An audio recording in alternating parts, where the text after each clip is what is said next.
Ramen was a player thrown into a brutal survival game created by the gods. The system gave him 100 chances, but he kept dying over and over again as the monsters in this deadly game grew more dangerous with each level. The other players with him also died, but on his 99th attempt, he finally reached the final level. After so many years of fighting, he now stood before the gate of the final boss, ready to end this nightmare. But instead of victory, he faced another twist. This gate, 5 players were needed to open the game, and he was the only one left. Enraged by this thought, he ended his life. His death marked the beginning of his last 100th life. Each time a new life begins, time rewinds, and everything returns to normal. Ramen was standing there again at the same moment the game was about to begin. He had no powers, no companions. He only had his memories, experiences, and the knowledge that this was his last chance. Now, he was trapped in his younger body, and today was New Year's Day. He was surrounded by his classmates who were teasing him. But Ramen didn't want to remain weak anymore. He had learned a lot from these 100 chances, and with all that experience, this time he would prepare well, build the best team, defeat the final boss, and end this game forever. But his mission wouldn't end there. He would also defeat the people who created this evil game. Everyone was enjoying New Year's Eve when suddenly a strange noise came over them. A voice is heard. This voice mocks humans, and with a devilish laugh, calls them fools who think they are so powerful yet have no idea what is about to happen. Hearing this, everyone freezes in shock and one by one runs towards the voice. Then they see a glowing woman slowly descending from the sky, her light like that of an angel. She looks at them as if they were insects. She treats these humans like monkeys locked in a cage. Everyone standing there is astonished. People look at her through a hologram. Some think it's just a high-tech hologram, while others can't stop themselves from admiring the angelic beauty of this woman. Ramen also looks at her, but it's nothing special for him because he's seen it all 99 times and is getting bored. The woman smiles with a devilish look and mocks humans for falling in love so easily. A man, thinking it's all a prank, gets angry. Suddenly, he points at her and asks who she is and says, "What?" It's like some kind of cosplay or street drama using flying gadgets. Then he calls her a flying tissue paper. Min immediately understands that this man's end has come. Hearing this, the woman's eyes turn red with anger, and in less than a second, she beheads the man. Like a mad villain. His blood splatters all over the crowd. Seeing this, everyone standing there trembles with fear. The woman who just a moment ago appeared to be a princess with a sweet voice is now an evil woman. She has become a villain and loudly declares that this is punishment for a vile person who dared to speak beyond his means. She then warns everyone else that if anyone else questions her, they will face the same fate as this man. When a complete silence prevails, she asks everyone to listen carefully and tells them what is about to happen to them. Min is simply annoyed by this, as he has heard it 99 times and finds it as boring as his school principal's long announcements. She says they will all play a game consisting of 20 rounds, one per month. She then explains that to play this game, their souls will be sent to a different dimension. Their only job will be to complete a quest in that dimension. She says that when they complete the quest, they will return to this world and be rewarded for their hard work. Everyone becomes worried after hearing this incomplete story and begins to wonder whether completing the quest will bring them back to life. The cruel woman speaks again, clearly stating that if they, thinking that completing the quest will save their lives, it's not true at all. She regretfully reveals the truth. Only half of them will survive, and these will be those with powerful and high ranks. Hearing this, fear begins to spread through the crowd. She coldly declares that only those between the ages of 15 and 29 will be admitted into the game. The rest will remain behind. An old man starts laughing and shouts that he survived. Hearing this, a young gang leader's disciple becomes enraged and beats the old man. He grabs him by the throat and starts a fight. The gang leader quickly intervenes and silences his man, saying that if he behaves like an idiot, his head will explode. The woman then announces that over 18 million people will participate in the game, and the teleportation process immediately begins. Everyone is sent to a place where they cannot see each other and are asked to create their own avatar, during which the soul transfer begins. She warns them that they must keep you'll need to be careful with your choices, as you won't get a chance to change your avatar again. The avatar Tumen chose in his first 99 lives was the best for him. Therefore, he chooses the same avatar this time around, and after confirming his choice, he names it Black Side. After confirming his avatar, he spawns in an open field. He chooses this avatar every time, and by now, he's more accustomed to it than his real body. At the same time, the other participants also teleport, but none of them are frightened. He doesn't look like him, and a man asks his friend if he looks like him. Ramen already understands everything. Everyone has tried to make themselves look cute or adorable, but if anyone had any sense, they wouldn't do that because flashy things make them easy targets, and once they die, they're gone forever. While Min is wondering where the bully is, he spots the gang leader, who appears with a muscular body. This man, again, puts all his strength into showing off his most muscular body. She creates it. Everyone standing there is enjoying their new body and mood change. The evil woman suddenly appears and sees that everyone is having fun with their avatar. This spoils her mood. Seeing this, everyone gets worried. A man says that the woman had said that millions of people are taking part in this game. But there are not that many people here. Hearing this, the woman's face becomes angry and she angrily says that this is not the only place and the others are in other dimensions. Before the first round starts, the cruel woman gives everyone a quick briefing and asks them to imagine a status window in their minds. Min opens his status panel and immediately becomes worried, realizing he'll have to start from scratch and level up everything. Everyone else also checks their status windows. The woman tells them they're all noobs right now, and any basic gamer would already know that. She says they should start working hard to become powerful now, and if they can somehow get to the paints, they'll be able to do it. If they clear the level, they will not only survive, but also receive a free wish. She then asks them to imagine their inventory, as she has a small gift for each one. Everyone checks their inventory and a red stone appears. The woman explains that this random stone is a one-time use item and can only be activated at level 1. She says it is a unique item given only at this time and explains how to use it. Min, no time wasted. He immediately activates his stone and is shocked by the result. The cruel woman casually says that everyone will be happy with their results. And when the red stones are fully activated, she finally reveals their quests. At that very moment, a quest window opens in front of each player, and in that quest, each player is ordered to kill 100 goblins. If a player kills 100 goblins, they will complete the quest. Suddenly, goblins start appearing from everywhere around them, causing all the players to be stunned. Everyone is alerted. It's as if someone has advanced virtual reality and turned everyone into test subjects. The cruel woman then sends out 5,000 helpless and inexperienced humans to fight, ordering them to fight because if they don't, they'll all die. Rimmon remains calm and begins walking toward the monster. Everyone's attention shifts to him, and in one swift movement, he crushes a goblin like a small thing. It's a thing. Everyone thinks killing goblins is child's play. Rimmon knows that first impressions are always remembered, and for some reason, he wants everyone to remember him. This is because he's determined to keep all the bad things away, and to do that, he needs to show everyone how powerful he is. He also wants to attract the attention of that cruel woman. To accomplish all these goals simultaneously, he delivers such a powerful performance that every player begins to wonder if he's part of a secret military program.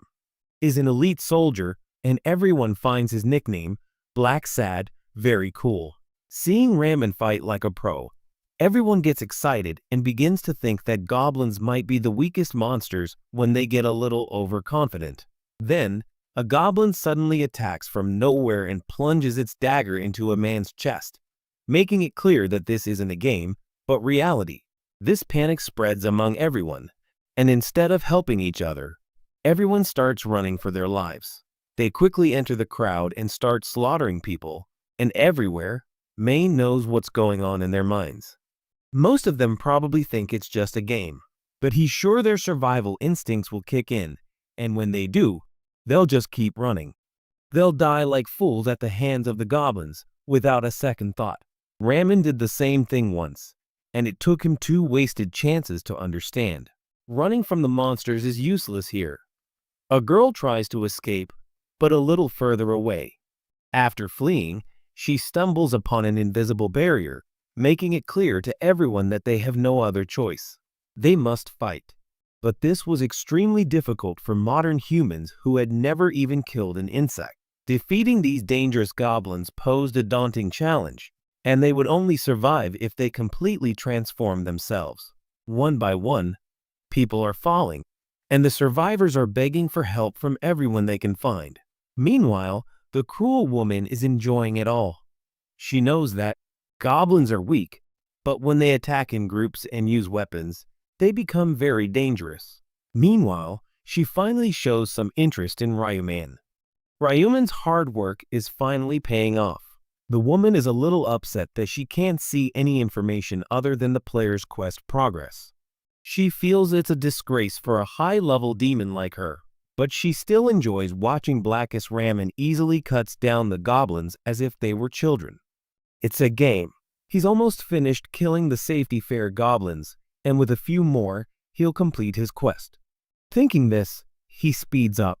He brutally kills the goblins until the remaining ones run away. This gives him a moment to breathe, and during that brief break, he opens his status menu and discovers that he's reached level 4. Each level up grants 2 stat points, and Ramen invests all his points in speed. He knows that in this heavenly game, the speed stat increases both attack speed and movement speed, and his previous experiences have taught him that no stat is more important than speed at the beginning of the game. Having caught the woman's attention, Ramen decides he needs to finish the job quickly. He throws his blade at Mowgli's whip, and when it returns, it brings some monsters with it. The remaining goblins realize they've lost and stop. Ramen charges towards them and finishes the job. He's convinced they're all dead. They're done, and his quest is complete. After he easily completes the first round, Ramen briefly reflects on his actions. He realizes that killing those goblins didn't require all that much effort. He was just doing it to get the woman's attention.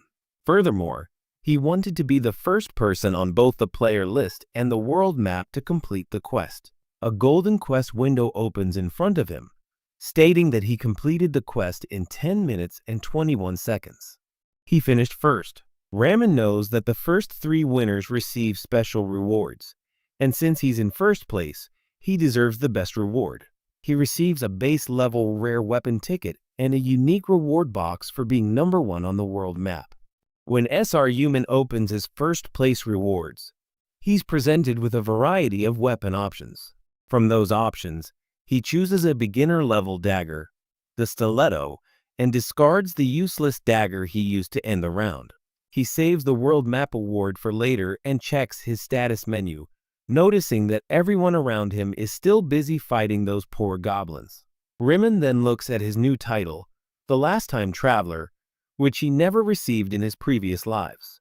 He then uses the red stone he found and obtains the Rune of Time Reversal. It begins to engrave itself on his body.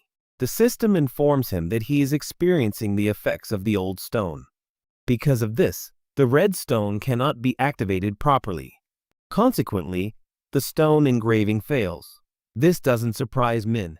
If the stone had been successfully engraved, it could have created an endless time reversal glitch, which would have been extremely powerful. The system further informs him that his 100 regressions have unlocked a new title. Min understands that titles are upgraded versions of the in-game magic stones and looks at the details of his new title. He learns that this title allows him to fully revive once after dying. It grants power. Min remembers that the revival skill is mostly for priests, and even they can revive with only 30% health. But his title is much more powerful granting full recovery. Min is amazed by the power of his title and quickly hides it with the system's hide feature. After checking everything, he wonders if any other players have completed the quest. Then he starts thinking about the bully gang leader. He sees the bully fighting with his friends and realizes that he will also survive this round. When the number of humans equals the number of goblins, the angel grows bored and decides to summon more goblins to continue the fight. Meanwhile, the bodies of the dead humans begin to disappear. Seeing this, their friends and lovers begin to cry and sink into despair. Then a large group of 5,000 goblins overpowers the humans, who are already worried at the thought of killing them. The target number of people required to qualify is gradually reached until it exceeds 5,000. The level also rises, causing the goblins to disappear. Those who didn't qualify are bid farewell, and they too vanish into thin air like the dead without a trace. A man shouts loudly at the cruel angel, saying he needs to kill just one more goblin. But the rules of the game can't be changed for anyone. Only half the people qualify in each round. Those who survive qualify for the next round. But at the same time, seeing their comrades disappear, they start screaming in fear. That cruel angel, she tells them they should be thankful to be alive. And before leaving, they'll have to work harder if they want to advance to the second round. The system displays their rewards and leaderboard. Everyone receives 1,000 gold coins with which they can purchase items after the store unlocks at level 10. Thanks to the leaderboard, everyone now knows about Ryuman. It's exactly as she planned. His first place ranking catches Angel's attention, and she asks how he became so powerful. She thinks she might have found a rare magical stone. Ramen mocks her and asks if she can't see what kind of stone she's found. The cruel woman immediately changes her attitude, claiming she knows everything and begins lying to save face.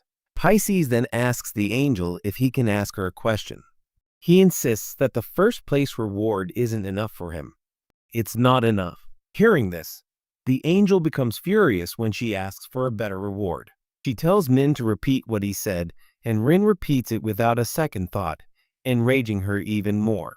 She makes an angry face, wondering how such a vile person can't be happy even after killing so many goblins. In a rage, she considers tearing Min's head off, but then she remembers that she already used her trump card on someone else. According to the rules, she could only kill one person. She regrets wasting that opportunity on someone else. Ruined. But then a new idea comes to her mind. She asks Ramen if he really wants a better reward. The angel then explains to her that normally the rules of the game prevent her from doing something like that. But perhaps she can make an exception. She asks the other people to wait a while because she needs to talk to Min alone. Hearing this, the crowd erupts. Everyone starts wondering if bargaining is normal in this game, and some even think they will also ask for better rewards. As Ramen is taken aside, everyone begins to doubt how good the reward will be, and some even become jealous of his luck. Ramen then follows the woman deeper into the forest, but maintains a distance. She notices this and tells him to come with her. Her anger intensifies. She considers humans nothing more than insects who obey only when shouted at, but she lets go of her anger. She knows she can't break the rules of the game system, set by higher level agents. A devilish smile spreads as she hatches a dangerous plan. After passing through a certain area, she contemplates killing Min. She knows that killing someone for personal reasons could cause her serious problems, as she has no right to do so and could face punishment for causing problems in the game. To avoid any punishment, she simply needs to ensure there is no evidence or witnesses to any of this. When she finally reaches a safe place, she turns towards Ramen. But she suddenly receives a shock. A powerful punch lands hard on her face. She wasn't prepared for this at all. The punch sends her to the ground, and a golden liquid pours from her mouth, enraging her even more. She wants to kill Ramen at any cost. She tries to move towards him, but surprisingly, he disappears. Then Ramen sneaks up behind her, unnoticed. He grabs her leg with one hand and chokes her with the other, holding her there. She screams for him to stop. She says and asks what he's doing, But Ryaman doesn't move at all. He rips her apart one after another, showing her there's no escape.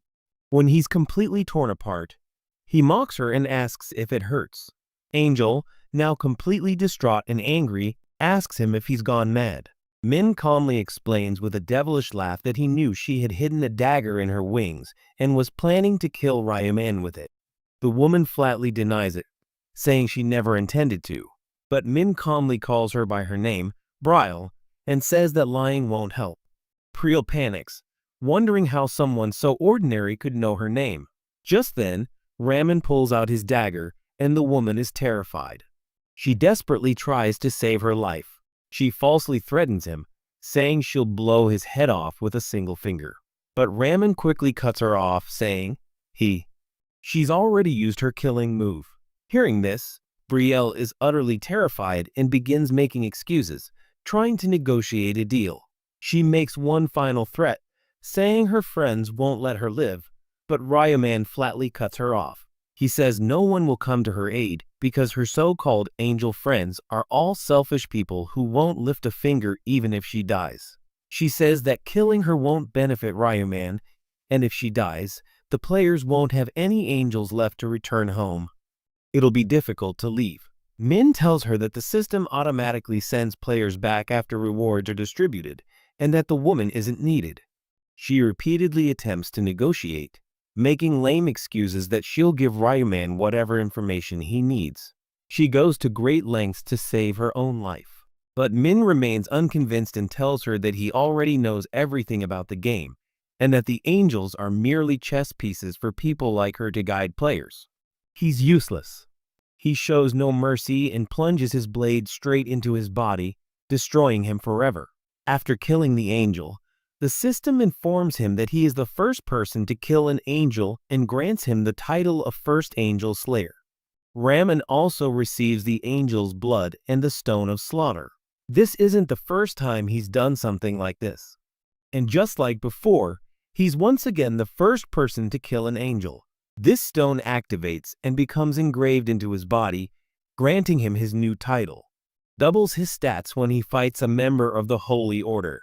In previous regressions, he learned about these rewards in the 13th round when he first fought Ange.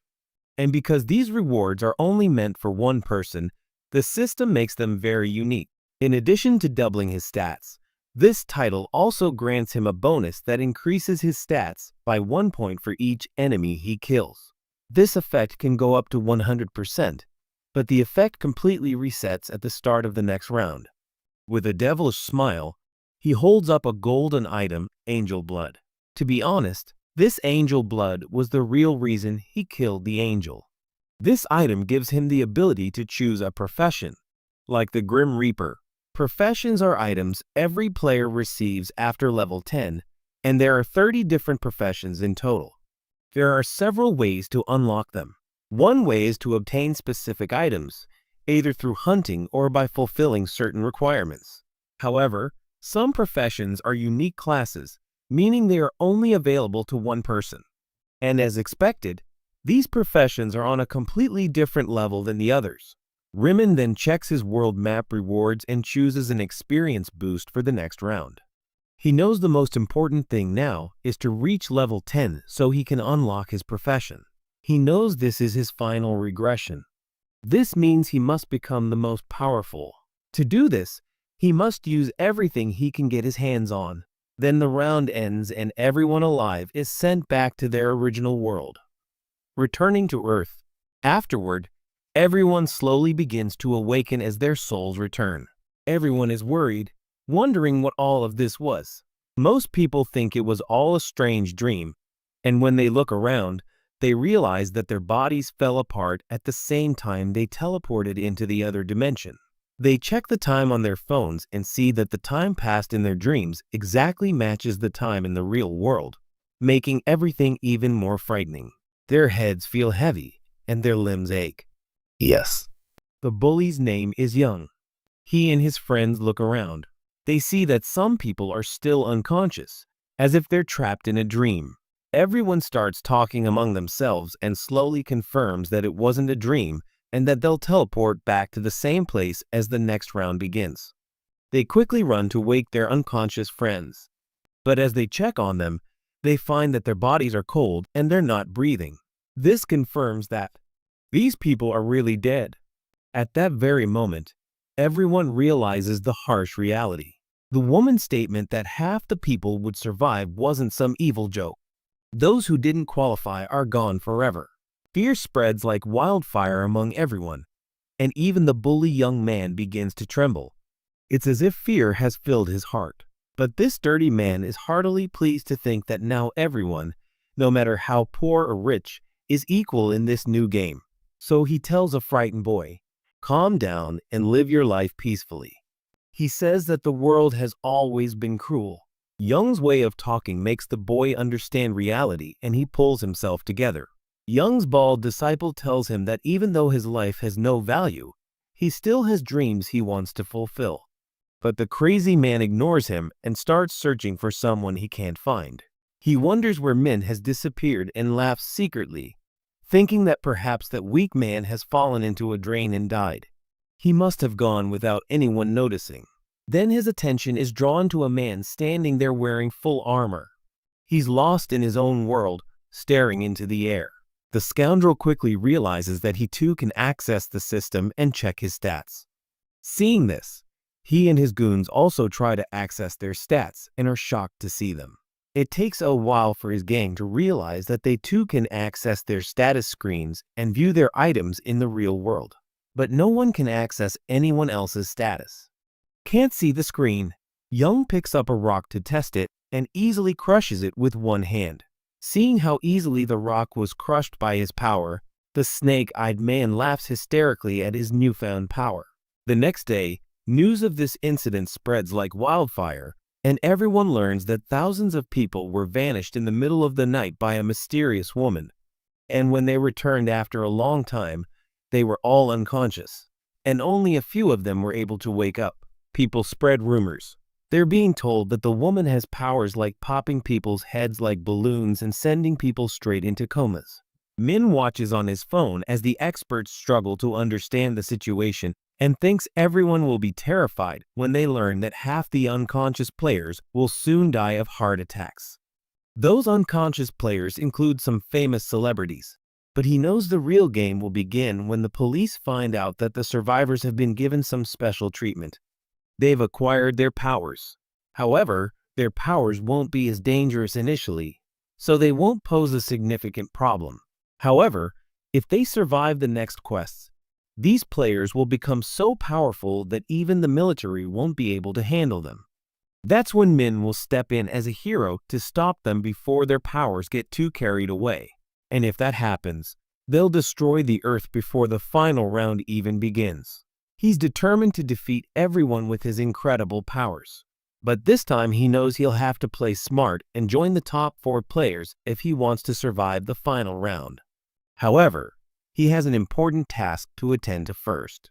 He hurries back to his apartment. He then goes to the kitchen and feels bad when he sees that his younger brother, Kwon, has fallen asleep after eating just a cup of ramen as usual. Min quietly opens the door and peeks inside, careful not to wake his younger brother. He's relieved to see that Kwon can now sleep peacefully, regardless of he may or may not have an older brother. After all, despite his tall height, he's still just a small 7th grade boy living alone with his brother. Ever since their parents died in a car crash, the two brothers have lived together. They have no one else in this world.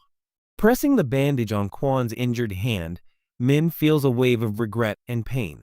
Without wasting a moment, he turns on the light, wakes up his younger brother, and tells him they have to leave. Wan, sounding sleepy, asks why so early in the morning. Is he waking me up? But his older brother pulls away the blanket and tells him to stop his laziness and change quickly, because he has something important to do, which he'll tell him about on the way. The younger brother angrily says that if Min is waking him up to take him on his frivolous morning walk, he won't go at all. But Min suddenly turns serious and says that something big is about to happen. So now is not the time to sleep. His younger brother, with a sad face, asks if anything happened during the New Year's celebrations. Where did Min go? And Min says he'll explain everything on the way. The two brothers are passing through a deserted street. Kwon wonders why his elder brother is suddenly so serious and worried. Min then tells him to check the news because a lot has happened while he was sleeping. Suddenly, Kwon's mouth drops open when he sees cartoon-like headlines about an angel kidnapping young people to another world. Then Min finally reveals that he was one of those poor people and barely made it back alive after completing his first mission. The younger brother immediately panics and asks if he's really okay. He becomes even more worried because after their parents' accident, Min Hee-young is the only one in this world he can call family. He remembers how devastated he was at that time, but his older brother always stood by him and made him feel as if their parents were still with him. But everyone has a limit, and perhaps his brother couldn't handle such a huge trauma, and he suddenly had to hunt 100 monsters. Main Joe. He knows what his younger brother is thinking. He calmly reassures him that the system empowers players who kill monsters. That's why his brother has become much more powerful than normal humans. He may look thin on the outside like a splatter, but he's just as powerful on the inside. When Min sees that Hun still doesn't believe him, he tells him that all his worries will go away once he sees him fight. And for now, he just needs to stick with him and have faith. But his younger brother, he stands with his hands tied and says he won't move an inch until Min tells him what he's been hiding all this time. Looking at the bandage on his injured hand, Min's face turns serious again as he finally speaks and names the bully who always bullied John, causing the poor guy to break out in a sweat. John is completely shocked to hear Min's name, wondering how he knew all this in advance. He turns to his brother and asks if he really knew everything from the beginning. This feels like a bullet to one, who had worked so hard to keep this secret so as not to burden Min with more problems, even though he already has so much to deal with. But deep down, Min feels the urge to apologize to his younger brother, because he never truly saw the pain one had been enduring all this time. In his past life, Min had learned this in the worst possible way. He was sleeping when one casually mentioned that he was going for a walk. A short while later, Min was awakened by a call. It was disturbed. Min answered the call angrily, thinking it wouldn't be anything serious. But the woman on the phone shocked him when she told him he had to come to the hospital immediately. It turned out that Kwon had been beaten so badly by his bully that night that he had completely lost his eyesight and became blind. At that moment, Min felt like a worthless, weak person. He felt as if he hadn't fulfilled his responsibilities. That's why, in this life, he wants his younger brother to never go through such a problem. At that very moment, a broken heart broke. In a street, Taegu throws a small boy against a wall and kicks him hard, reminding him that he should have come with 2001. He starts screaming as the nerd lies there lifeless and weak. The fat thug keeps kicking him again and again, and even his own goons are shocked at how brutally he punishes him. They secretly watch him do all this. The fat Taegu complains that he won't get a bike for his big body unless he gets money from this boy.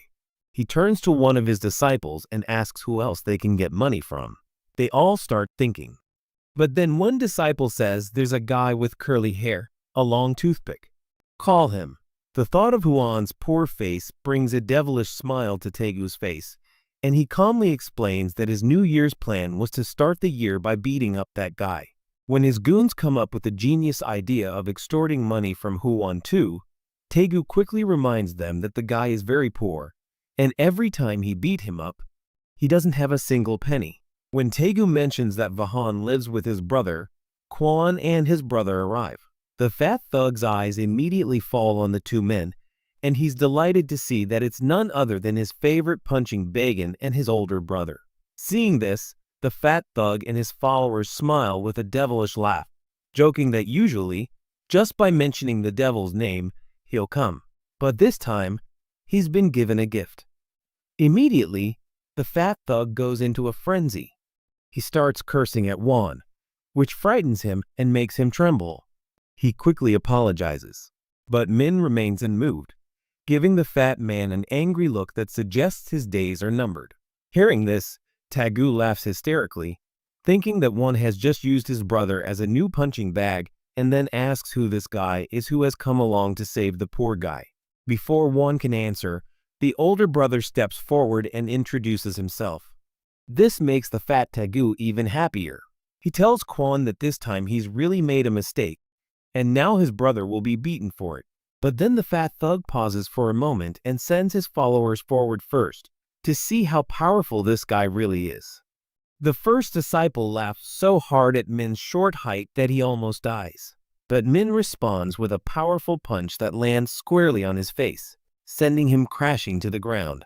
Seeing this, the second disciple, who looks like a cheap Justin Bieber, is so shocked. He lunges forward to punch Min with all his might. He comes in with a lot of confidence, but Min easily dodges him with a brilliant sidestep and counterpunches so powerfully that the poor fellow flies into a pile of boxes, crying out for his mother.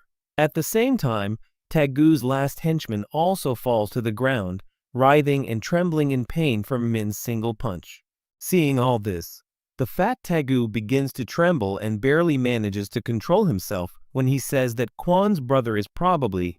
He's learned a little boxing from somewhere. Trying to make himself look cool, Taegu laughs and says that a skinny noodle-like guy can beat the others, but he can't punch hard enough to cause Taegu pain. Saying this, he strides towards Min with complete confidence, like a JoJo villain, and starts towering over him with his towering height. He cheekily says that maybe his boxing classes didn't teach him how dangerous height differences are in a fight, but Min laughs at the thick cutting board and he asks, "Doesn't this guy watch the news at all?" Seeing Min smiling in such a situation, Taegu's anger reaches its peak, and he throws a powerful punch to teach Min a painful lesson. But Min easily dodges his punch, forcing the fat bulldog to scuttle away. The burly thug tries his best, but fails to land even a single punch. Min makes every punch look like a classic move and dodges. Seeing this, Taegu's heart starts pounding. Moving so fast is too much for him. He feels like he's going to have a heart attack. He's surprised to see that none of his punches land. Fed up with Taegu's drama, Min ends the show and knocks Taegu unconscious with a powerful punch. He then tells him that if he had watched the news, he wouldn't have dared to come at him while the fat thug was swaying unconsciously. He pounces on Min again, but once again gets a good beating. This time, Min makes a brilliant move and disappears just like Naruto. He follows the fat thug. He comes and lands a clean punch on his massive double chin. Holding his mouth in pain, the fat guy starts abusing Min and gets so angry that he goes crazy. When he realizes that one of his teeth has been knocked out by that punch, his anger intensifies even more like that of a fat PUBG player losing a match. Then he makes a futile attempt to knock Min down. But Min, as always, shows no mercy and rains down so many punches on his watermelon-sized head that Taegu feels as if he'll fall unconscious. His worthless disciples watch this from afar. They're so terrified they can barely breathe, looking like they've just wet their butt. Meanwhile, this cheapskate is furious, convincing himself that one's brother is winning only because he's landing the first punch. He thinks that if he lands even one punch, this toothpick-like fellow will fly into the wall. With that thought, he unleashes his best one-punch man move and tries his best to knock Min out with a single blow.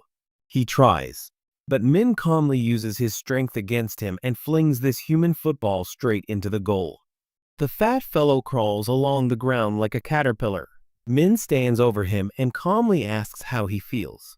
Now that he's feeling the pain he's always inflicted on others, the regret of seeing Kwon broken in every life lingers in Min's mind. But suddenly, Taegu changes his stance and begs for mercy, trembling on the ground just as he did. The same children he had previously bullied begged him, yet Min calmly approached him and reached out to hold his hand. While the fat man closed his eyes, he wondered what was about to happen to him. After a moment of suspense, our hero broke into a wide smile and declared that his biggest mistake wasn't being born, but bullying Kwon. Immediately, Taegu heard a cracking sound in his ears. Then, he realized it was the sound of his own hand breaking. He looks like a burst balloon. Min doesn't pause and grabs his other hand as well, and the sharp sound of bones breaking is so dangerous that even the thugs in his gang run away in fear. They can't bear to see Min's madness. Wan, with his timid nature, quickly looks away as his brother continues his work, ensuring that this cheap bully understands what will happen if he ever tries to tease anyone again. Still, he gives the crying thug a big smile and mocks him. He thinks Min is a fool and clearly states that he will never trust such dirty people. So he ensures that Taegu will never touch an innocent child with his dirty hands. He then does something that cannot be shown on YouTube. Later, Wen asks his brother how he is suddenly performing such amazing moves and thinks that perhaps he has been secretly training for years. Min then explains that the news has reported that some people have been selected as players who can bring the powers of the other world to Earth. But you can also use it. He casually shows off one of his daggers, which makes his younger brother go into a fanboy mode, like it's some legendary Counter-Strike knife skin. Min also explains that all the crazy moves he shows off in battle are thanks to his boosted speed stat, which gives him more power than even world-class athletes. But he's quickly silenced as his brother grows curious and starts asking more questions. Min simply shrugs and shrugs. He remembers the last time he shared more with his brother. His brother was kidnapped by another player. He returned uninjured, but his older brother won't let him go through any more pain. Suddenly, he turns around when a loud noise comes from his brother's stomach. Min quickly offers to take him to the convenience store for a special breakfast so he can celebrate a good and peaceful day. Inside the store, his brother asks perhaps the saddest question of all as he looks around, wondering where his brother is going when the cup of ramen is already right there. Min tells him to wait a bit. Ko tells him he's about to withdraw his entire life savings in one go. He assures him not to worry. Then he casually tells his younger brother that he can buy whatever he wants with the expensive food card. His brother hesitates for a second, worried that they might run out of money before the new year. But he immediately agrees and, without thinking, picks up a box of chicken nuggets. His face lights up when he says he's always wanted to try this, and Min is so happy to see that smile. He promises to take him to a restaurant next time so he can try beef. Seeing his brother overjoyed at the budget nuggets from Pitters, Min decides he just needs to wait a little longer until he has a lot of money. Min then watches his brother burst with joy as if his life's mission has been accomplished. But then he suddenly remembers something important. The older brother returns, slams a pen on the table, startling his younger brother. He announces that he has won his entire life savings in the lottery. He's blown it all on buying tickets. His brother's face breaks into a sweat. He nervously asks if Min has spent all the money. Min casually reveals that he emptied his entire account. Hearing this, one has a full-blown panic attack. Min doesn't waste a second and starts typing rapidly. His brother peeks in to see what he's doing. He notices something strange is happening and asks why he's written the same number on all 20 tickets. With a devilish smile on his face, our hero proudly announces that it's his lucky number. Back at his apartment, Kwon dreads every second as he watches the lottery announcers slowly reveal the winning numbers. He starts biting his nails in distress, thinking that instead of wasting so much money, he could have enjoyed a fancy dinner. But as the announcers call out the lucky numbers, his worries quickly vanish. He stares at the screen and is stunned to see that the numbers are exactly what Min had written down. The announcer also announces that he is the #1 winner. Wen acts as if he's trapped in a crazy dream. Tears well up in his eyes, and he asks his brother to pinch his cheek, just to confirm that it's true. Min teases him, telling him to stop panicking like a child, and with a big smile, tells him that it's all true, and that they're now very rich. Min casually tells his brother to calm down and not get so excited, or the neighbors will be disturbed. He laughs to himself when he remembers how he too was. He screamed like a little girl the first time he guessed the winning numbers. But now that everything is happening and players have ruined the economy, making money seems like a breeze. Our hero then casually enters the bank and casually tells the clerk that he's the top winner and wants to claim his prize. The clerk congratulates him and thinks to himself, "This top winner looks very young, like a student." He asks Min where he bought the tickets, and upon hearing the branch number, The man begins to panic as he remembers that a man had told him that over 100 winning tickets had come from the same store. The clerk immediately realizes that this means the same person bought them all, and he also remembers that the man had said to call the director immediately if the top winner comes in. He politely asks Min to wait a moment, and soon the director himself arrives. The old man introduces himself with a smile that seems a little overly excited. It seems he looks ready to pick Min's pocket, but he still congratulates her and personally escorts her upstairs to his office. Inside, his secretary immediately bows to them both. She seems to think the director has brought his son with her, but the director quickly informs her that Min is a very special guest and deserves extra treatment today. The woman immediately realizes this is the living legend who has scored 100 winning tickets and tries to control herself completely. She nervously tries to flatter him. Pisces simply waves to her, telling her not to waste time and to quickly bring him his money. He casually hands her a stack of tickets, and she's blown away when she sees that each ticket has the same number. After checking everything and confirming that they're all authentic, Pisces gets straight to the point and asks her the total amount. She realizes that even after paying 1/3 of the winnings in taxes, she still has 15 billion won. So she buys a ticket for herself. He decides to buy a small studio apartment and starts trading in his free time, especially since he knows Bitcoin is about to skyrocket. Later, returning to his apartment, Min surprises his younger brother with a place that seems straight out of his dreams. But one immediately asks why he's renting it now that he has so much money. Why not just buy it outright? Min proudly reveals that he's back to being poor because he's invested all his income in crypto. His brother's mind goes blank right then and there. Min puts a comforting hand on his shoulder and reassures him that he knows what he's doing. He tells him to calm down because the old man from his dreams has also given him the lucky lottery numbers for the next 4 rounds. Hearing this, his brother shakes Min like a soda can and yells at him to never forget the numbers. Anyway, Min can't forget them even if he wanted to because he's experienced the same boring things a million times. Putting all this aside, Min quickly tells him to go. He tells them to start packing because they're moving to a new place immediately. Meanwhile, another player, Bully Young, is frantically smashing through concrete walls like the Hulk. He proudly thinks no one is smarter than him because he's invested all his points in strength. However, he's a little different from the others because he possesses the Rune of Power, which doubles a player's strength and gives him so much confidence that he could send both Mike Tyson and Jake Paul home crying. Clenching his terrifying fists, he decides it's time to test his weapons. He goes straight to Ramon's old house and starts knocking on the door, shouting at the top of his lungs that Min doesn't need to hide inside like a scared rat. When he gets no response, he wonders if he's fallen into a hole and died. And Min's once arrogant, mocking smile makes his blood boil even more. He bangs on the door like crazy, ready to break it down and thrash Min. But he finally stops when he begins to understand that perhaps Min isn't home after all. The madman then shouts that if he hears even the slightest sound from inside, he'll break down the door like a full-blown SWAT raid. Just then, an old man arrives and asks him what he's doing outside the house. But the madman shows no respect to the old man at all and rudely tells him to step aside as if he owns the palace. The old man, unimpressed, calmly tells him that he really is. He's the landlord here. He then politely asks if he's here to visit a friend.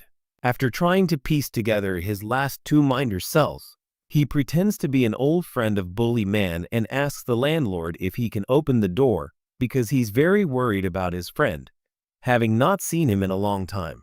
But the old man leaves him completely shocked and upset when he explains that the student who lived here left a few days ago without telling anyone. Hearing this, Young's anger increases further. Meanwhile, in the new apartment, Ramon's brother is stunned by all the luxury services in the new apartment and starts behaving like a madman who has just moved from a backward village.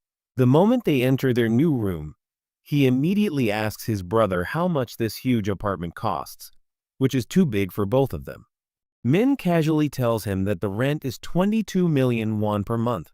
Hearing this, Hun's spirit starts leaving his body. He remembers that how he lost his mind over 5,000 yuan worth of chicken nuggets. He quickly advises Min to stop spending money like crazy and find a cheaper place. But our older brother tells him that they need top-notch security at this place, especially since the players go into a deep sleep on the first of every month. This leaves them completely helpless against everything from natural disasters to hitmen sent by their enemies. Min knows from past experience that all the powers of the other world are nothing. That's when you're in a coma in real life. After explaining all this, he asks his brother how he likes the apartment, and Hun is genuinely delighted. But his smile quickly fades, and he apologizes to Min for wasting so much time and energy on him, even though he already has enough problems in the other world. Min laughs it off. Then he slaps Quan hard on the back and asks the demon if he really thinks he won't come back after the next round. He then tells his younger brother, relax a bit and enjoy the 5-star restaurant in the building. While he's checking his messages, he sighs at the angry messages and threats from the bully and ignores the madman without a second thought. Because no matter how much he snarls, no one can touch Min once he becomes Black Sap. The next day, Min comes out of his room to find his little brother all packed and ready to go out. Wan happily tells him he's going to get some rice cakes he ordered. Hearing this, Min is completely shocked, as his younger brother had never done anything like this in any of his lives in Natal. Curious, he asks what's going on, and one explains that they should behave well with new neighbors, as they've just moved in. Considering it a good tradition, Min feels proud of his younger brother and says he'll go with him just for safety. However, Wan tells him to relax, as he deserves it. The first thing he does after coming out is ring the bell at the neighbor's door. Plays, and Wan excitedly tells the nice old lady over the speaker that he's come to deliver rice cakes. The old lady appreciates his gesture and wishes the brothers a good day. They then visit the other apartments one by one until they reach the last one. On the way, Min tells his younger brother that everyone in the building has a private penthouse, so they're either ultra-rich businessmen or celebrities. Wen rings the last doorbell, but it seems the owner isn't home. Thinking this, they turn to leave. But then both brothers are shocked to see a beautiful woman in a golden dress coming towards them. She is none other than the famous actress Aaron Sao. Wahan is mesmerized by her beauty, while Min remains calm like the Sigma he is. When they try to give her cakes, her bodyguard suddenly interrupts and starts questioning both brothers to find out if they are stalkers. Min calmly calms his arrogant attitude with his cold gaze and calmly tells them that he's no street beggar. He's just moved in and came to give her a gift to celebrate her new home. Hearing this, the bodyguard finally relaxes and immediately declines their offer, saying beautiful girls like Aaron aren't allowed to ruin their figure with sweets. Opening the door to his apartment, he invites the girl inside. She looks back at the brothers as if apologizing for her bodyguard's rude attitude. Min isn't impressed at all and tells Said that he doesn't like her attitude at all and suggests she ignore him from now on. But he wins Simp of the Year and becomes the girl's biggest fan. Seeing this, Min is completely confused as to why he's so excited. He grabs a long toothpick and starts shaking it vigorously at his older brother. He's completely shocked that his brother doesn't realize just how big a celebrity Aaron Saw is. Meanwhile, Aaron constantly reads headlines that state that more than half of those targeted are in the other world. Celebrities have either passed away or committed suicide, leaving her deeply worried that something similar might happen to her. Just then, she receives a message from a friend, who informs her that one of their seniors has just died and asks if she'll be at the funeral the next day. With that, she momentarily turns her attention away from her phone and considers that if she didn't have her rune, news of his death would be making headlines today. She feels bad about having been so arrogant that she thought her name was too important. She'll be in the headlines. She's just a one-hit wonder whose fame is a stroke of luck, and even her studio apartment is sponsored by his company. Seeing her so stressed, her bodyguard, Song Call, calmly asks her what's on her mind. She says nothing. The man tells her she can talk to him about anything, no matter what. Aaron finally admits she's worried about how she'll survive the next round. In a world where celebrities are like Tesla stock, as she falls, he calmly tells her to relax, as he will be with her every step of the way. Song Chol calmly tells her that she's overthinking and tells her to trust him a little more. Hearing this, she gives him a smile, remembering how suspicious she was when the company first hired him as her caretaker. But he won her trust almost immediately, having saved her from elimination in the first round. Song Chol reassures her that he'll always be there for her, which makes her feel happy inside. She goes. She jokingly says that the rice cakes their neighbors brought look delicious, but he tells her that she's already getting a little overweight and can't gain any more weight. She still says that it wasn't nice to turn him down so rudely because it's hard to find people who follow old traditions these days. But Song Chol shrugs and tells her that all this formal talk is pointless because nowadays everyone pretends to be nice just to get something in return, just like parasites. This reminds Erin. She's not convinced, as she keeps remembering how cute and innocent they both looked. She even says that one of them definitely looked older than 15 and casually thinks he might be a player too. She thinks it's amazing that kids these days can take out 100 goblins and then move on as if nothing happened. Song Chol laughs at her and says that anyone can kill 100 goblins. But Erin insists that no average person could be that talented at fighting unless they were, even if he didn't have a bodyguard like him. He was no match for the legendary player named Black Sat. Seeing him go on a murder spree, she truly feels sorry for the goblins, and she thinks it wouldn't be wrong if she believed he was a real-life hitman, and that players like him were guaranteed to survive the next round.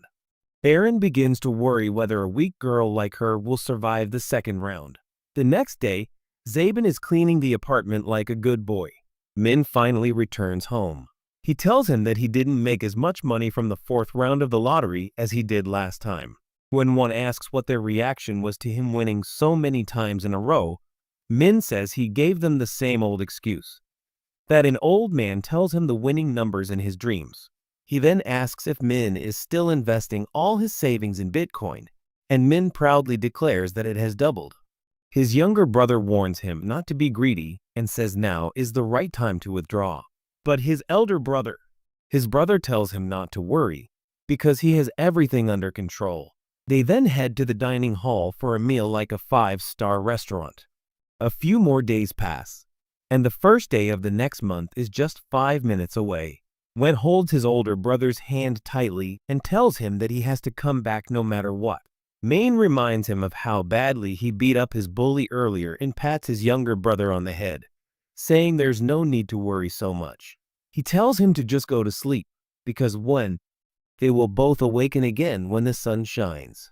With that, he bids his brother farewell, and Black Scythe is summoned to another world. All the other players are summoned with him. Everyone is immediately confused as to where he is, as it looks completely different from the first round, and one of them yells when he sees the top-ranked player walk straight through the crowd with his terrifying aura. Black Scythe immediately notices everyone keeping a distance from him, and as he wonders when Angel will arrive, the angel arrives, looking no different from the previous one, and casually asks if everyone is there. Overhearing everyone's murmurs, she happily announces that the angel from the first round has gone on leave after a minor accident. With a smile filthier than the devil's, she tells them not to worry, as they're all in good hands now. With that, the angel spreads her radiant wings and announces the second round of quests. Quest windows float in front of each player. Each quest consists of the next 3. Within an hour, the mission to select a zone representative is underway. Everyone stares at the quest window, shocked and confused, as most of them were expecting a battle against monsters. One player mentions that the total number of survivors will remain the same even after the quest, which causes a wave of excitement to spread through the group. The magnificent angel notices their confused reactions and decides to explain the nature of the current round. She confirms that there will be no battle this time, as they expected, and instead, she explains that they must choose a leader from among themselves. The angel tempts them by promising that the zone representative will have the authority to command others, whether that means taking their lives or dragging them around like insects. She seems genuinely delighted by this power. While the others look at each other in confusion, unable to understand the meaning of her excitement. The sunlight shines on her golden wings, enhancing her aura. She then announces that in 3 hours, everyone will be allowed to cast their votes, and all that's left is to choose a leader. A blue-haired player comes forward and asks if there are any hidden conditions they should know about. But Angel calmly allays his concerns, confirming there are none. She assures them that once they cast their votes, they'll be sent home and calls it a simple and relaxing mission. The players cheer and breathe a sigh of relief that they won't have to kill anyone this time. Some even laugh at how easy this round seemed. But while everyone else is celebrating, Min stands silently, staring with a strange expression, giving them a devilish smile. The angel then tells them to cast their votes within the given time. Then, in a flash of light, she disappears, replaced by a flashing timer. Everyone continues celebrating, excited that they only have to choose one option and have a chance to become the leader themselves. Meanwhile, that rogue Yongmin grits his teeth in anger. He's completely furious and ready for a fight. Is ready. One of his disciples tries to calm him down, but the scoundrel keeps complaining that he invested all his points in strength and now he won't get a chance to use that power, which makes him even more angry. Min listens in on their conversation and immediately realizes that the scoundrel must have picked strength Ru. He calmly tells himself that it's all business as usual and nothing has changed. Besides, everyone will be debating who should vote for whom. Then there's another thing that it's more important, and no one is paying attention to it right now. As he walks through the forest, Min thinks to himself that if there are main missions, there must be side missions too. The second round's hidden side quest is revealed to be a class selection mission. Ramen takes out his knife and sets his goal to reach level 10 as quickly as possible. He spots a hobgoblin in the distance and easily kills it. His skill increases both his experience points and the rewards he receives, convincing him that the hunt was the right decision. He notes that if there's one goblin here, there must be more lurking. Just then, he sees a slew of evil eyes glowing in the bushes. This cheers Min up a bit, and he's ready to take on the monsters. He rips them apart with ease, and the system immediately tells him he's leveled up. Opening his abilities window, Min sees that he's reached level 9. Although he needs to increase strength, he puts all his points into agility instead. He tells himself that raw power is useless if the enemy is already in a deadly fight. Min understands that every skill has its value, and since the Grim Reaper class he's trying out uses both physical and magical attacks, balancing all his stats evenly is crucial. Suddenly, he becomes serious when he senses someone else nearby. He realizes too late that he was so engrossed in the fight that he didn't notice them earlier. He raises his sword and points it straight ahead. He warns those hiding there to come out. If they don't, they'll face dire consequences. He warns them that if they choose the wrong option, they'll lose their lives. Just then, a beautiful girl emerges from behind a tree, and Man blinks in surprise to see that the person stalking him is none other than the famous celebrity Aaron. She apologizes for following him, and before he can react, another person emerges from behind her. The other person also apologizes, and he quickly tries to explain that he meant no harm, so there's no point in Min being angry. Min immediately recognizes the NPC as Insanchal, one of MA's most loyal men. He's a major player known as the Heavenly Demon, and Min plans to recruit him later. However, he'll also go after a priest associated with MA in the 20th round. But meeting him so quickly surprises Min, who thinks he's in the company of a celebrity like Error. What are you doing with him? After a little thought, he realizes that Se-young Chol is the same bodyguard assigned to Aaron. He's probably protecting him at Ma's behest. Min asks how long he's been following her and is clearly worried because the future is changing. Aaron admits he's been following her since the beginning and apologizes again if he crossed the line. When he asks more, she suddenly blurts out that she has a proposal, saying she wants to form a gang with him since she survived the first round. But Ryuman laughs at his request and says that the deal only works if he has something to offer in return. Min replies in a villainous tone that he doesn't need them both, and that he can handle everything alone. so they should reconsider and go back. Min then turns and walks deeper into the forest, repeating in a cold voice that he doesn't need them. Sangchul becomes angry at Min's arrogant attitude. While Erin kneels before him, Or is completely impressed. She brazenly declares that his frontline status isn't just a facade, and that he can easily dominate everyone. But Sangchul remains unimpressed. Erin feels bad that his cham was ineffective, but Sangchul seizes the opportunity to reprimand him, saying he'd already warned him that people like Min never fit into the group. He continues to criticize him for wasting valuable time chasing someone who doesn't want to be a part of it. Erin, she never imagined she'd encounter monsters on such a peaceful stage, and that's when she decides to hunt them down with her bodyguards. Deep in the forest, a hobgoblin looks around in bewilderment, unsure of what's happening. Min swiftly attacks him, finishing him off with an Assassin's Creed-like silent strike. Ramen is still furious at the idea of forming a team, convinced that weak team members will only hinder him. While doing so, he casually defeats the goblin for good. It lulls him to sleep. The system updates his kill count, but this moment of peace is quickly shattered as snarling hyena-like creatures emerge from the bushes. Min blinks in surprise at their numbers and thinks that perhaps luck is finally on his side. The monsters charge at him.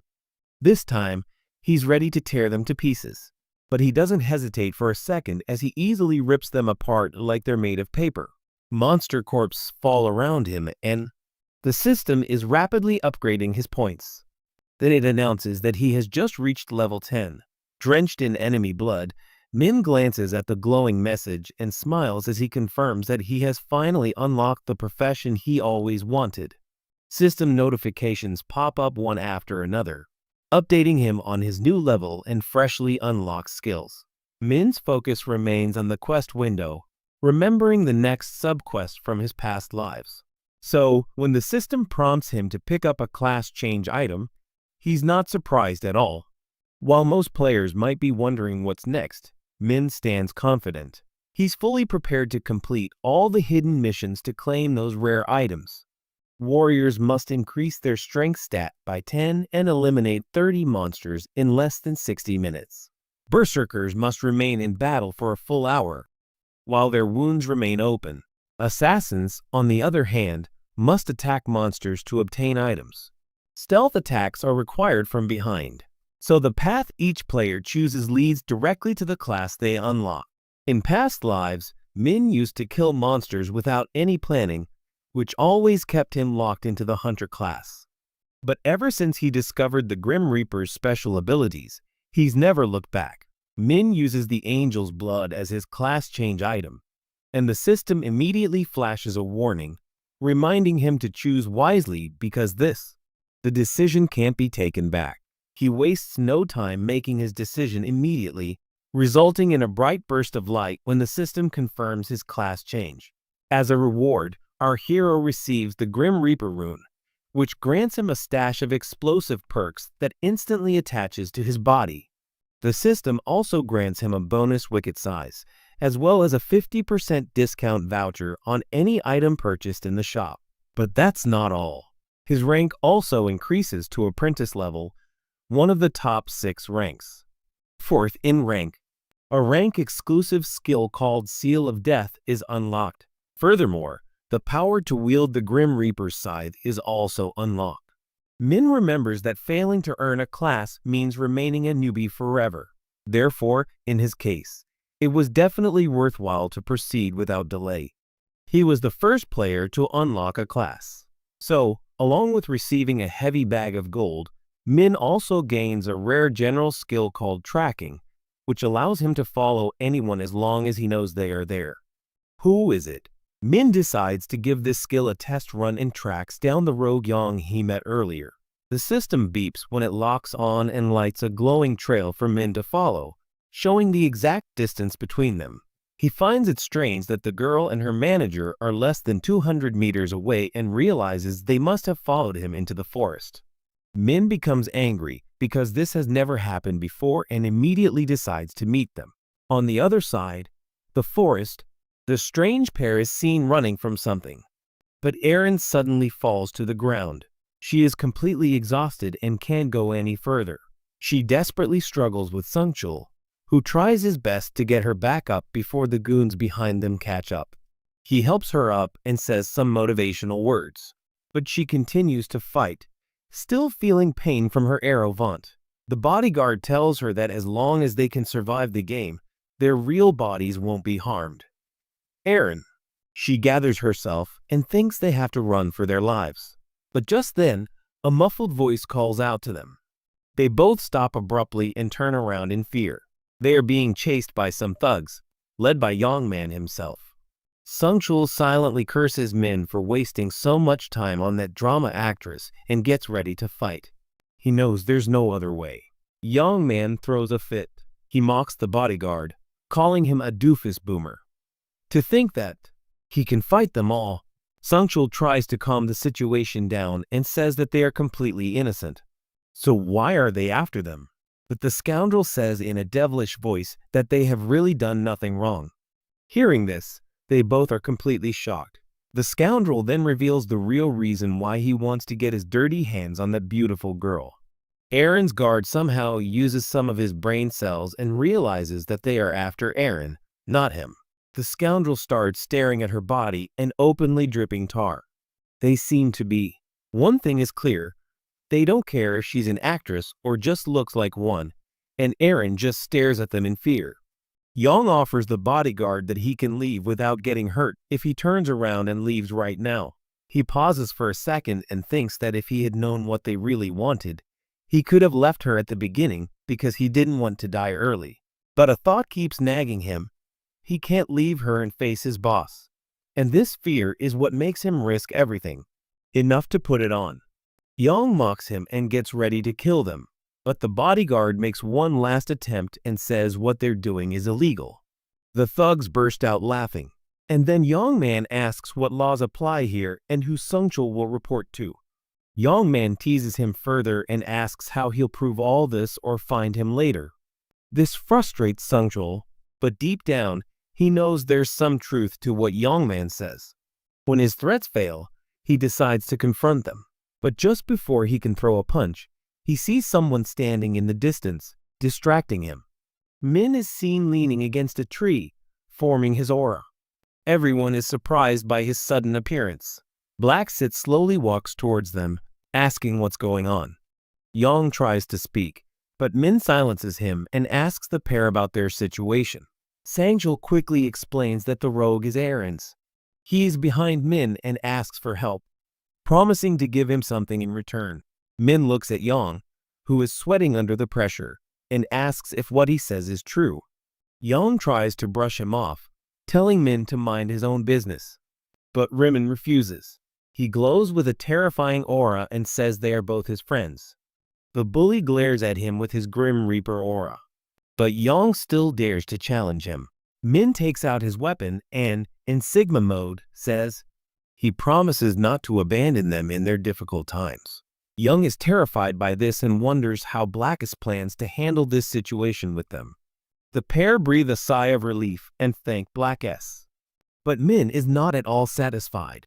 He wants something for himself and has no intention of leaving this encounter empty-handed.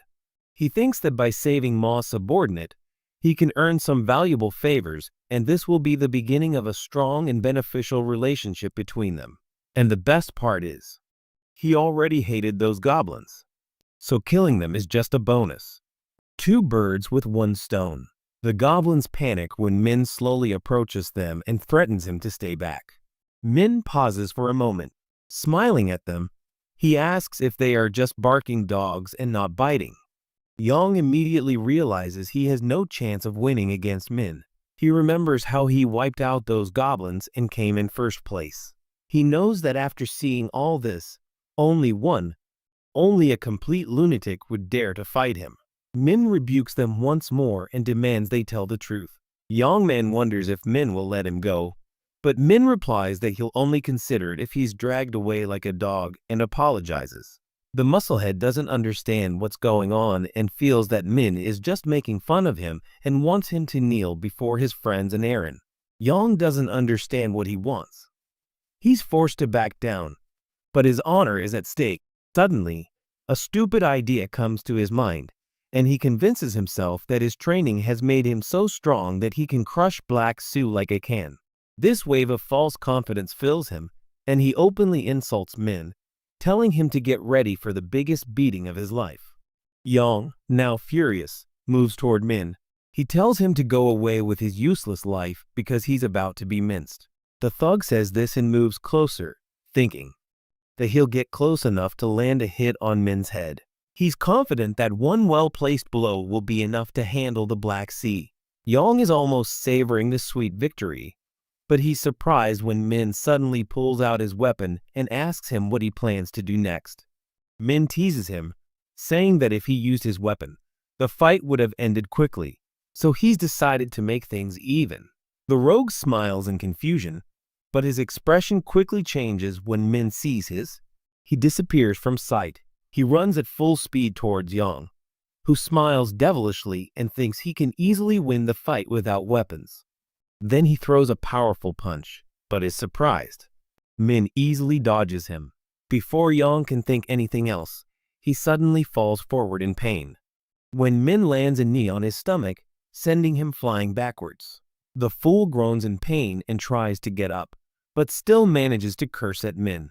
Min doesn't care about any of this. He approaches the thug and punishes him for his abusive language by kicking him hard in the face. This one-sided fight continues and Min picks up the thug by his collar. He slaps him repeatedly, the sound of which echoes all around. Yang is confused. He cannot understand how Min can hit him so hard as if he were a machine gun. Suddenly he realizes that Min is much stronger than him and also much faster. Even though Min does not have the strength to fight, Yang is amazed at how Min is so strong. Is that it? Min throws him to the ground and begins to beat him mercilessly. Min stands there, staring like a villain. Everything seems to be going well. But then the other thugs try to sneak up and attack. One of them fires a powerful arrow. Seeing this, Erin screams at the top of her lungs and tells Min to dodge it. Despite this sudden attack, our hero easily dodges the arrow. Seeing this, the thug is startled and quickly loads another arrow. Min moves calmly left and right, and with each arrow, he dodges it perfectly. He quickly closes the distance between the rogue and the archer, and upon reaching him, he stands directly in front of him and praises his skill. But he warns him to worship whatever god he believes in, as his luck ran out the moment he encountered Min. Without hesitation, Min suddenly strikes from his side and shreds the archer to pieces with a clean cut, sending a scream of pain through the air.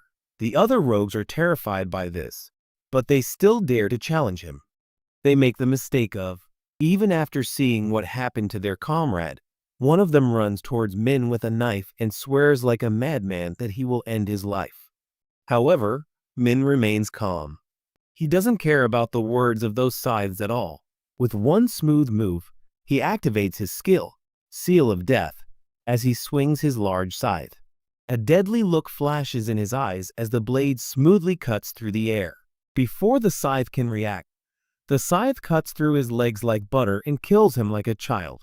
She throws him to the ground, while his friend freezes in fear. Fear overwhelms the poor boy as he stares at his severed legs. But before he can process it, Min raises his saber and walks towards him, already armed with his weapon. Min calmly asks if he's ready to face what he started. Min then delivers a swift slash, completely severing the thug's arm, leaving him screaming in pain. Min watches the attack result. He puts it on and nods. He's clearly happy and satisfied that his war armor can cut through them without any trouble. The thugs are lying scattered on the ground when Min stands over them. He thinks this fight isn't even worthy of being called a proper fight. It's just a walk in the park. Even though his enemies are already on the ground, the storm isn't over yet as Min presses forward. He's determined to scare them so much that they won't even think about looking at him again. After completely destroying them, the clowns begin begging Min to stop. They're terrified they might actually lose their lives. But Min tells them to be men as he cleans up his side. His aura is so terrifying that one clown dies in his pants. With that, Our hero decides he's done torturing these clowns and turns his attention to Yang, who's trying to sneak away. Min quickly turns to him and loudly declares that hiding won't save him, because no matter where he runs, he'll meet his fate. He can't escape. Black Sath readies his blade again and cuts off Yang's arm with a smooth slice, forcing him to scream in pain. With a gaze colder than ice, Min calls him a loser for being unable to handle the pain, which is meaningless.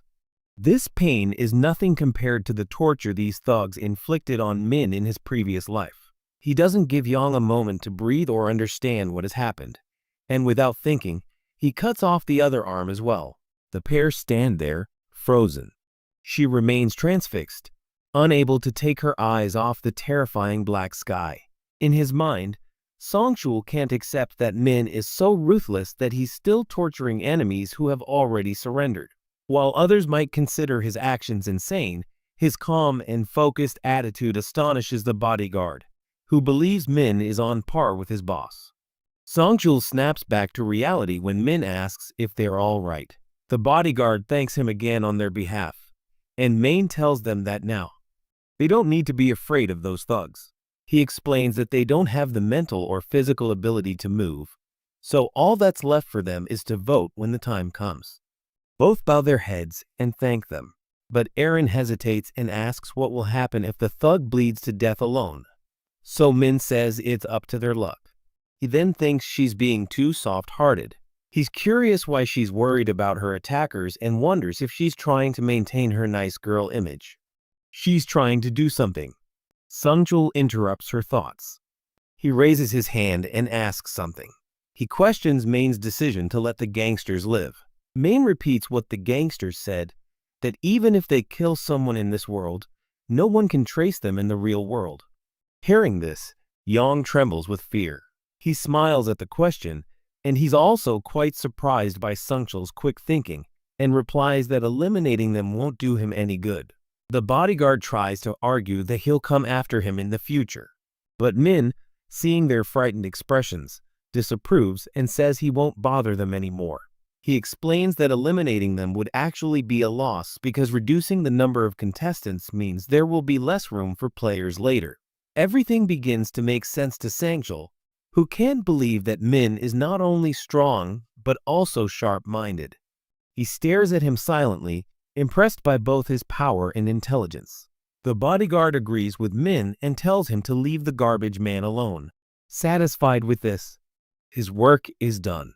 Min turns to leave, but the pair stop him and ask for his account details so they can repay him for his help. But Min says there's no need to worry and walks away confidently. Both are surprised to see that he didn't ask for anything in return. Sangchul thinks he should report the incident to his boss as soon as possible. His thoughts are interrupted by Yong's painful groan, as if he's been brutally stabbed. The bodyguard kills him right there. He considers doing something, but he decides to follow Blackside's advice. He spits on the thug and then drags Aaron out of the area. Meanwhile, a strange scene unfolds in the crowd as everyone fights to become zone representative. The noise quickly turns into verbal abuse. Others intervene, threatening to start a fight and try to calm the situation. Some players try to seize the moment, promising to be strong leaders who will stand firm under pressure. They remain calm, and one of them even claims that his father holds a high position in the government, but no one believes him because he has no proof to prove his point. Amidst all this, a magical voice calls out to them, telling them to stop fighting and drawing their attention to the timer. It tells them that arguing like children will only waste time. Curious, the other players ask the mysterious man with mint ice cream hair if he has a quick way to fix the situation. Is there a way? His confident answer surprises everyone. While he laughs in his mind at their seeming incomprehensibility, one thing is clear. His powers are working as well as they did last time because he has the rune of persona. Chakaman remembers the time when he first got his power and immediately felt like he had been scammed. At that time, he couldn't see any real use for it and thought he would truly become monster food because the skill had no effect on him. Just then, a sharp idea comes to his mind as he looks at the other. Players watch as the goblins are slammed to the ground. He points to a random NPC and tells everyone in a confident voice to drop everything and save the girl. The group rushes in without thinking, leaving their kills behind in their haste to become heroes. When the crowd clears, Chakaman finishes off the monsters and secures his 100 kills. A goofy smile appears on his face as he thinks he can easily take the zone leader's spot. Back in the present, Chakaman tells everyone that there are 5 or 6 candidates first. Find it before the voting time runs out. The brainwashed players nod and accept his words as fair. Just then, Mint Boy begins to choose names and asks others to nominate whoever they deem trustworthy. A chubby, noble player tries to put himself forward, but Chakaman silences him, refutes his logic, saying that if they were allowed to nominate themselves, everyone would do it. He then insults the arrogant player without a second thought. Everyone joins him in supporting him. He accepts things without questioning them. While Chakaman laughs to himself, he knows how easy it is to fool them. Confusion spreads among the crowd as no one knows whose vote is right for whom. But Min Chakaman has already noticed this and knows that they will choose the one who appears most powerful. A player falls into this trap and nominates Chakaman. He praises him for how he is naturally commanding everyone with his leadership. Chakaman acts innocent. While he's adamant about his decision to approve the NPC nominations, he's unaware that he's fallen into Chakaman's trap. He thanks the player with a devilish smile and pretends to be grateful for everything. Then he asks the crowd if anyone has any more candidates. One player names Black Sad, which makes perfect sense since he topped the previous round. 2 more voices appear, naming the second and third place winners from that same round. Now that 4 nominees have been selected, they're done. Chakaman asks one last time if anyone has any more names, but the crowd remains silent. He claps to wrap up the selection and invites the nominees to come forward and give their speeches. To begin, he takes the lead and comes forward first. He's confident he's fooled the entire group. Mint Boy begins his speech, but can barely utter a word when someone yells at him and tells him to shut his mouth. He stops, turns his head, and looks at the voice, confused. Tries to find him. Joe Yangsik, known as Life as a Documentary, suddenly appears and walks towards him with a menacing look, saying he's not here to be a good kid. Clearly angry, Joe questions what scheme Chakaman is running. Chakaman intervenes and tries to defuse the tension, but Joe ignores him, asking who put Chakaman in charge and why he can decide everything. Chakaman panics as he sees his plan go awry, and it seems like Joe has seen through him. However, he quickly tries to convince himself that it could just be a lucky guess. Joe continues to press him and humiliate him for his blatant lie. But Chakaman grows angry and talks about Joe's background and lack of basic manners. He hopes that his powers will finally work. Chakaman tries to defuse the situation, but instead, he may be pressing the wrong buttons. Joe's anger reaches its peak, and he tells him he threatens to finish him off. He's clearly in the mood to kill him. Chakaman stands frozen in shock when he realizes that his skills have no effect on this scoundrel. But Joe pays no attention to him and turns his attention to the crowd. With an angry look, he threatens the gangster players and shouts that they should vote for him if they don't want to regret it. Seeing this, Chakaman becomes enraged. He calls him an idiot and says that no sane person would follow someone like him. He mocks Joe. He blows up at him. He tells him to run like a good little boy. Joe calms down for a moment. Then he suddenly lunges forward and slits Chakaman's throat with a dagger. Mint Boy tries to say something, but the blood spurts out so quickly that he clutches his throat in pain before he can even form words. Joe mocks him, saying that resisting him was a stupid move. He slowly faints and falls to the ground, dying.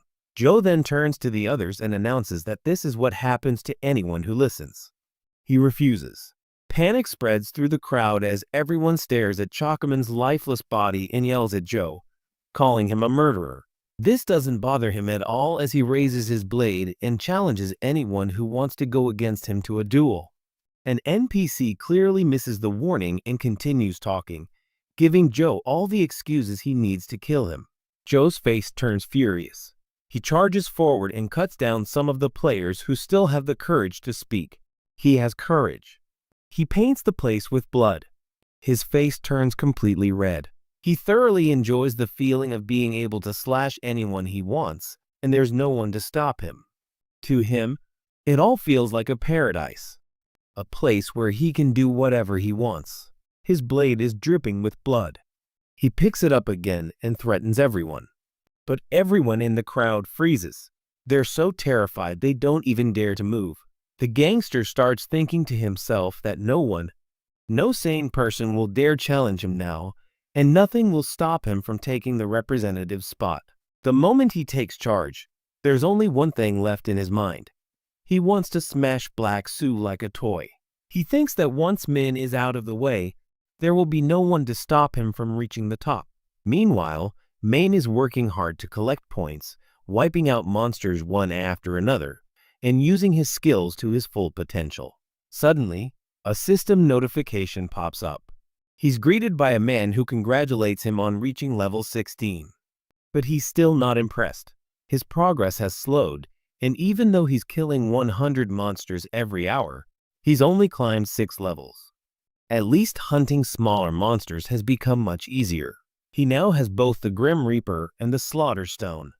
Min looks at the time and notices that 3 hours have already passed. So he thinks it's time to head back. Before he can take a step, a golden light shines down on him. It seems to make his job easier. The golden light teleports all the players to the starting point. Sungchul and Aaron are completely shocked when they see the bloodshed that Joe has created. Min tries to understand the situation and thinks that Joe, being the leader of the gang, is an experienced fighter who has always been in second place in the local rankings. However, his personality is absolutely useless. He thinks that such a crazy person needs to be dealt with at the right time.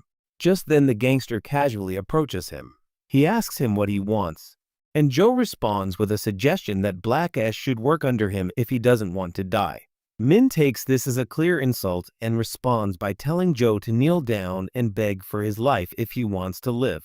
Joe doesn't understand why he's saying this and continues talking about becoming a representative. But Min quickly silences him, pulls out his weapon, and asks if he'll listen to him after he dies or would rather reform beforehand. Joe is shocked. He stares at him, completely shaken by his weapon, and immediately realizes he's messed with the wrong guy. Min finishes his sentence and demands an answer. But the thug remains arrogant, declaring that the leader of the Yansik gang bows to no one and issues a challenge.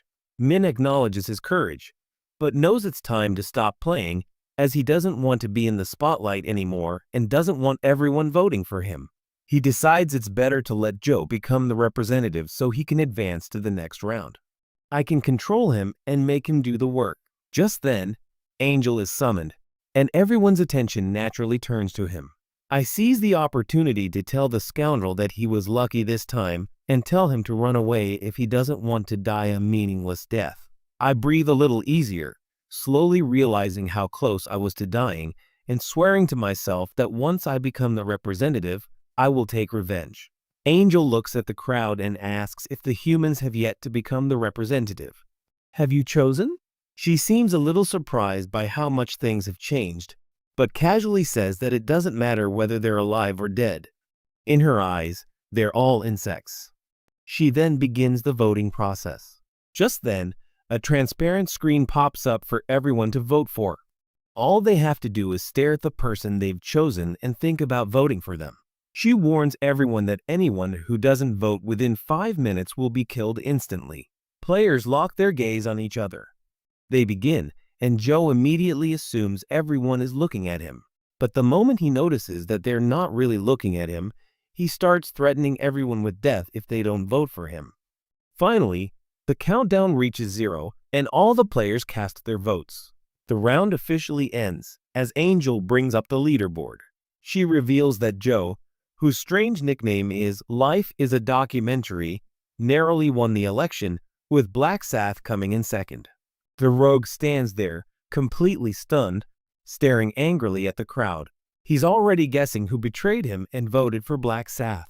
Angel wastes no time completing the process, declaring Joe the official representative of the local map and granting him the command right ability, which allows him to control the Dan players. Joe laughs devilishly. He's already thinking about how he'll take revenge with this new power, but his dreams are shattered when he reads the skill's rules and discovers the secret is that this skill can only be used 10 times. He can only issue one command at a time, and most importantly, it cannot be used on players who have already unlocked the profession. Soon after, Angel drops another bombshell by revealing that there was a hidden quest on the map that allowed players to unlock the profession before the voting round began. Everyone is confused, but Angel clears up their confusion by explaining that the side quest would have appeared once any player reached level 10. Everyone. He says he didn't get a chance to level up because there were no monsters there. Hearing this, Angel angrily retorts that the forest was full of monsters all along, but she calms him down, explaining that only 8 people worldwide have completed the side quest, and adds that someone from their local map has also completed it. She then shows the results of the side quest and reveals who it is. Once again, Black Sath wins, securing first rank on both the local map and worldwide. He receives the Grim Reaper profession. Everyone stares at him, completely shocked. He casually poses and stands in front of them like a Sigma, as if performing an aura form. People begin to wonder what the Reaper profession could mean, and that perhaps that's why he received this weapon. Joe is completely shocked, as he had planned to make Blackside's life hell with the command right ability, and now he realizes that it won't work on him. Angel then explains that the ranking is based on she's impressed by how quickly players completed the side quest, and she seems genuinely impressed that Ramen not only unlocked the profession, but also achieved the first rank on the entire world map. She wonders if it was just a coincidence that his name matched his unique profession, or if he already knew that doing so would benefit him later. But Min replies that it was just a coincidence and smiles. He's well aware that Angus doesn't actually know the rules required for that profession. Angel finds it funny, and she says that maybe this is what humans call luck. Then she points out how crazy it is that Joe can no longer control her with commands. This clearly surprises the other players. After their interest is piqued, Angel explains that the representative can't command anyone who has unlocked a profession.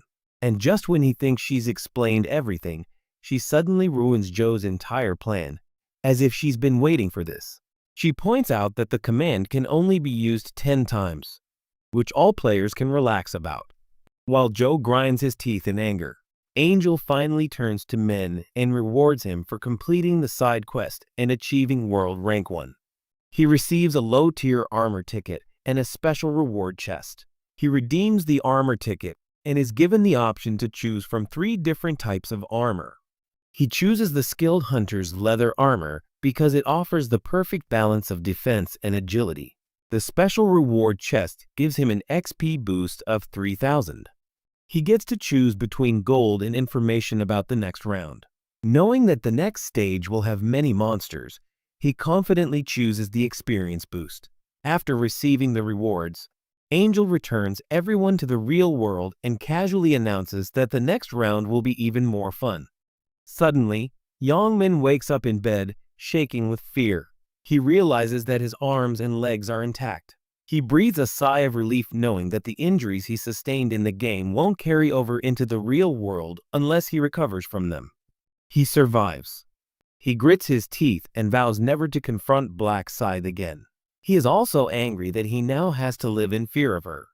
Back at the hotel, Sungchul praises Arun, but she admits she was merely a burden to him and sincerely thanks him for saving her.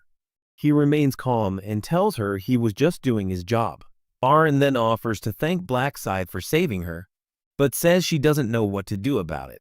Sungchul says he knows Black Scythe's whereabouts. It's nearly impossible to guess, considering he hasn't revealed his identity and hasn't even provided his bank account number for the compensation. It's clear that he doesn't want anyone to find him. Perhaps he knows that such things could lead to his identity being traced.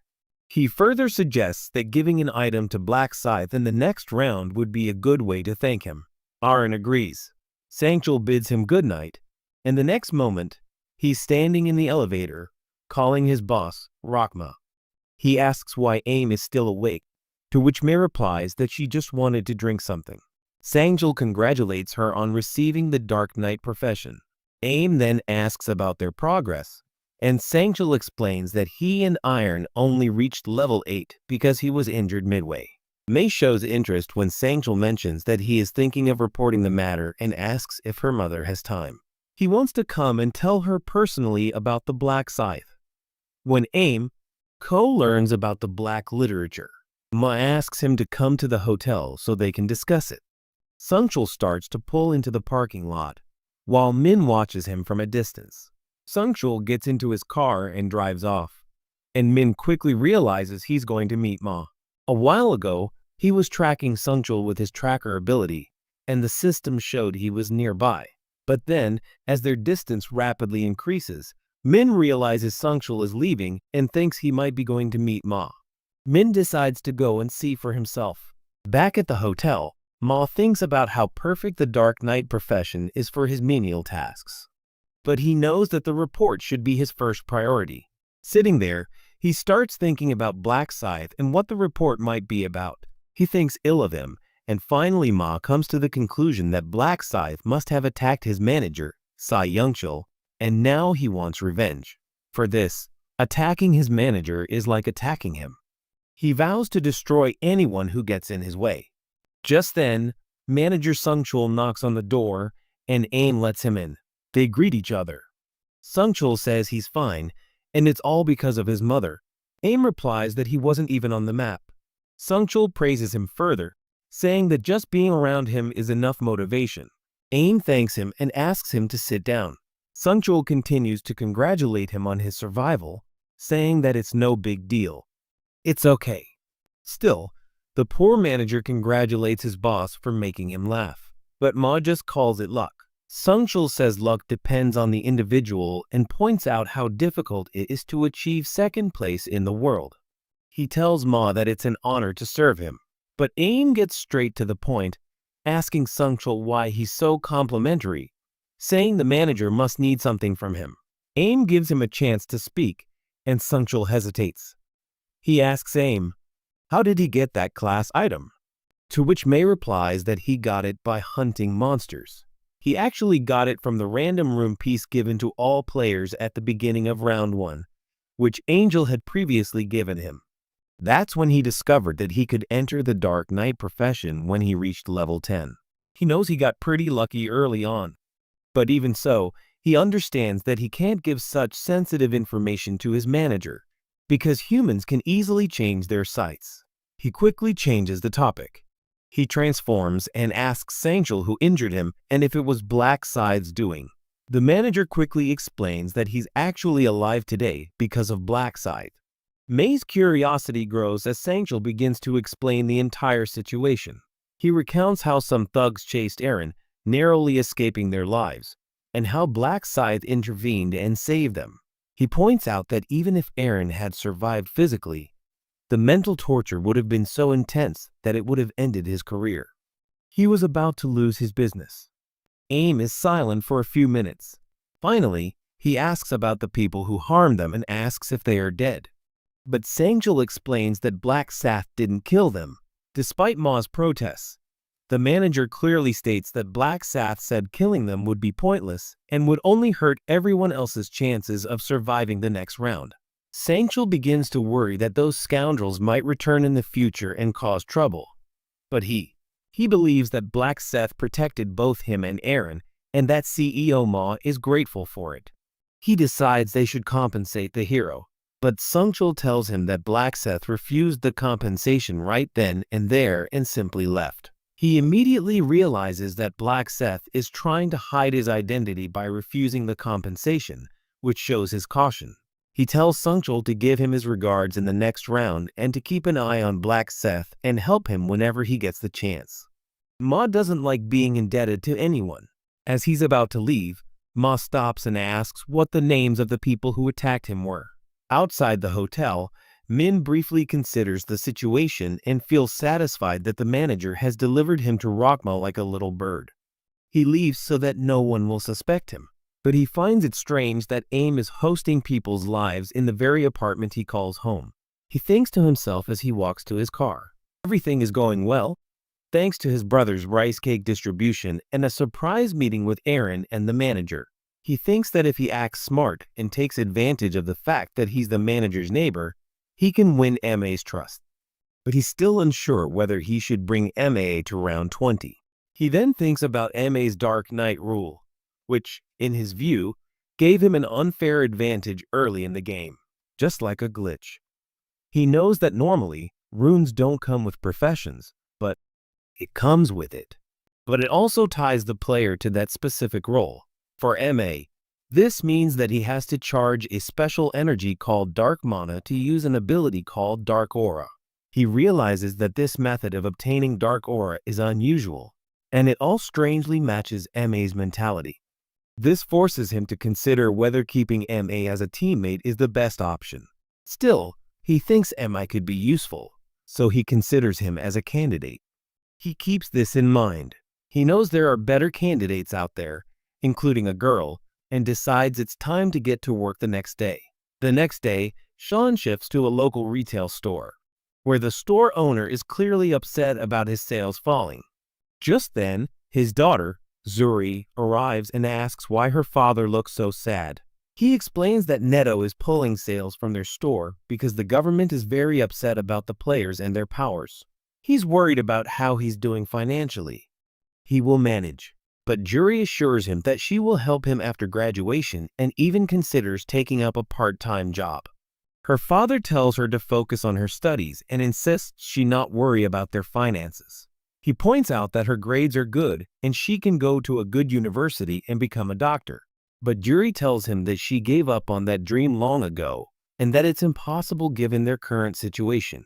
Her father understands with tears in his eyes. He realizes the real problem is money, and he's deeply worried that Juri will have to survive the next rounds. Overwhelmed with emotion, he breaks down, unable to control himself, and begins crying. But Juri lovingly holds his hand and tells him not to worry because what happened can't be changed. She then reveals that she's been given a profession in the second round. Before her father can fully understand what she's saying, she uses an ability that creates a green aura around him. She throws it, confusing him. She explains that she has the buffer profession, which allows her to boost anyone's stats by blessing them. To normal people, this feels like an energy boost. Her father begins to feel better, and Juri assures him that she will use this ability on him again and again. Her father feels a surge of energy and tells her that he will try his best. Just then, Min enters the shop, surprising the shop owner. Juri asks if her father knows about this. "You know the boy?" Then his father reveals that Min is the man who won first prize in the Neto lottery and wrote the same number on every ticket. Min asks if the owner still remembers him and then introduces himself, saying he's the same boy who bought $1,001 Neto tickets last month. The shop owner is shocked by this introduction and asks why Min is there. Min explains that he wants to apologize. He mentions that he saw on the news that because of his win, Neto had taken his money from the shop. The tickets are taken back. He explains in detail that he never intended to cause any trouble. The shop owner assures him that it's not the customer's fault and that taking back Neto's tickets won't bankrupt him. Despite this, Min pulls out an envelope containing 10 million won and gives it to the shop owner as compensation. The shop owner is stunned and insists that Min doesn't need to give him the money. But Min tells him to take the money because he wants to keep it, and then he leaves the shop. Juri's father is shocked by the situation and refuses to accept such a large amount. Juri demands he go after him and return the envelope, and her father agrees. She runs after him and finally catches him. She calls out his name, but Min refuses to recognize him. She tells him they're in the same class. Min claims he's not good at remembering faces and doesn't know her. But in reality, he knows exactly who Juri is. She's the shop owner's daughter and has a profession as a buffer. He remembers the first time he met her and how he was surprised to find out they were classmates. He deliberately made their first meeting seem like a coincidence in this regression so that Juri would join his team without thinking. Juri asks if they can talk somewhere, and Min agrees. The scene shifts to a local park where they are both sitting on a bench. Juri gives him back the envelope. Min recognizes the envelope as the one he gave to the shop owner. He had given her the money, and Juri explains that he can't accept such a large sum. Min smiles, knowing he won't accept it because Juri doesn't like to be indebted, even when she's in a difficult situation. Juri then asks him to take the envelope, but Min refuses, saying he gave her the money as an apology, and now that he's already given something, his moral values won't allow him to take it back. Juri again says that accepting such a large sum of money is completely uncomfortable for her, which Min understands perfectly well. He replies, for him, this amount is not that big, so they don't need to worry. While Juri wonders why Min is so stubborn, he stands up and starts to leave. Juri stops him and negotiates. She asks if it would be okay to return 9 million and keep 1 million. Min challenges her and asks how she can decide this without the shop owner's permission. Juri reveals that the owner is her father. Min pretends to be surprised and calls it a coincidence. Juri also finds it strange that Neto, Winner, turns out to be his classmate, and he doesn't recognize her, even though he recognized her the moment he saw her at the store. Min again pretends he's not good at remembering faces and says it's the first time he's spoken to her face to face. Juri understands that this means he must have heard her name for the first time that day. She stands up, goes over to him, introduces herself again, and asks him to remember her face. Min assures her that he will. The girl becomes saddened that graduation is near. She's about to graduate, and she still has to introduce herself to her classmates. Min reassures her, saying he'll stay in touch with her even after graduation. With that, he asks for her phone number. Juri hesitates at first, but eventually types his number into her phone. Min suggests they should be friends and starts to leave. Just then, Juri realizes she hasn't returned the envelope and calls out to him. Min simply waves and walks away. She stands there for a moment. She's embarrassed that he asked for her number. Even though he asked for it as a friend, Juri's heart starts pounding because she likes him. She remembers the time she saw him being bullied and, feeling responsible, called the police. She followed him home and saw him working at his part-time job as if nothing had happened. That's when she realized what a strong man he was.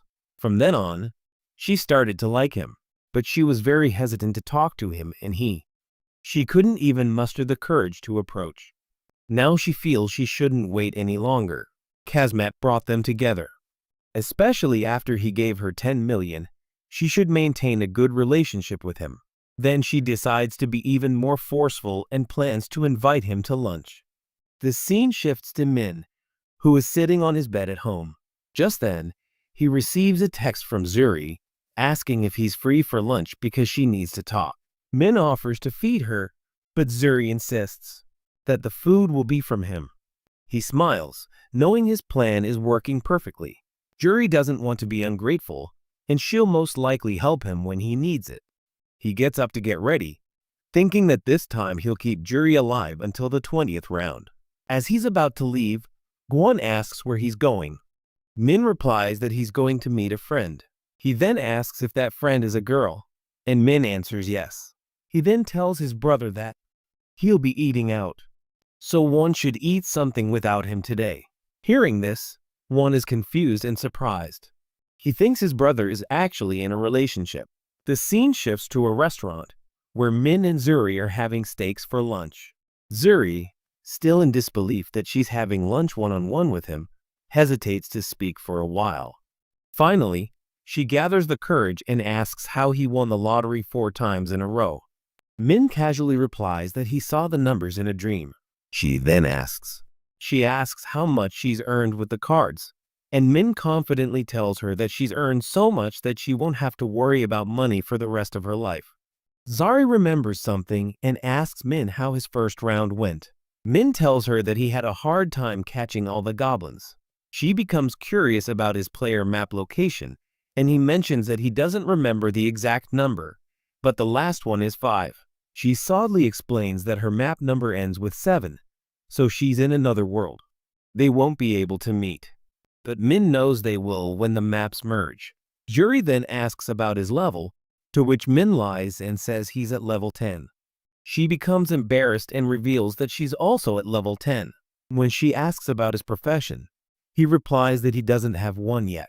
Juri says she was lucky because she got the buffer profession.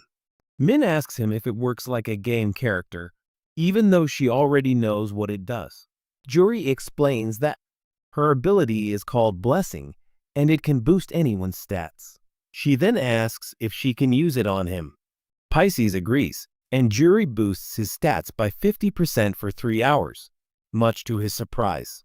Pisces is overjoyed at the results and realizes that when she reaches max level, her ability will upgrade to double the current boost. He wanted to boost her stats because he had received a ring in the previous round, a random gold pouch that gives the user gold based on their luck stat. The more luck he has, the more gold he gets. Min thanks Juri for the boost, and she tells him she can do it for him anytime. Min then asks what she wanted to talk about. Juri explains that her father wanted to thank her for the money she gave him and promises to pay it back whenever she can. Min assures her that she doesn't need to pay anything back, so she gives him an item she got in the previous round as a gift. She gives him a purple crystal. She gives it to him. After leaving the restaurant, they wish each other good luck for the next round. Later, Min goes to a local park and opens his inventory. He is surprised to see that the crystal Zari gave him is a mana crystal that releases the 8-year item. This was completely unexpected for him. He feels that the item's description is unfair, and players will only understand its true nature when they reach level 20. This crystal allows players to combine it with their weapons. They give them the ability to perform various enhancements. There are 7 types of crystals in the game: red, orange, yellow, green, blue, navy, and purple. Each crystal has a different effect. Red increases damage. Orange increases power. Yellow increases luck. Green increases speed. Blue increases intelligence. Navy reduces incoming damage. And purple, the rarest, increases all stats on a weapon. He feels very lucky. And then he remembers that his luck stat is increased because of Zari's boost.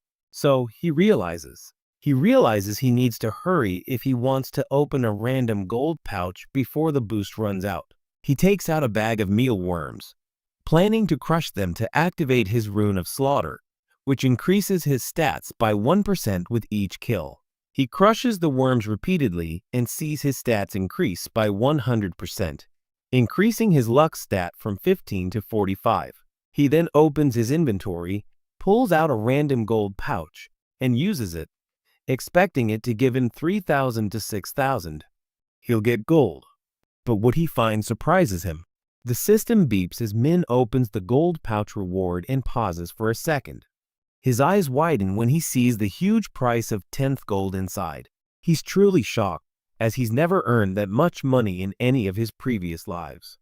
This brings his total to around 16,000 gold, which seems like enough to buy an epic item.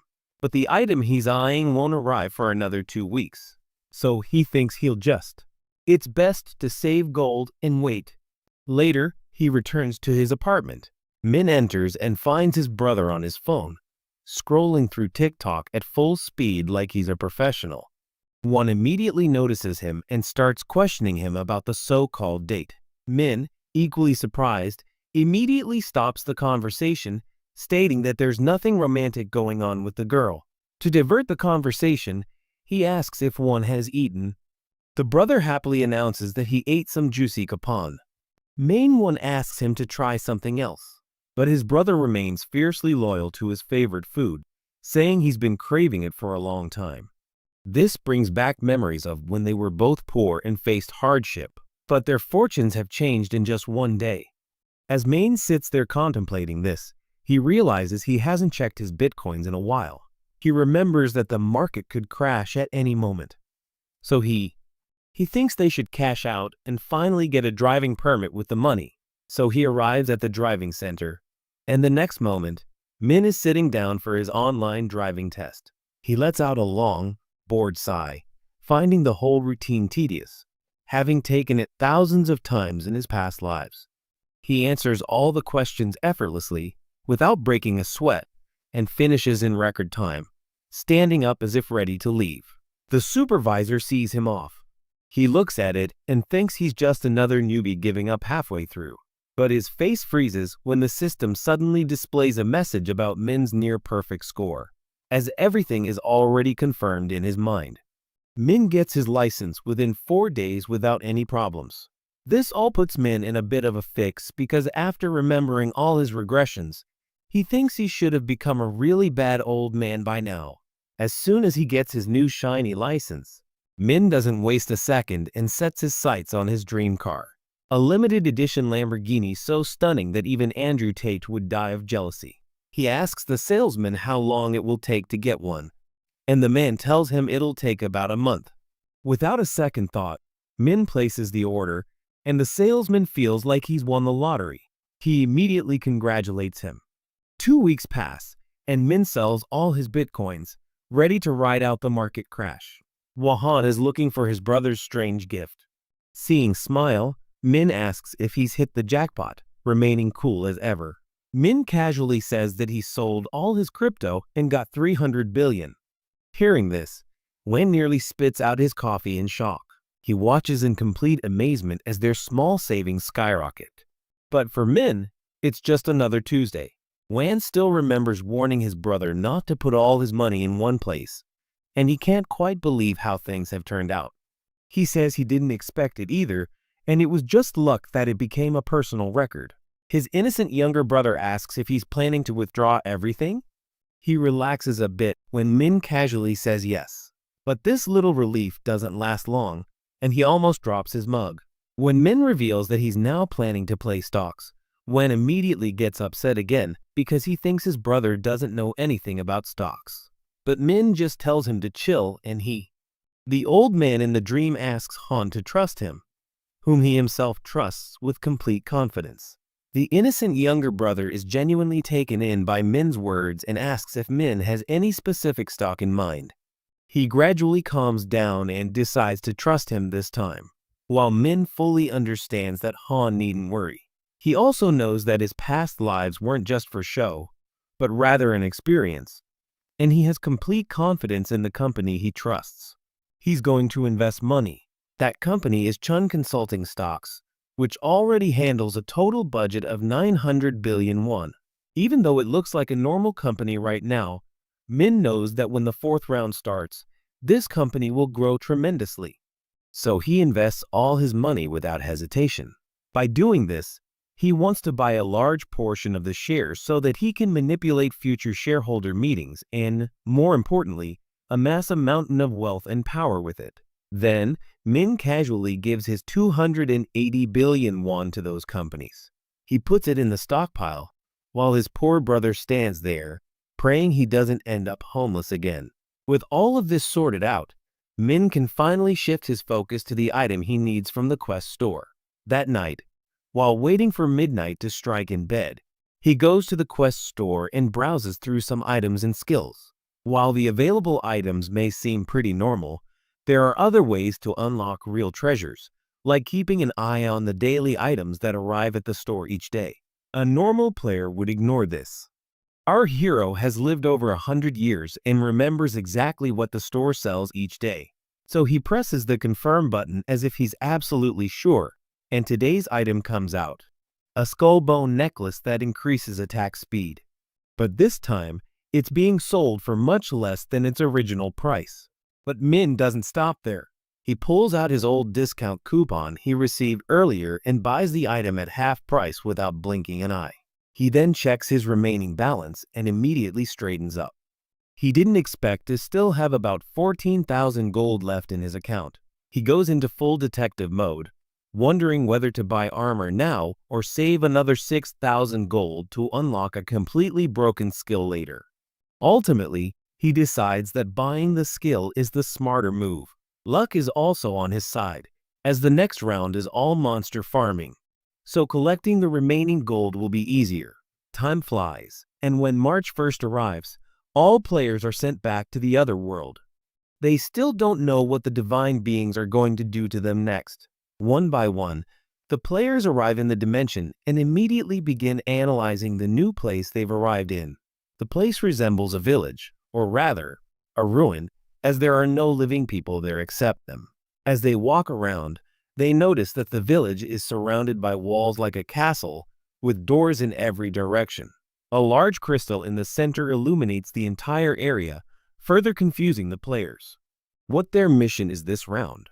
Standing against a wall, Min casually observes everything from a distance. He's not surprised to see that the players are already uneasy in this strange new environment. Joe, on the other hand, seems calm at first. But this calmness doesn't last long as the players start talking about him. They spread rumors about him being a brutal gang boss and gossip that he tried to force them to vote for him, even though most of them wanted Black S as their leader. This enrages the gangster. A sensible player tries to calm everyone down, reminding them that Joe can use his power to silence them. But none of them are afraid because they know he can only use it 10 times. Joe finally gets mad and starts yelling abuse. But this only makes things worse as they all start attacking him and trash-talking him about his thug attitude. Joe yells at the crowd to find that player. He tries to find the person who started it all, but no one comes forward, which makes him even more angry. Then suddenly a voice brings him out of his anger, when a player bows his head and greets the gangster as if he is meeting a celebrity. Joe stares at him and asks who he is. The young man happily calls Joe by his full government name and claims that he is there for proper introductions. Joe immediately asks him if he is from any gang, but the young man denies it and says that he wants to be a member of Joe's gang. Using the little brain left in his skull, Joe is confused as he tries to believe the idiot player standing in front of him actually wants to join a gang. The young man explains that Joe is his idol and says he would love to join his gang. He tries to understand the gangster situation, but the young man suddenly falls to his knees and accepts Joe as his leader for life. Joe gives a devilish smile. He never imagined anyone could appreciate his madness, but he's impressed by Young's courage. Joe orders his new disciple to stand up and asks him bluntly what he wants, because after what happened in the previous round, no sane person would praise him. Young puffs out his chest and declares that the past doesn't matter to him and that he truly treats Joe like a king. He says he doesn't care what other people say and that becoming a member of Joe's gang is his life's dream. Joe readily accepts. He is convinced and agrees to turn him into a gangster farmed by Joe, a force that would put even Pablo Escobar to shame. Relieved, Young nearly breaks his back with another bow and thanks Joe for doing him a favor. The other players are shocked to see Young associating with such a brutal man and consider him completely insane, while Min ignores the situation, believing it to be history repeating itself. Suddenly, a golden light flashes and angels float above the players. Hui arrives and calls them to attention. Angel feigns surprise when she casually mentions that the number of players has decreased compared to the previous round. This leaves the players confused and trying to decipher what she's saying, but a system notification catches their attention, and they realize that several players are missing. Angel then explains that since there were more people here before they left, it means they must have died in real life. One player shouts loudly. Everyone checks out the number of winners for this round. This causes chaos, as the system says only 25% of players will advance. Then, one player dares to call it an error. Angel laughs out loud at this funny answer and assures everyone that she made no such mistake. She reminds them of the rules. The number of players will be halved each round, which the players had completely forgotten since no one was injured in the previous round. Angel thinks it's only fair that 75% of the players should be killed. The crowd tries to protest, but Angel casually stops them and tells them to just do their best. Angel then explains that in the third round, monsters will spawn at all 4 gates and will target the large shiny stone in the center of the village in 5 waves. Angel explains that the operation is essential because they must protect the artifact for 3 hours, or else the consequences will be dire. But even if they can't save the stone, it doesn't matter because their ranking is higher than their deaths. It's based on the number of monsters. She continues talking about how even though there will be large hordes of monsters, their health will be reduced to give players a chance to kill them, but their attack damage will be higher. Joe is bursting with excitement because he's getting the chance to kill the monsters he wants. Furthermore, he has commanding power. Angel claps her hands. It's as if she's heard his thoughts. She tells the zone representative that Joe can use his authority this round. At the same time, she looks at him. She satisfies everyone as she reveals the terrifying rule about what really happens when a zone representative dies. A strange smile slowly spreads across her face as she explains that if the leader dies from a monster attack, their authority is lost. But if a player kills them, that player takes their place as the new representative and gains all command powers. Everyone immediately stares at Joe as if he were the last cookie left in 1,000. Then Angel casually announces, "The monsters will arrive in 10 minutes. With a nasty smile, she suggests the players stay good friends with each other. Then she vanishes into thin air. Joe, enraged, looks up at the sky and starts cursing. But he quickly shuts up when he hears the sound of swords being drawn around him. The gangster immediately draws his dagger and threatens everyone to attack him if they think they can. The players start taunting him and get ready to pounce on him. They are completely blinded by their greed to take away his power. But Min has other ideas. He casually emerges from the crowd, leaving no player unmoved. Joe asks what Black S is doing, but he calmly assures him that he just came for a quick chat. Mr. Documentary tries not to panic and asks him what he's planning. Min smoothly stops him and offers a trade offer. Seeing that Joe is trapped, Min swings his scythe over his shoulder and the gangster offers to save him. Joe simply stares at him in confusion, while Min calmly repeats his offer to save him from the other players. Everyone looks on in shock and disbelief. They are preoccupied with the thought that they might have to fight Black Scythe as well. The other players immediately begin whispering amongst themselves about their chances of survival. Joe, however, can't believe that Black Scythe's name carries so much fear and actually considers taking the deal. Use your useless brain once. While doing so, he realizes that there must be something wrong and decides to talk to Min about it. Min casually explains that in return, Joe will have to obey his every command without any drama. Joe stands shocked that even though he is the zone representative, Min is actually asking him to give orders and play the role of a good little puppy. The gangster asks the reason behind such a demand, but Min remains completely silent. Joe tries to dig deeper, but Min doesn't budge an inch and just tells him to do it. He tells him to follow orders. The gangster's anger grows as he seriously considers rejecting the offer. But the fear of folding like a ladry to Min's dangerous side comes to his mind. Min snaps him out of his reverie and reminds him to make a quick decision as the other players are getting tired of waiting. Sweat drips down Joe's face as he finally speaks his answer, rejecting the generic offer like a complete idiot. But Min already knew that Joe's ego would never allow him to take such a deal. Everything else. Voodoo wastes no time in mocking Brain, saying he's too proud to work for anyone else. The players pick up their weapons and are eager to teach the gangster a painful lesson. Meanwhile, Min, pleased that everything is going exactly as he envisioned, decides to add a little more spice. He looks Joe in the eye and declares that since Joe doesn't need his help, others can do whatever they want with him.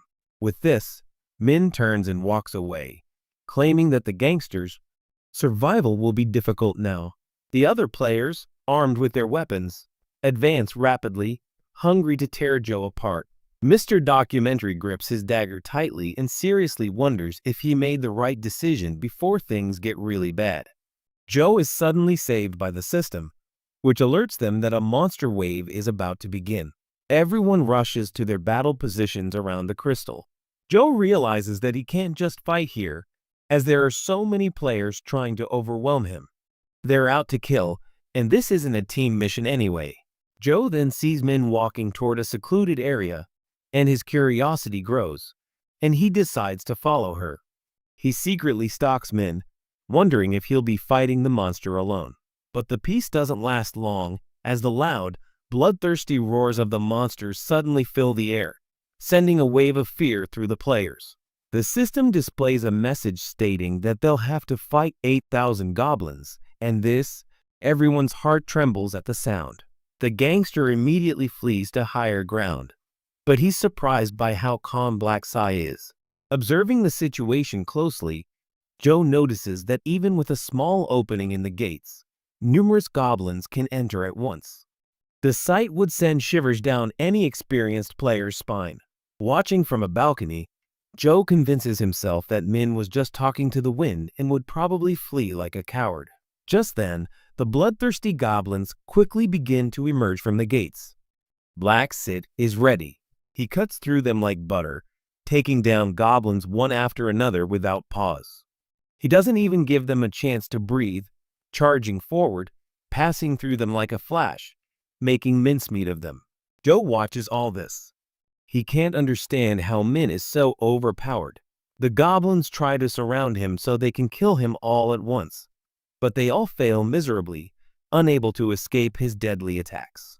While Joe wonders if he needs to level up his power so much, frustrated, this gangster stops hiding like a coward and decides to level up by killing monsters as all the players are busy with them, who takes advantage of the commotion and decides to farm free points. All the players are busy protecting a large artifact and killing goblins one after the other. Joe sneaks in and joins the fight. Just then, the rogue spots some goblins. He immediately locks them and starts eliminating the weaker monsters, which are a nasty mess. He smiles with an expression and starts anticipating the monster attacks coming from his room. But his happiness is short-lived as an arrow passes near his face and passes through his ear. Gangster goes berserk with rage and tries to find the attacker, but he doesn't find any archer goblins. He understands that a player has targeted him, and his anger reaches sky high as he thinks of taking the coward's life. But before Joe can take another step, he feels something stab him in the stomach. He sees that a player has thrust their weapon into his stomach. The player immediately starts celebrating. But this musclehead starts pulling the spear out of his stomach like a giga chat. The player is shocked by this, and Joe starts cursing. The player starts trembling with fear, but it's too late, because whoever thrusts his sword into his chest, finishing him off with his small sword. Just then, another arrow hits him in the face. He narrowly avoids the blow and finds the timid archer, who wastes no time and takes aim with the spear he had drawn. The player tries to shoot again, but an arrow pierces his head, stopping him in place. Holding his wounded side, Joe becomes enraged. He begins to curse his carelessness and his position as a useless area representative. Mr. Documentary is desperate and regretful to be rid of this title. He initially rejected Min's offer, but he decides that a real man like him prioritizes his honor and doesn't act like a little dog to anyone. He then looks around and tries to find a way to avoid the players and hunt in peace. He finds an opportunity when he spots the third most powerful player, Blackbeard Dragon, eliminating goblins. A wicked smile forms on Joe's face, and he approaches the Black Dragon and uses his command powers on him. He activates it. He then orders him to become his personal bodyguard. Meanwhile, Min is racking up XP and eliminating goblins without breaking a sweat. He then opens his inventory and is surprised to see that he's already collected a lot of gold, but there's still a lot left to collect. He decides to collect 2,000 more just for fun. Then an idea comes to him when he realizes he can buy 2 skills and also get the Rune of Thought, which he's getting a little early this time. The goblins try to sneak up on Black Sath while he's busy elsewhere, but they can't fool him, and he finishes them off with a single swing of his sword. The other goblins, seeing the plight of their friends, hesitate to advance, but Black Sath isn't done yet. He chides the monsters for being weak and charges towards them. Then, a sudden flash of light illuminates the night sky, distracting the players from their ongoing battle. One by one, the goblins begin to glow and slowly, they vanish into thin air. The surviving players celebrate their victory in the first wave, but they're too exhausted to fight any further. Min realizes that nearly 1,000 players have died and wonders just how dangerous these weak-looking goblins really are. He then searches for someone among the survivors. Then he sees Joe and wonders how he survived. But perhaps he won't be so lucky in the next round. This gangster is furious that the players targeted him instead of fighting the monsters, and then one of them attacks him. But he tries to sneak attack. The player charges forward, but Black Dragon and Young take him down. Joe is relieved that he survived thanks to these two fighters saving his life. Young is worried about his master's injuries, but Joe is even more shocked that he didn't even have to use his mind control powers on this idiot. He trembles in pain, clutching his wound tightly to stop the bleeding, and he wonders if he'll survive the coming rounds. He grits his teeth and tries to motivate himself that he'll survive to prove them all wrong. Suddenly, a siren blares, alerting all players that the next round is about to begin, and this time, it will also include hobgoblins. A second wave of monsters rushes in without warning, while Min stands there, forming aura. He's ready to collect free EXP. He restarts Genocide of Goblins and begins swinging his deadly sight. And the goblins. He finishes it off like it's child's play. A short while later, a system notification informs our hero that he has reached level 20. His rank has been upgraded from apprentice to regular. He is enraged to see that he has now unlocked crafting, allowing him to combine skills and fuse all his junk materials into high-quality gear. Furthermore, the system grants him a new skill and upgrades his first skill, Seal of Death. Seeing this, Min is satisfied because his skill. The set works well with her runes. The mindless goblins try to attack Min again, but are immediately engulfed in complete darkness as Min activates his newfound skill, Night of Death. Black Sad attacks the blind goblins in flash mode, putting them to sleep one by one. The darkness melts everything in its path, and Min leaves behind a mountain of monster corpses. Just then, a system notification comes in announcing that the second wave has ended. He drops his sights in exhaustion and decides it's time to buy a new skill from the quest shop. He scrolls through the store for a while and finally selects the Sixth Sense skill, which allows him to sense everything within 100 feet of him. Min activates the skill and finds only dead goblins nearby, reminding him that he still needs to collect 2,000 more gold. The third wave begins, and our hero begins cutting down the goblins just like before. While the Black Dragon is on the run, Joe's. He keeps running around due to mind control. After the third wave ends, players are fighting Nos in the fourth wave, who takes full advantage of his mind control powers and shamelessly uses his teammates as shields to save his life. After a long and brutal fight, the system notification comes again, signaling the end of the fourth round, which leaves Nos barely standing. Sweat is pouring down his face, and he wonders how much trouble he has gotten himself into. This gangster has already used his power 10 times. He's done and convinces himself that he's safe for now, as long as his brainwashed players are alive. The system announces that the final wave is about to begin, and players will have to fight approximately 11,000 massive monsters. This leaves them completely frozen in shock. After a while, players and monsters are busy killing each other. Joe tries to take advantage of all this and finally get the #1 spot. But his little fantasy ends when he turns his head and sees that 2 of his disciples have been killed. Players, still hungry for the representative spot, rush to attack Joe, ready to finish him off. He panics and pushes 2 brainwashed players in front of him, shouting at them to do their job properly and cursing the cowards who followed him when the round is almost over. Some players shoot arrows, causing Joe's remaining zombies to fall, and the players, armed with weapons, move forward. This makes him even more nervous and he runs away. He decides to run away so he can survive and fight the next day. The players chase him, unwilling to let the gangster escape.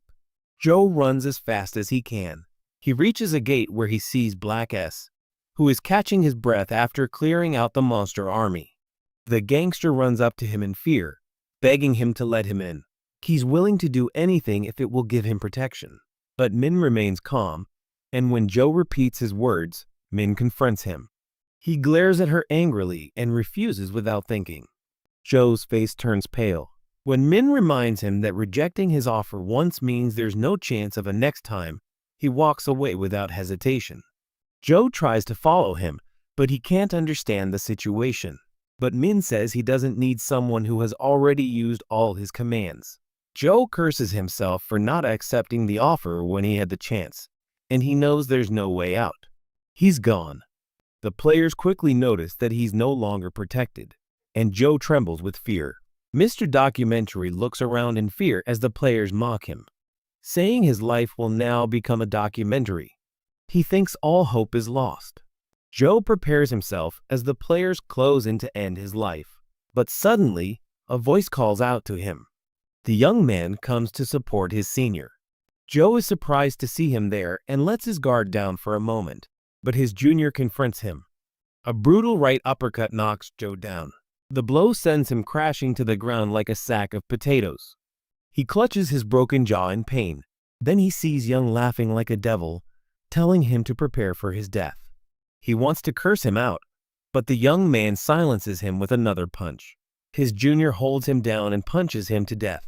Mr. Documentary stares at his underling in fear. He can't speak with his broken face, and his life of misery flashes before his eyes. The young man stands with a menacing aura and stomps on Joe, severing his life subscription forever. He laughs uproariously as the system declares him the new zone leader and immediately begins dreaming about all the fun he'll have with his celebrity crush. Looking at his fallen master, the rogue thanks Joe for giving him new powers and blames him for everything.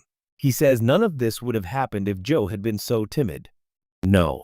The new leader then appears and acts as if he had planned everything, leaving the players completely confused.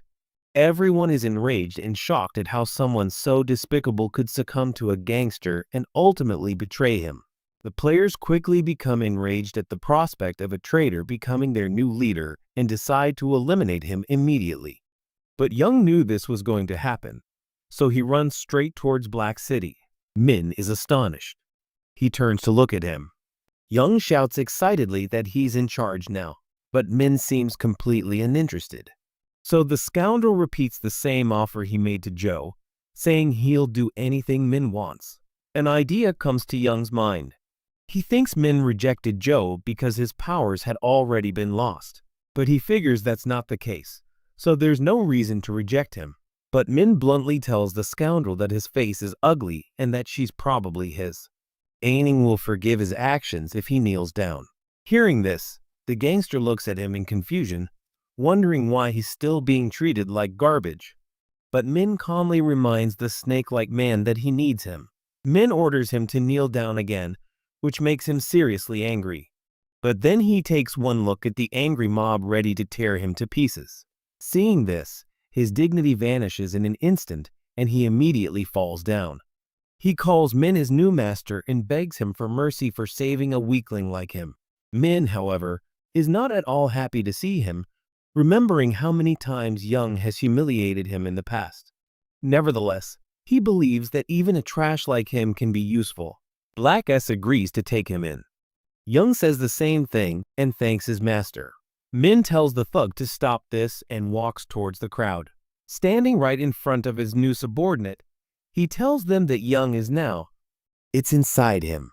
Seeing this, the players immediately panic.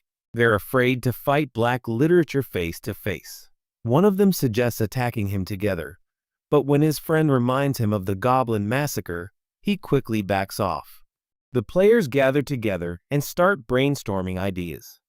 Our hero offers one himself. He tells them to either be good kids and run away, or stay and taste his sword. He advises them to take the first option, because if they don't, they'll be damned.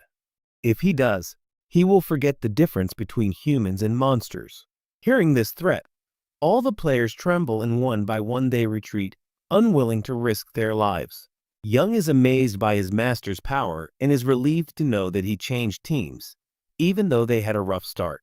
Just then, Min looks around and realizes that the 5th round is about to end peacefully, as all the monsters are almost gone. To make things more interesting, Min gives a devilish smile and calls out to his new underling. Young immediately stands at attention, ready to take orders. Just then, Min tells him he'll do whatever he says without asking a single question.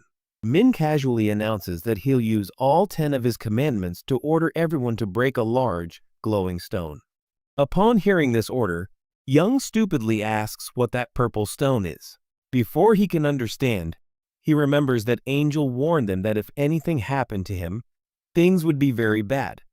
But this gangster is increasingly perplexed by the question of why he must use all 10 of his commands and demands an explanation. He begs Min to let him save at least one command. But Min remains adamant. Young agrees to obey his master, stating that he will choose the names of the people to be commanded.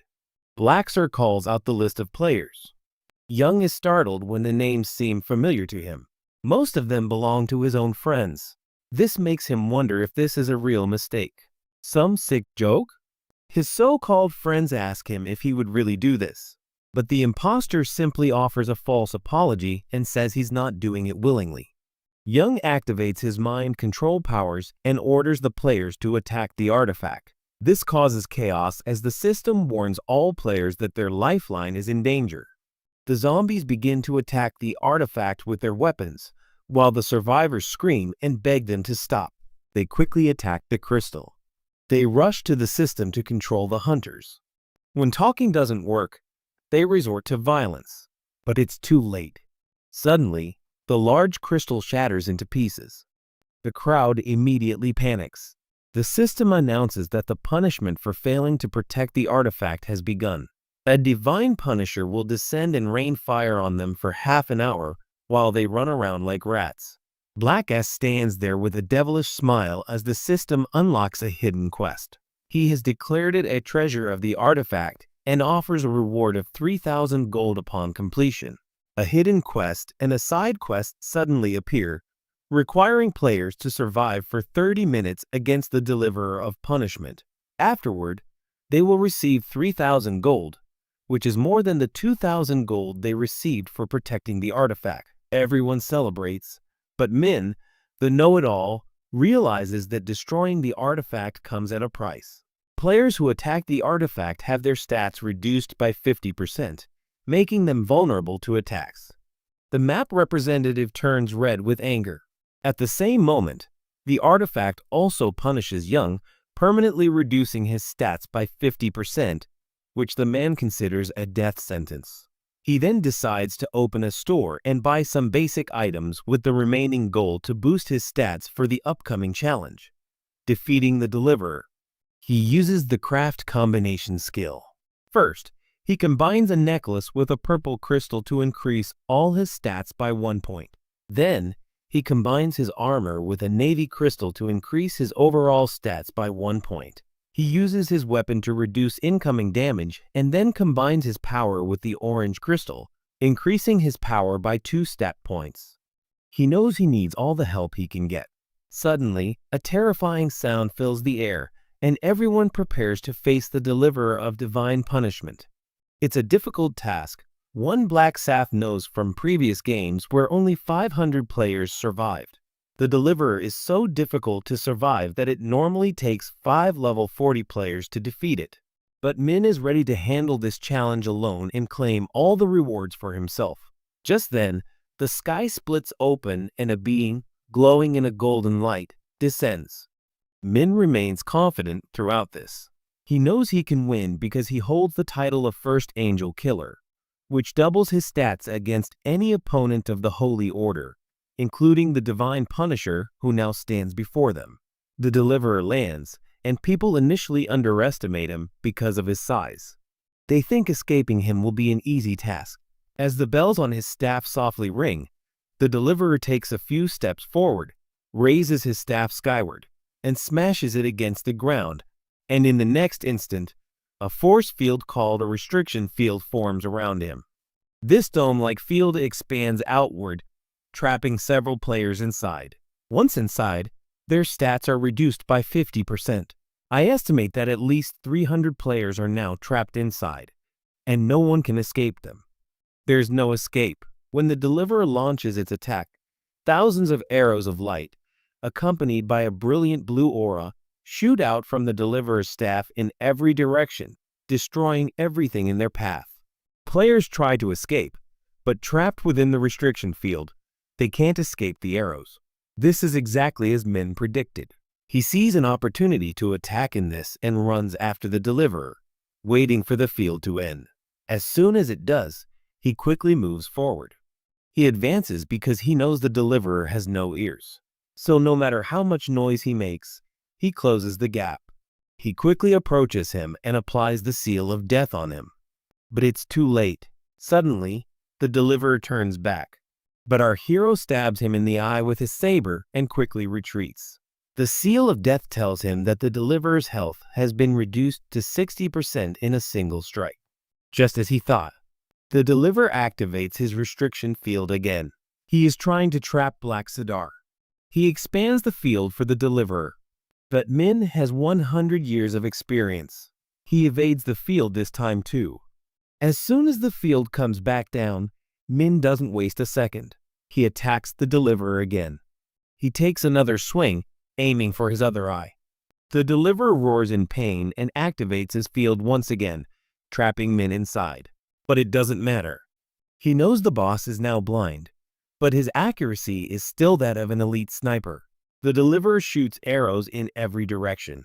He tries to kill Min by firing a sword, but this attempt is futile when Min activates his Night of Death ability, which absorbs all the arrows, as light cannot survive darkness, and they vanish without a trace.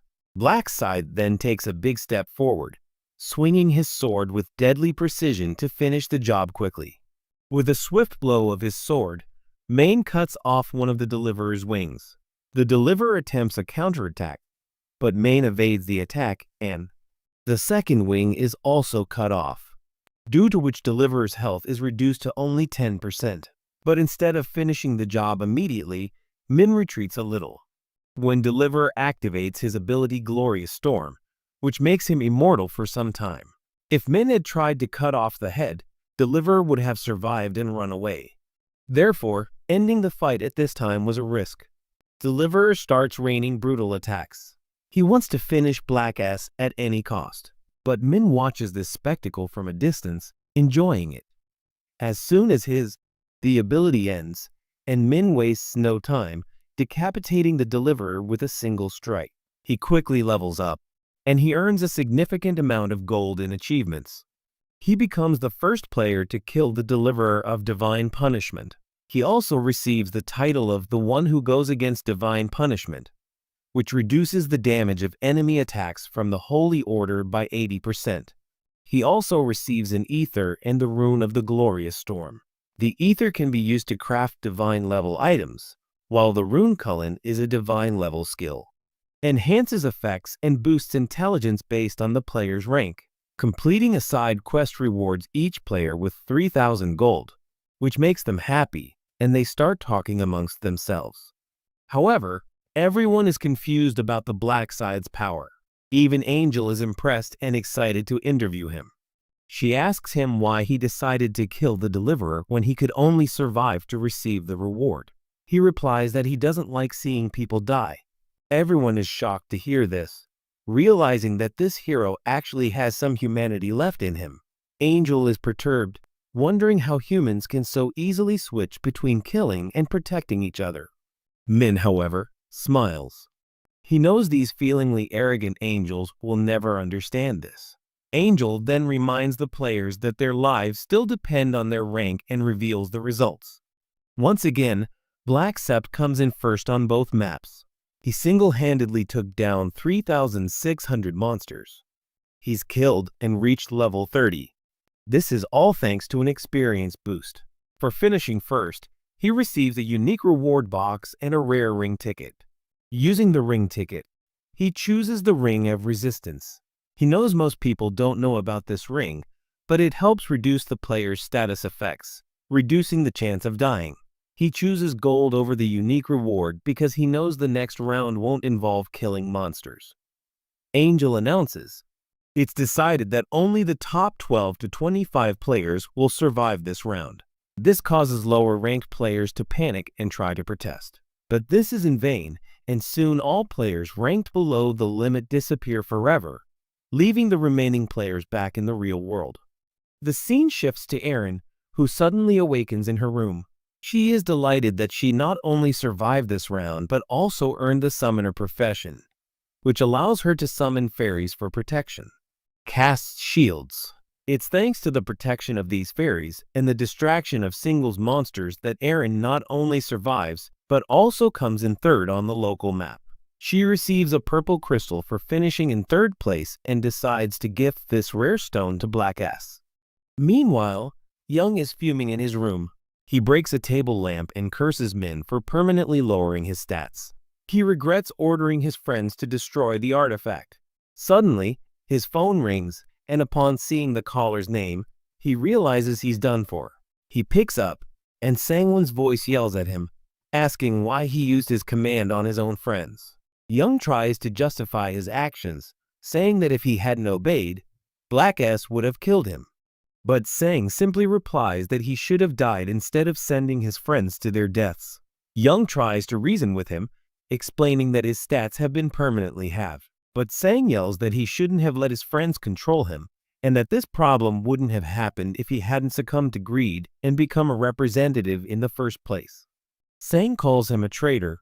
Before Young can say anything else, Sang tells him never to talk to him again or try to meet him in the other world, or he'll kill him. Bursting with anger, Young still considers himself a victim and tries to call his other friends to help him kill Sang, but no one answers. In a rage, he throws his phone on the bed and says he doesn't need friends because life is a one-man war. He grits his teeth. He's further enraged by Sang's death threats and swears that if he gets the chance, he'll kill him and everyone else. The scene moves to the hotel, where the manager reports to Sangchul about the last round. Both say it was a bit tough, but Sangchul explains that things got a little easier because it was Monsters Week. He asks Sangchul about his level and profession, and Sangchul replies that he is a level 11 knight, while Erin is at the same level and a summoner by profession. Erin is shocked by this, and Sangchul explains that summoners can summon fairies, which cast shields on them to protect them, allowing them to hunt monsters more easily.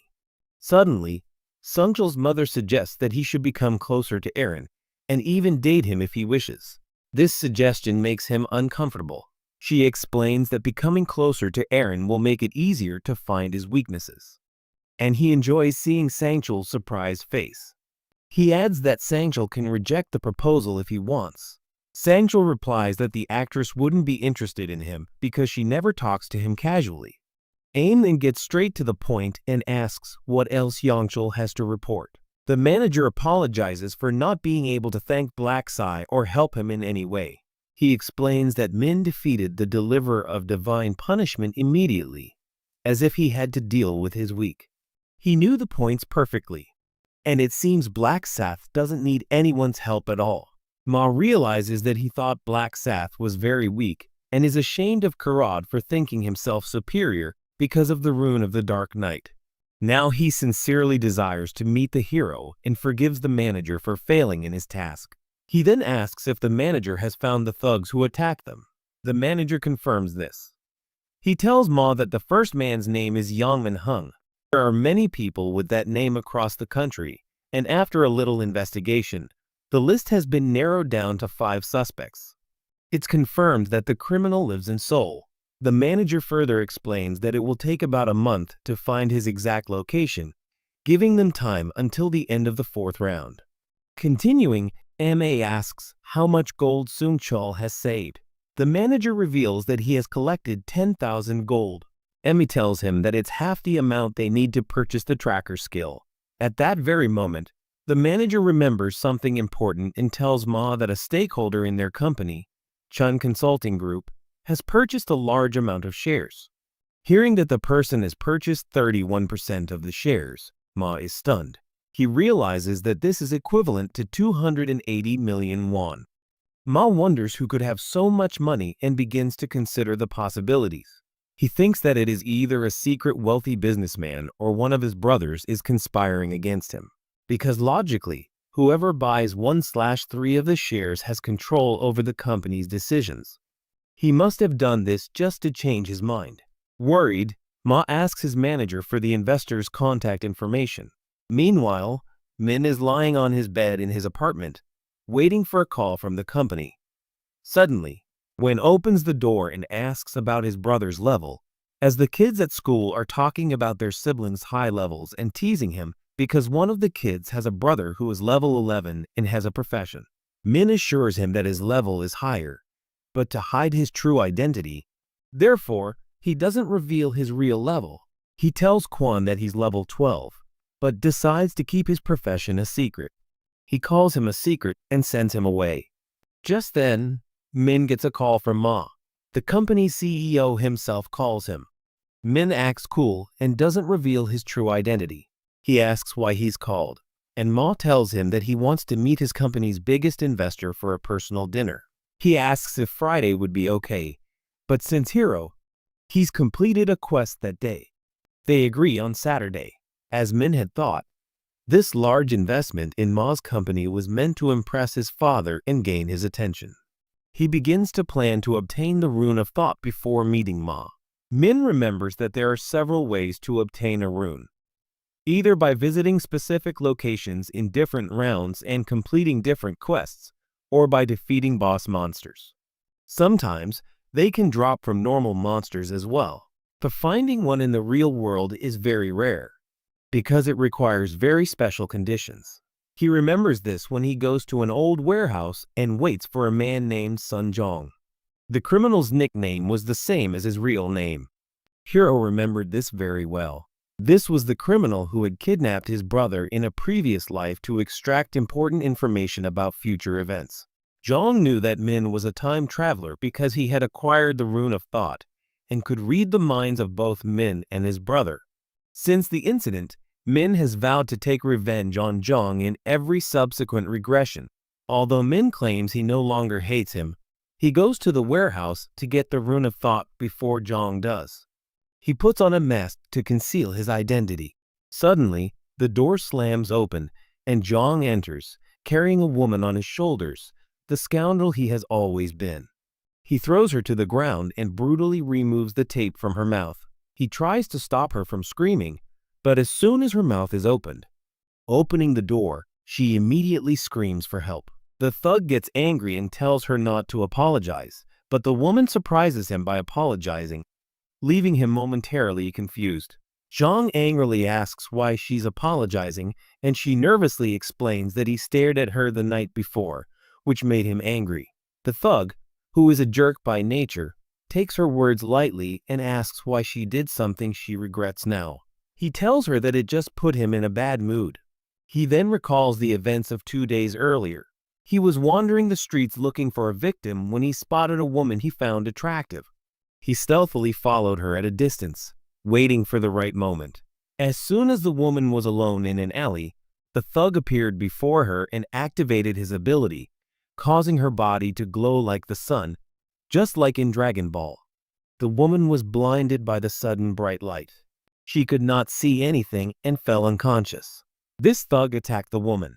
He misuses his powers and enjoys them, reveling in the fact that he can do whatever he wants and get away with it. He can't help but think about how useless his life was before, with nothing interesting happening. But after obtaining the Rune of Radiance, he can temporarily blind others, allowing him to do whatever he wants with them. The next night, this scoundrel goes to a coffee shop. His eyes immediately fall on the beautiful woman standing behind the counter. He orders an iced Americano, and she gives him a 51. She tells him the bill. After paying, he casually asks where his usual part-time worker is. He also tells her that she is a regular customer. The woman replies that all the part-timers have quit because the world has become dangerous and there is a risk of dying during any game round. Curious, he asks if she is the boss, and she says yes. Then, without wasting any time, he asks her age and says that she looks young. She tells him that she is 32, which he considers a good thing because she is not a player. But in reality, he knows that she's weak because she doesn't have abilities. Without hesitation, he asks for her number and bluntly tells her that he likes her. She's shocked and stands there, unsure of how to respond. But this scoundrel completely misunderstands the situation and interprets her silence as an insult. He immediately accuses her of being a jerk and, using this as an excuse, demands a refund. He then takes his money back and angrily walks out of the store, gritting his teeth. As he leaves, he tells himself that it's always the beautiful who judge others. He ignores how awful he is, while he keeps badmouthing the woman. To take revenge, he plans to attack her later. After closing the shop, the thug kidnaps her as she's leaving for home. After returning to the warehouse, the woman begs for forgiveness and swears she'll never judge anyone again. But the thug isn't satisfied with her answer. Zhang sends her back to the ground, but he pushes her and holds her hands. He tells her that she doesn't seem sincere and that she will have to face the consequences. She struggles to save herself, but he refuses to let her move and continues to humiliate her. Suddenly, Min shouts from behind and orders the scoundrel to stop. This sends a wave of fear through Zhang. He thinks that maybe there is a detective, so Zhang asks who is there, but he is shocked to see a man standing there holding a big cylinder in his hand. The face is hidden behind a white mask. The hero calls him stupid and tells the woman to run while she can. Zhang tries to intimidate him, but Min is faster. He lunges forward and slams the handle of his scythe into the man's private parts, instantly paralyzing him with the pain. Min then tells the woman to leave, and once she's gone, he turns to the dirty sewer insect and tells him the real game has begun.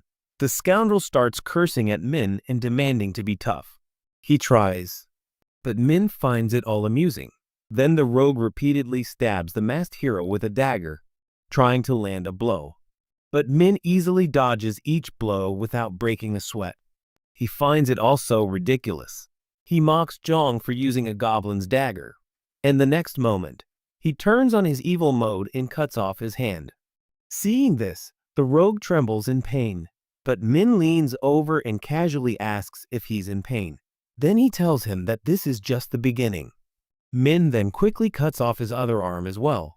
Zhang finally realizes his near-death fate, trying to escape. He uses his Radiance ability to blind the masked hero and escape. But surprisingly, this doesn't affect Min.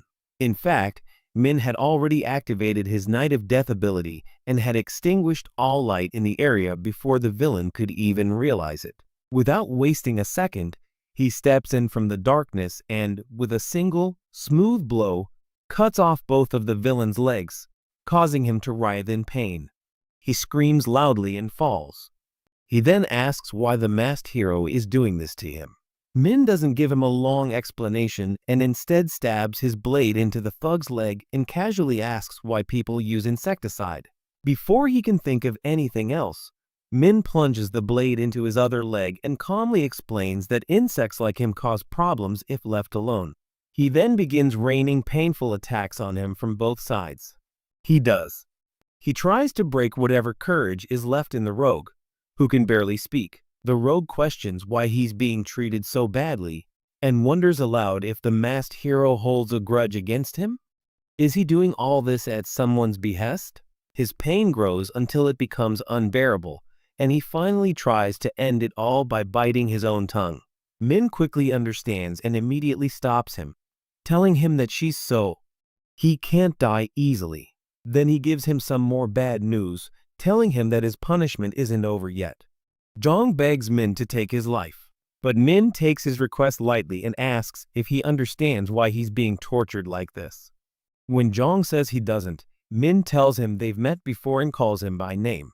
Zhang then starts to think that maybe Min has some resemblance to that woman, but Min says that's not the case. Then he begins to explain to him. It's about how Zhang once kidnapped his younger brother in exchange for some important information. However, Zhang tries to deny it. Before he can finish, Min interrupts him, saying that all this hasn't happened yet. It will happen in the future. And if Min hadn't intervened just in time, Zhang would have taken control of the run of thoughts. Zhang is still confused, trying to understand what's happening. But Min doesn't stop and tells him that the stone can only be activated if this happens when he hears another person's heart's voice. So, if Zhang had done something bad to that woman, then her tearful apology would have fulfilled this condition. This would have given him the rune of thought, and he would have used its power to do even worse things. Min further explains that he has confirmed all this in his many lives and says that after making 12 mistakes, each one worse than the last, such a scoundrel deserves to die. Hearing this, Jong once again begs to die, but Min refuses and instead uses his side handle. Ko stabs Jong in the mouth to silence him. He then calmly explains that he was deliberately wasting time, waiting for him to die while talking. Now silent, Jong thinks to himself that Min should kill him. He wants to end this pain somehow and wonders why Min is putting the handle in his mouth, when the rune of thought requires true honesty to activate. If that's the case, what's the point of keeping him quiet? But Min answers his question, explaining that the rune was activated when Jong begged from his heart to die. Min learns that the rune of thought only works within a 30-meter range, allowing the user to hear the target's truest inner voice. Min tells Jong that he simply wanted to test whether the skill truly works, and now that it has worked, he is satisfied. But when Jong begs to die again, Min denies his request, saying it's fair to him because someone who has caused so much pain deserves real pain. It should be fun. Finally, the scoundrel breathes his last, and Min calmly activates an ability called Trace Remover, which wipes away all forensic evidence. Even the entire corpse vanishes in seconds. Min admires the cleanup for a moment, feeling satisfied, knowing he's finally acquired the rune of thought.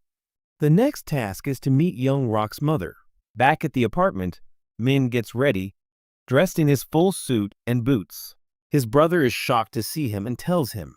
One teasingly asks who the lucky girl is for whom his brother is working so hard. One continues to tease him, but Min explains that he has to go to a serious business meeting. Hearing this, Won's anxiety increases as he begins to think that if the business fails, he will be homeless again. He gives his brother a smile when he sees how much he is doing for him. Min gives him a confident smile and promises to share all the details if everything goes well. He asks if he doubts his skills. This makes Hun a little angry, but Min calms him down and tells him to be a good kid and stay inside.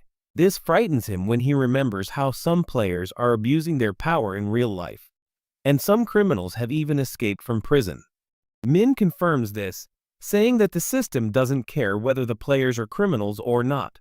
He thinks that normal people's lives have become impossible and remembers how players enslaved normal people in their past lives and tried to take over the world. Blackside decides that he will not let history repeat itself and will not allow injustice to happen to anyone. Before leaving, Min tells his beloved brother to stay safe, but he seems more interested in that shady business deal. Min tells him to wait for the right time and scolds him for a good home-cooked meal instead of store-bought junk. Later, Min stands in front of a large hotel. He is not at all surprised that the CEO has chosen this location. This building is located in Kangrok. It's Mom's, but it's a secret only family members know. Min then goes to the front desk. He'll use this secret later when he needs it, and he'll have to act like an idiot. He then acts like a low IQ rich kid living off daddy's credit card and awkwardly asks about his meeting. The receptionist confirms everything and leads him to the lounge, telling him the CEO will meet with him soon. Min continues acting like an idiot and looks up at the ceiling. He stares with his mouth open as if he's just witnessed magic. Then a voice calls out. He stands up and is surprised to see Sunchul. He didn't expect his manager to appear instead of his actual boss. Both freeze for a second, and Sunchul immediately recognizes the familiar face. Min pretends to be cool and explains that he's just their apartment neighbor, to which Sunchul quickly bows and apologizes for being rude earlier. However, the man still can't believe that such a young boy has so much money. It could be. When he feels things are getting too awkward, Min goes back to his silly act and even calls the bodyguard CEO, trying to make the manager think he's a simpleton. Songchul, on the other hand, clears up the confusion and explains that he's just acting like a manager. He points to a nearby room and asks Min to wait there for a while. As soon as he leaves, he starts texting his boss as if it's urgent, and Vern tells him that they're new. The shareholder is hiding something. Sunchul begins to worry that Ryuman has a big secret, or worse, that he's working under someone more dangerous. Meanwhile, Min gives a devilish smile, having already figured out that this mom would pull such a cheap trick because a successful man like him wouldn't be late for such an important meeting. Finally, the door opens, and the real CEO walks in to greet him, his loyal manager following him like a shadow. When they finish shaking hands, as they settle into their seats, Aim makes a power move and allows his manager to stay in the room. He does this to appear powerful in front of Min. He signals for the staff to bring food, saying he hopes Min will enjoy it. The entire table is filled with super fancy dishes, and Min immediately begins eating. He continues to behave like a rich kid and compliments Ma. Ma smiles slightly at his compliment, but deep inside, he respects his manager. He agrees that there's something fishy about this guy. The boss is then convinced that someone sent Min to sabotage their plans and begins to mentally list possible suspects. He then looks at Min curiously and casually asks his age. When Min says he's 20, Aim's eyes widen in surprise, and he laughs, trying to avoid the possibility that they're the same age. He then gets straight to the point and asks how someone can be so rich. But Min, he remains calm and says he was just an average student not long ago. May doesn't understand this, so Main casually mentions a recent headline and asks if she remembers that lottery winner. Then he drops a bomb by revealing his real name. May's mind is blown, but she regains her composure and starts to understand things, asking how Min increased the 60 billion yuan reward to 280 billion. Then Min calmly flexes that he invested all that money in bitcoins. But Aim still doesn't believe him. He does this because he thinks a poor man would never take such a big risk after becoming rich. Soon Chol randomly guesses that Min must have some kind of luck stat boost. But Min says that's not the case and finally tells the truth. Then soon Chol remembers a news report that Min dreamed about the winning numbers. But Min denies this too and finally tells the real truth. He nervously admits that he has a special skill that shows him future events, making him a walking time machine. So sure. Hearing the claim, both men are unable to believe it and seriously wonder if Min has gone mad. The CEO asks if it's true, and Min says he has no reason to lie. Still, Ma remains unconvinced and demands proof of what will happen next. Min could easily answer, but he plays it safe, saying that his power works automatically, so he can't see the future as he wishes. Ma understands this, as this ability is too overpowered to be used so easily. But then something clicks in his mind, and he asks why Min bought so many shares. Min casually says it's because their business is about to skyrocket. Hearing about his company's growth, Ma becomes excited, and for a moment, his cool act drops. He thinks this is finally his chance to make his dad proud. He quickly regains his composure and scolds himself for his slip. But Min doesn't let up, teasingly saying that if they truly want success, they'll have to tear down the entire company and rebuild it from scratch. Songchul is enraged by this crazy suggestion and angrily bangs his hand on the table. But Aim calms him down. Min remains firm and replies that revealing his powers to them was a huge risk that could backfire. But he did so because he holds the most shares and truly wants to see the company thrive. He throws the question at them, asking how a sane person would invest 280 million pounds in a random business. He asks why he would invest billions and reminds them that without him they would be ruined. But neither of them believes him. But Min directly asks Shang Chul if he really thinks that their being apartment neighbors is just a coincidence. May's curiosity is piqued, and she asks what he is talking about. Shang Chul explains that the two brothers moved into the same building 2 months ago. Min explains that he did so immediately after receiving the future rule. Hearing this, the CEO gets angry and asks why she's only finding out about this now. But soon Chol quickly says it's not news to him either. After a moment of thought, Ma realizes that investments and moving into an apartment only make sense if Min truly understands what the future holds. But she can't believe Min even knows about her connection to the actress. But even after all this, it wasn't enough to convince Ma's sharp mind. So Min leaves with her family. He begins explaining the background and how this hotel is part of his plan to finally get his father's approval. Hearing this, Ma's guard stands up in frustration and yells. He asks him again who sent him, but Ma remains cool and tells him to keep quiet. Seeing this, her guard immediately falls silent. Taking a deep breath, Mei tells Min that even if everything she says is true, it still doesn't prove anything because these things are common in their family. He, too, begins to think of Min as a puppet, but he acts, saying that even if he agrees to change the entire industry, it's almost impossible. It's just what any normal person would want. He also wants his company to reach great heights, but Min's offer seems like a fraud to him, so he politely thanks Min for his generous investment, but suggests they discuss the topic again at the upcoming shareholder meeting. Min stands up and tries to end the meeting, but Main tells him to stop and think about whether what he's about to do is right. Calling it a smart move, he gives a little information about the upcoming round. Mei immediately becomes excited and sits back in her seat.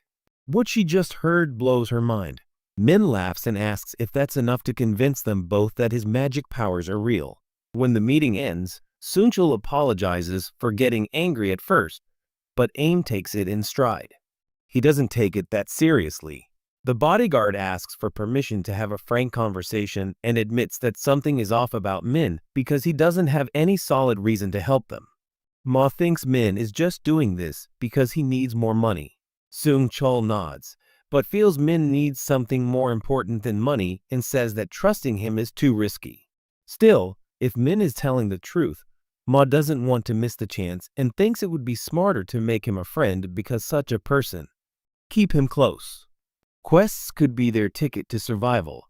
He tells his worried manager they'll just have to wait and see. Later, as Min leaves, he thinks they'll believe him when they see the fourth round, even though he didn't share any exciting details, only saying that players will fight each other in this round. Min is confident that when this is all over, people will treat him like a god and won't even think of becoming his enemy. When it's all over, he thinks it's time to find his new partner, to take advantage of her image and meet someone special. At that moment, a girl runs towards the crosswalk and becomes impatient, waiting for the light to change.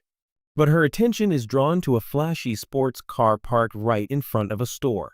Jerry stops when the car window rolls down and she sees that the driver is none other than Min. Just then, the light turns green. She quickly goes over to him and asks if the car is really his. Their meeting seems like a coincidence, which it isn't at all.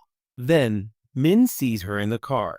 He offers to take her for a ride, and she, shedding her shyness, agrees without hesitation. Min tells her it's his first time driving and is just testing it. Curious, Jerry asks the car's price, and Min casually tells him it costs 900 million rupees, as if it were 900 rupees. Her eyes widen, as if she could have opened several shops with that much money. Min reminds her that she won the lottery, so the price was no big deal to her. This upsets Jerry, as the difference between her life and Min's is now so clear. It was done. She starts to blush because the whole situation now feels like a date. And when Min says he has something important to confess, her heart races. But thankfully, Min quickly explains that it's not that kind of confession. Otherwise, Jerry would probably have jumped out of the car window. When she calms down, Jerry asks what Min meant. Min finally reveals that he didn't dream the lottery numbers and that he lied. He explains that he got the numbers from his future Rue, which is why he got the title of the time machine. Found it. Jerry is very happy for him and congratulates him on finding such an insane skill. She is glad to see that he trusts her enough to tell her the truth. But Min reminds her that she also told him about her powers. Hearing this, Jerry becomes happy and excitedly starts telling about her rune.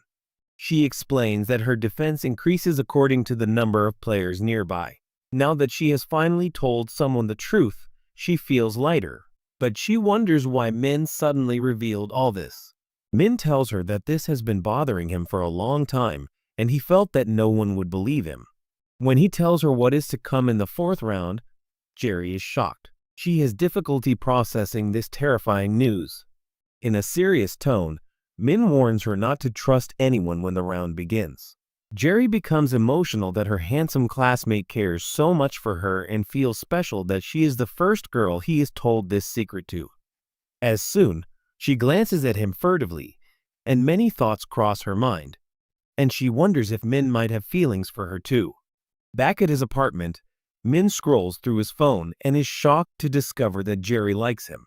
Min thinks he can use this new knowledge to his advantage, as it will be easier to recruit him to his site.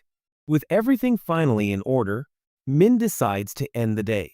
He's satisfied that all his problems for this month are now solved. Time passes so quickly that March 31st arrives, and Min quickly thinks ahead and goes to the store before the next round. He buys a pair of dark shadow gloves, which come with a useful invisibility perk and also go well with his other skills. Suddenly, a knock on the door catches his attention as his brother comes to remind him that it's time for the round. Min's younger brother is very worried about him, but Min tells him to wait and see. She is Min's future seeing sister. He talks about his powers and insists that he come back alive. Min jokingly tells his brother to watch his tongue and falls asleep. Moments later, all the players are transported to another world, including Young, who clutches his head in anger. He opens his quest window and sees that the penalty is still active. He curses himself for betraying Joe and wonders how he'll manage in the fourth round when greedy players might target him again. He scans the area and begins to think, what a strange place this is, because it all feels like a school lab. He spots Black Sai in the crowd and immediately curses him for his current situation. He's pretty sure he knew this was coming. He finds it strange how easily he single-handedly killed the Divine Punisher being. He's also angry that he's weak and can't even break Min's face. Yet, the most important thing right now is how he'll survive. Then he calls out to Black Sai for help. That badass. He checks if their deal is still in place and asks if he'll still have protection. But Min casually ignores him, saying he no longer needs such a man. Black Sit angrily replies that he no longer has command rights, and that everyone has a profession anyway. Young breaks out in a sweat when Min tells him he's just a ticking time bomb and no longer useful. Young shakes his head in fear, even as Min tells him to relax. Young looks confused, but Min remembers him. He reminds him that his role isn't as special anymore. Almost everyone has a profession these days, and there's no bonus for targeting representatives. Young finally understands, and Min's words start to make sense, but his mind wanders when he sees a certain dude walking toward them, and his face turns red. Aaron approaches Min and greets him. While his bodyguard checks if Min remembers him, Min asks what they're doing there. Songchul thanks him again for saving them from that scoundrel. He speaks, but Young becomes angry and steps forward, ready to fight them. Min stops him with one hand and tells them that helping him once was enough. The bodyguard tries again. He offers him a reward and wants to introduce him to his CEO. But Black S refuses, uninterested, having no better option. Aaron quickly presents a purple crystal and requests her hero to accept it. Min looks at the high-quality crystal in surprise, and the actress, she explains that giving it feels better than offering help. He accepts her thoughtful gift and decides to make something useful out of it when he returns. Aaron looks at her nervously, wondering if she likes it or not. Min easily reads her thoughts, fully aware that Aaron has no idea how valuable this crystal is. Soon after, Min reads Young's thoughts as well and discovers that he too has a magic crystal, shocking him. How did he get a reinforced black crystal so quickly? It's a super rare stone, and Gangster just revealed that he has one, and tries to help and offers to protect Min. She excitedly tells him about her class on how to summon fairies, but Min politely refuses, saying he doesn't need any help. Hearing this, Aaron becomes a little sad. Then the three of them say goodbye to each other, but Min stops Gangster as he tries to leave. It happens. He angers Young and forces him to reconsider his decision. He explains that even though his role is now useless, he could still be a target. He convinces the scoundrel that even though most people have class, power still works on a select few. Young still seems confused, but Min asks a direct question. Is there really no one who will come after him now? The scoundrel is taken in by his words and becomes nervous. But Min tells him that he will help him, which makes Young a little nervous. He feels better, even if he has to pay something for this favor. Min then tells him to give him all the stones he has, and the scoundrel happily complies.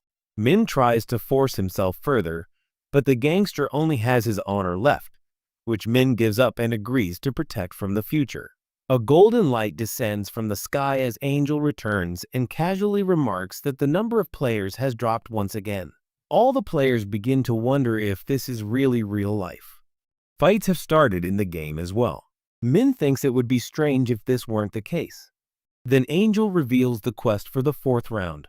She explains that players must kill each other within the next 3 hours. Then Angel laughs like a devil and tells everyone to follow simple instructions and start killing each other.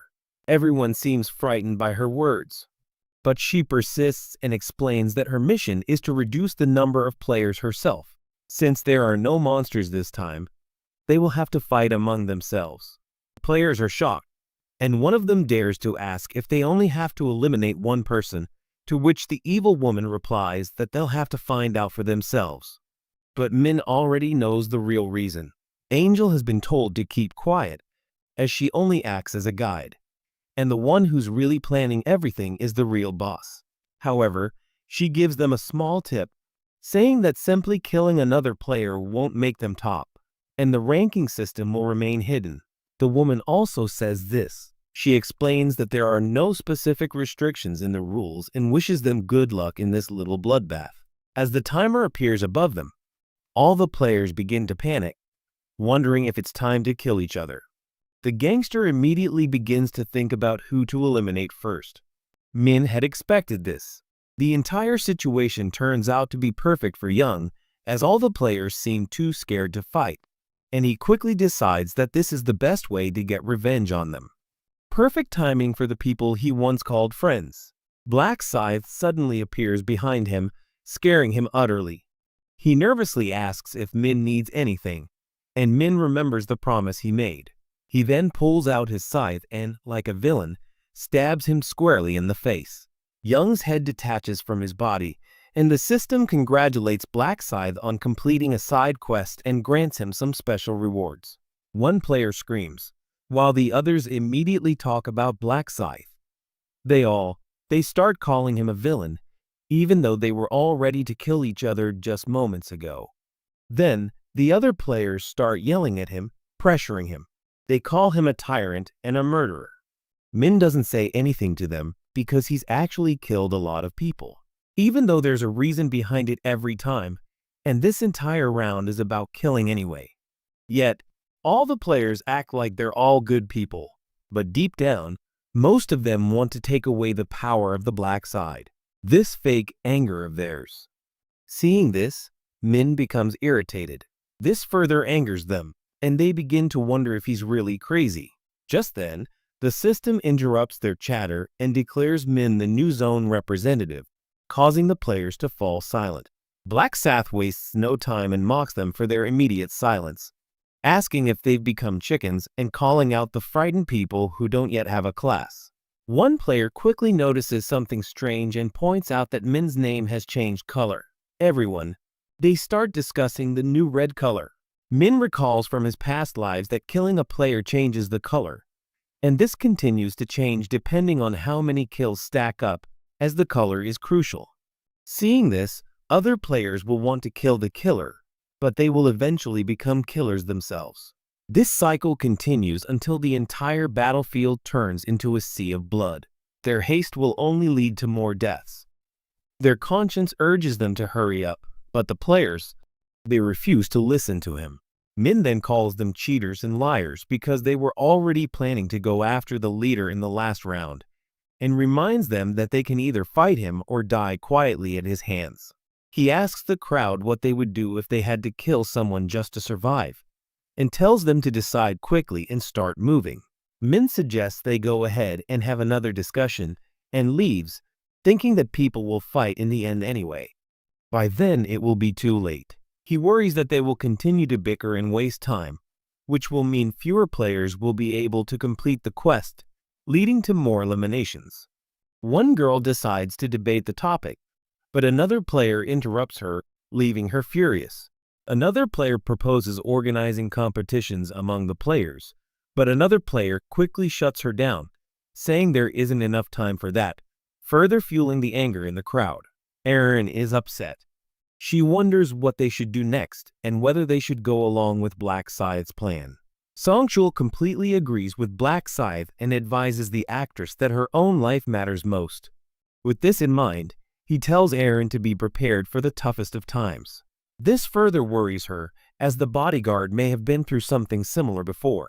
Songchul quickly changes the topic, and the actress asks him who they should target because they are alive. To survive, someone will have to be killed, but they both decide to wait until the very end and see what happens.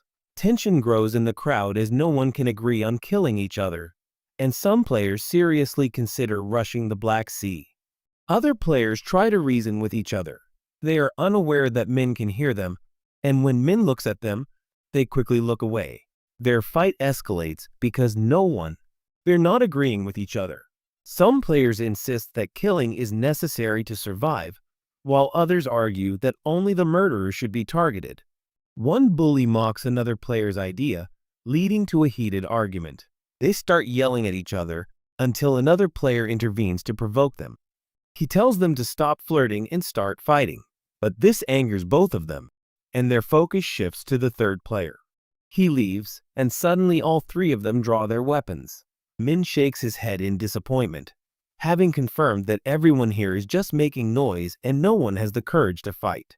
Amidst all this, one player finally feels something strange. Young sits up, forgetting that Min blew his head off just a moment ago. All the players stop fighting and stare at the bastard as if he just came back from hell. But Black Scythe already knows that the system uses 10 times the number of dead people to kill. Minutes later, he brings them back to life. Young looks around in confusion. He doesn't understand why everyone is staring at him as if he's a science experiment, and how he ended up in that place.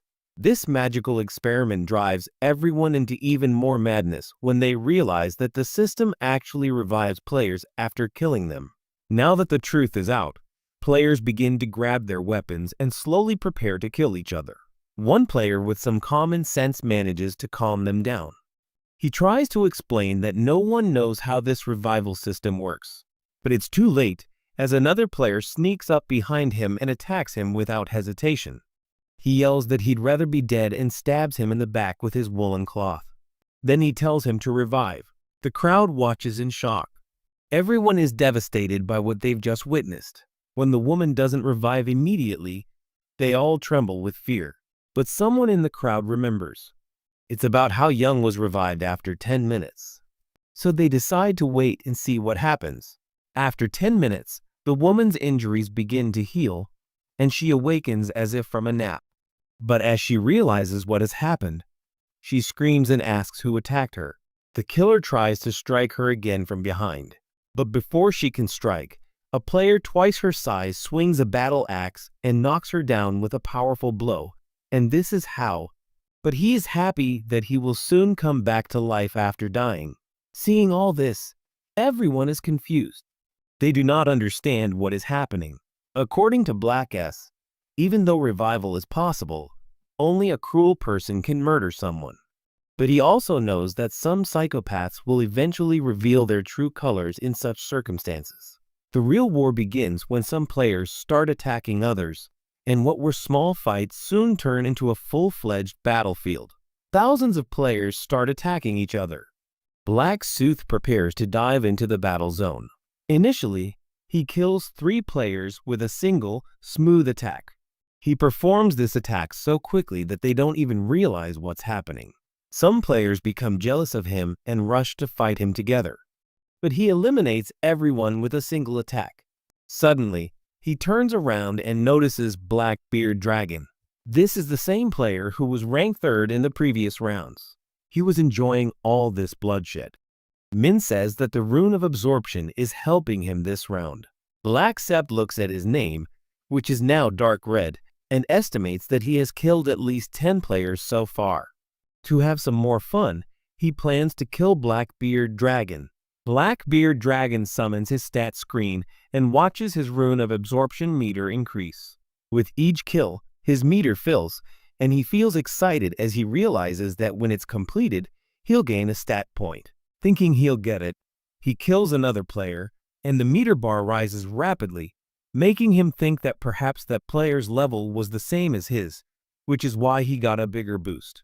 His greed takes over, and he starts dreaming that by killing Black Sad, he'll instantly fill his meter and upgrade his stat.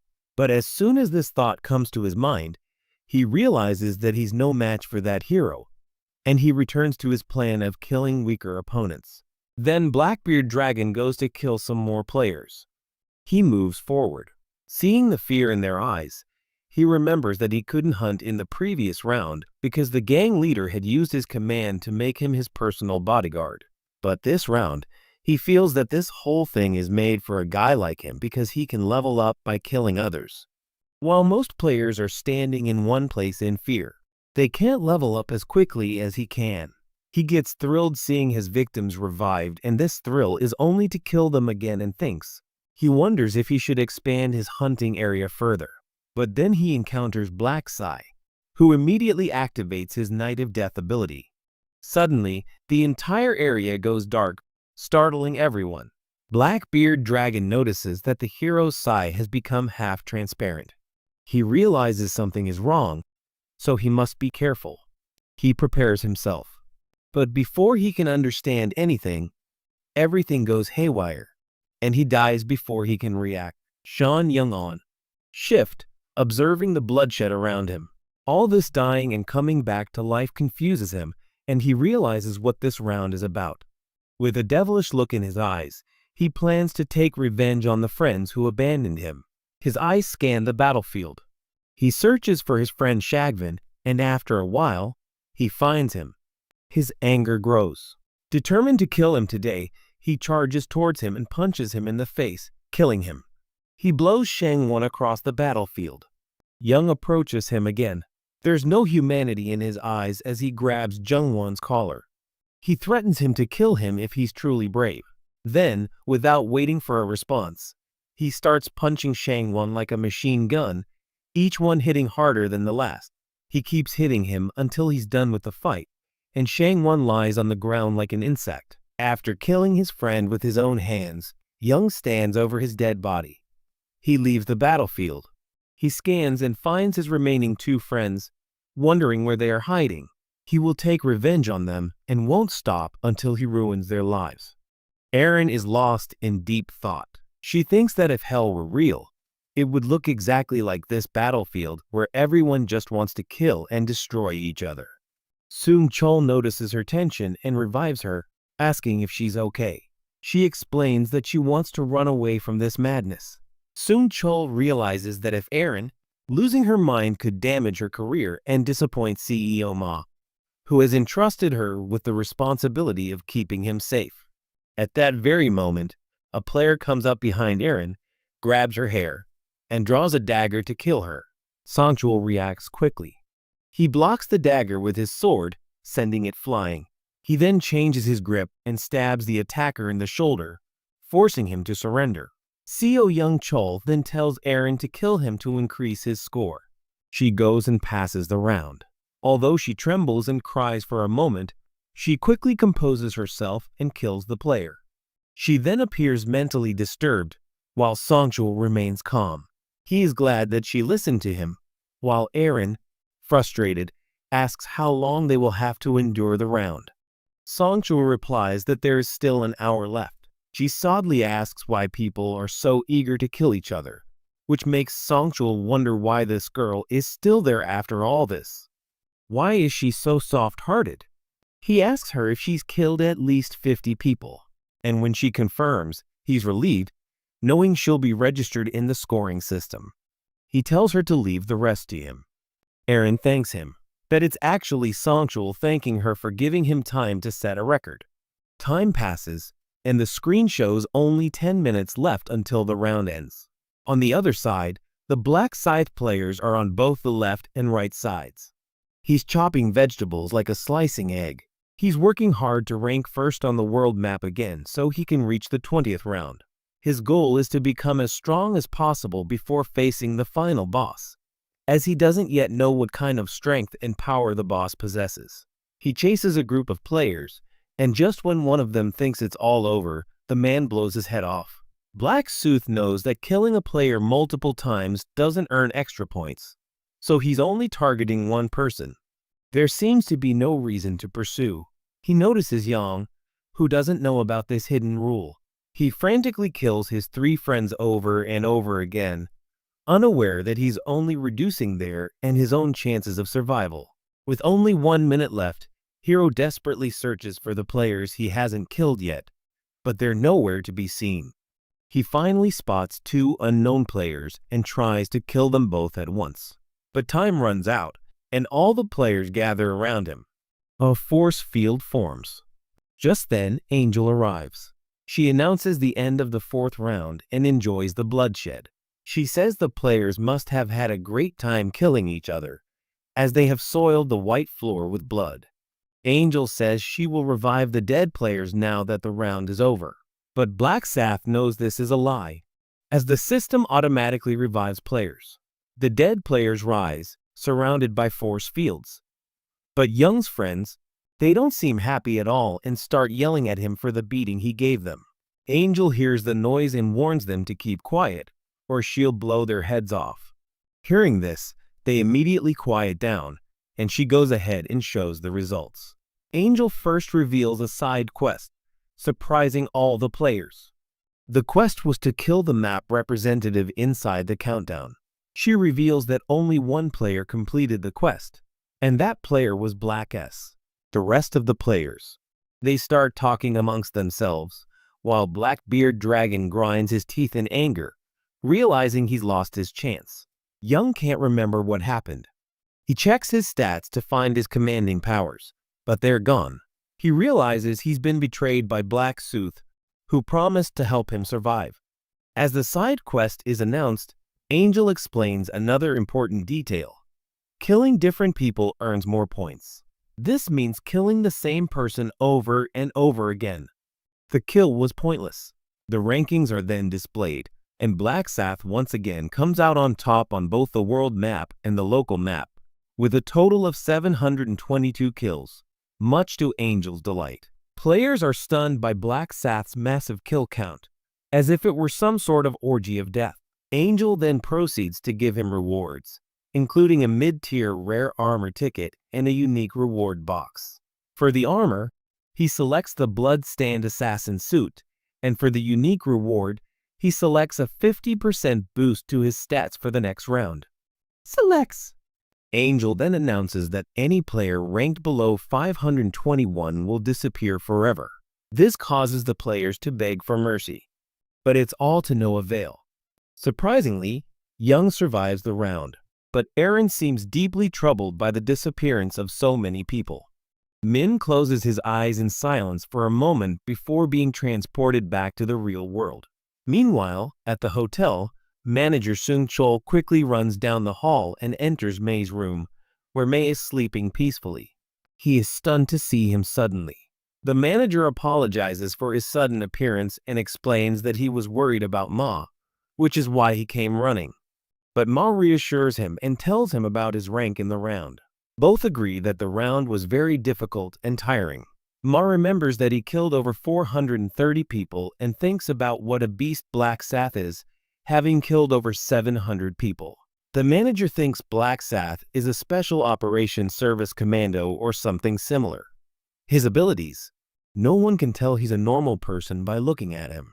He thinks about Black Sooth's achievements and decides that, regardless of his identity, he wants him as his partner. He decides to ask Min about the hero. Manager Songchul explains that the round went exactly as Min predicted, which he initially suspected. But as the round progressed, it became clear. May agrees and remembers their meeting and what Min said. Manager Ma asks how he should proceed with Min, to which Ma replies that the company's future depends on him, even if it means changing the market. He adds that there are many other reasons to keep Min on his side. Song Chol warns him that he must treat Min with kindness and caution. He advises him to agree to whatever Min says in order to gain his trust and reap all the benefits. Song Chul agrees. Ma then instructs Song Chul to call Min and invite him and his family to a party. The actress also asks to call Aaron Seo. The scene shifts to a local cafe where the hero Min is waiting for Juri, who invited her for lunch. When she arrives, they greet each other and get into his car. Juri tells him that her information helped her survive the 4th round, and Min asks how she blindly trusted him. She replies that she knew lying to Min wouldn't help and that she was willing to give him information about round 4. She thanks him for it. Min realizes that Juri could have survived alone with her run of protection. This is in stark contrast to Aaron, whom he compares to a delicate flower blooming in a greenhouse. Juri, on the other hand, grew up in the harsh outside world. They arrive at a restaurant where a large number of dishes are laid out on the table. She thanks Min for lunch and they begin eating. But she seems a little nervous. Thoughts of the people she lost on the 4th are running through her mind. She had been killed in the round. Min, with his mind-reading abilities, understands her distress and tells her not to blame herself for killing other players. He reminds her that everyone, including her, did what they had to survive. Juri begins to cry, but Min, in a stern tone, tells her to pull herself together. He motivates her, telling her that her family waits for her to return after every round and asks her to think about her father. What would he do if his daughter died? Juri would be with her. She closes her hands, and she shakes off the worry.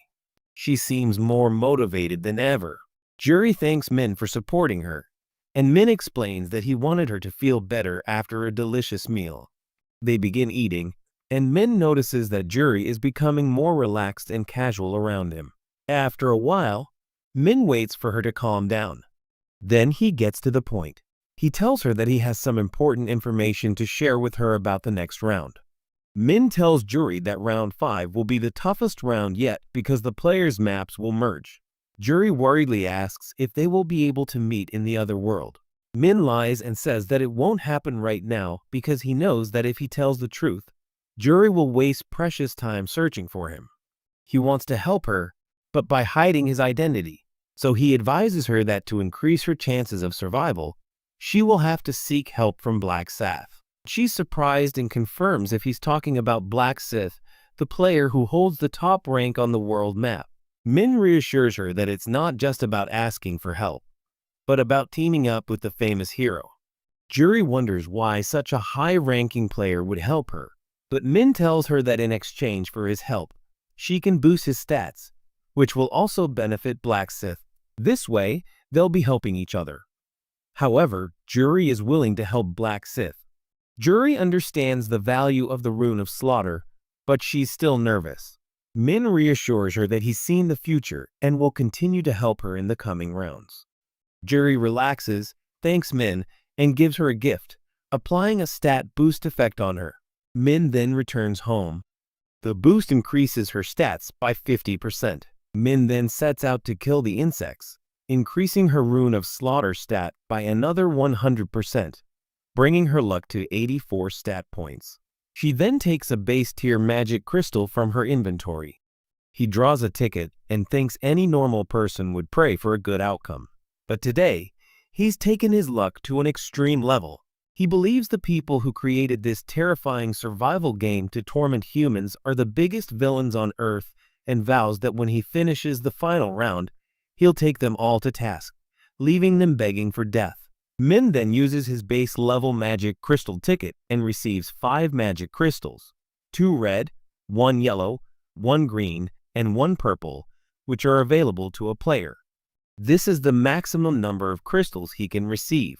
He is happy to see that everything is going so well this time and that his luck is so good. He combines 2 base tier red crystals to create an elite red crystal, a high level crystal.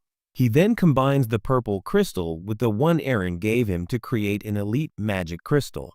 He then combines the red crystal with his hood, increasing his damage, and fuses the purple crystal with his dark shadow gloves, which increases all his stats by 2 points. He then inserts the yellow crystal into his resistance skill to increase his luck. He then fuses the green crystal into his boots to increase his speed, and finally, he fuses the navy crystal into his assassin suit, reducing incoming damage by 1%. Satisfied with his preparation, Min prepares to face Ma once again. The next morning, Wen asks his brother if they are going to meet the CEO of Osung Company, whom he confirms and tells her he's invited them to a party. She gets nervous and asks if she's even allowed to come to such a place. But Min tells her they're invited and adjusts his tie. Just then, the doorbell rings, startling her. When they open the door, their neighbor, Manager Songchul, is standing there to escort them. Shocked, she hides behind her older brother. Min introduces Min to Songchul, who remembers their first meeting and gives him his business card. He apologizes for his misbehavior at the meeting and explains that the party is a formal apology. Songchul informs them that a limousine is waiting outside his apartment. As soon as May arrives at the hotel, the CEO himself greets them. He says he's glad to see they're both alive and asks if the gentleman who came with Min is his brother. Min formally introduces May, and May extends his hand for a handshake. Still confused, May shakes with the wrong hand. He takes it. Min then asks if Won is a player, to which Paran replies that he isn't, and Min explains that his brother is soon to be 14. He jokes that Won is lucky to have escaped the game. He takes them to a lavishly decorated room for the party. The dining table has a royal feel, with elite-class food laid out, and both the chef and hostess are standing to welcome them. Won is amazed by the setup.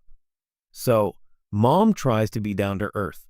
He says there's not much food, but there will be enough for everyone.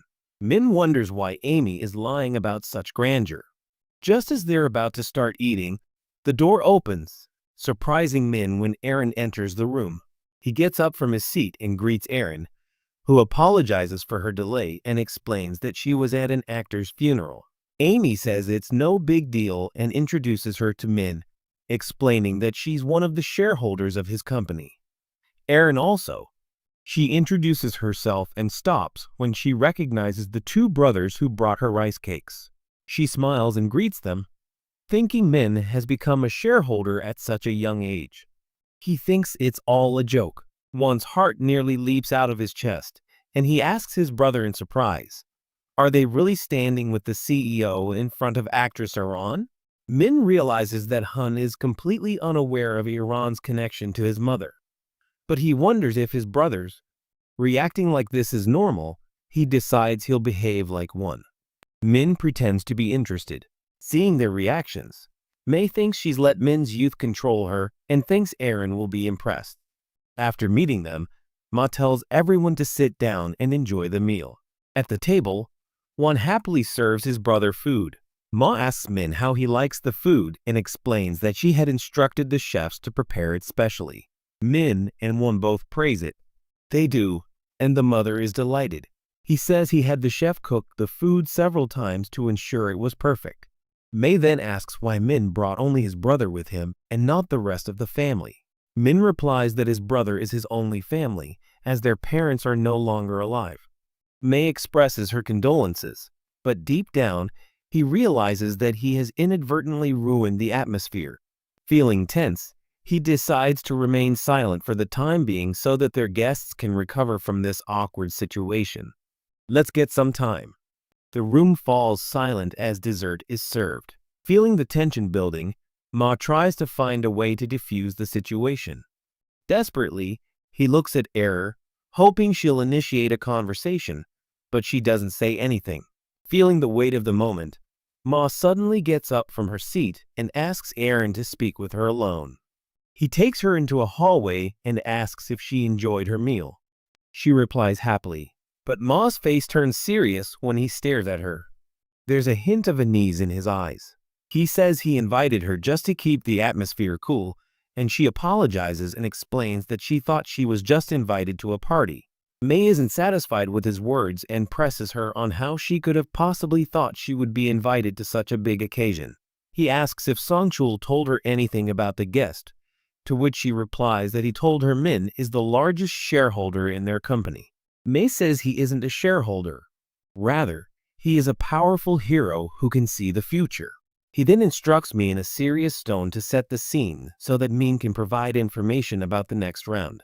He tells Aaron to use her beauty to drive Min crazy and control her. Aaron is disgusted by the thought that someone would want to use him for this. But Aim reminds him how he made her a successful actress and that now it's time to repay the favor. He insists that she pursue a relationship with Min no matter what. He promises to keep a close eye on her progress. Meanwhile, the atmosphere in the room remains serious. Everyone is silent, wondering how to resolve this awkward situation. They're at a loss. Just then, Aim opens the door, apologizes for the interruption, and explains that he had some business-related matters to discuss with Aaron. He then suggests that they head to a room after dinner. The entire group leaves the room. Aaron tries to approach Min, but is nervous. Just then, Wan, Joe, still shocked, immediately declares he's a huge fan and praises her beauty. He asks for permission to take a photo with her. She agrees with a smile, and the atmosphere relaxes for a moment. Seeing this, Mom immediately sends Aaron a message, asking him to get closer to Min's younger brother. This makes Aaron uncomfortable, as he feels he's being asked to get closer to an innocent fan for personal gain. May thinks that if she wins over her younger brother, she'll win over his older brother.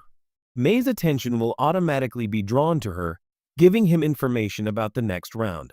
He takes them to a private room and offers them drinks and music. But Min refuses, instead telling Aaron to go out and take a photo with his brother when they are alone. Min looks at his mother and asks if she really thinks Min is a fool.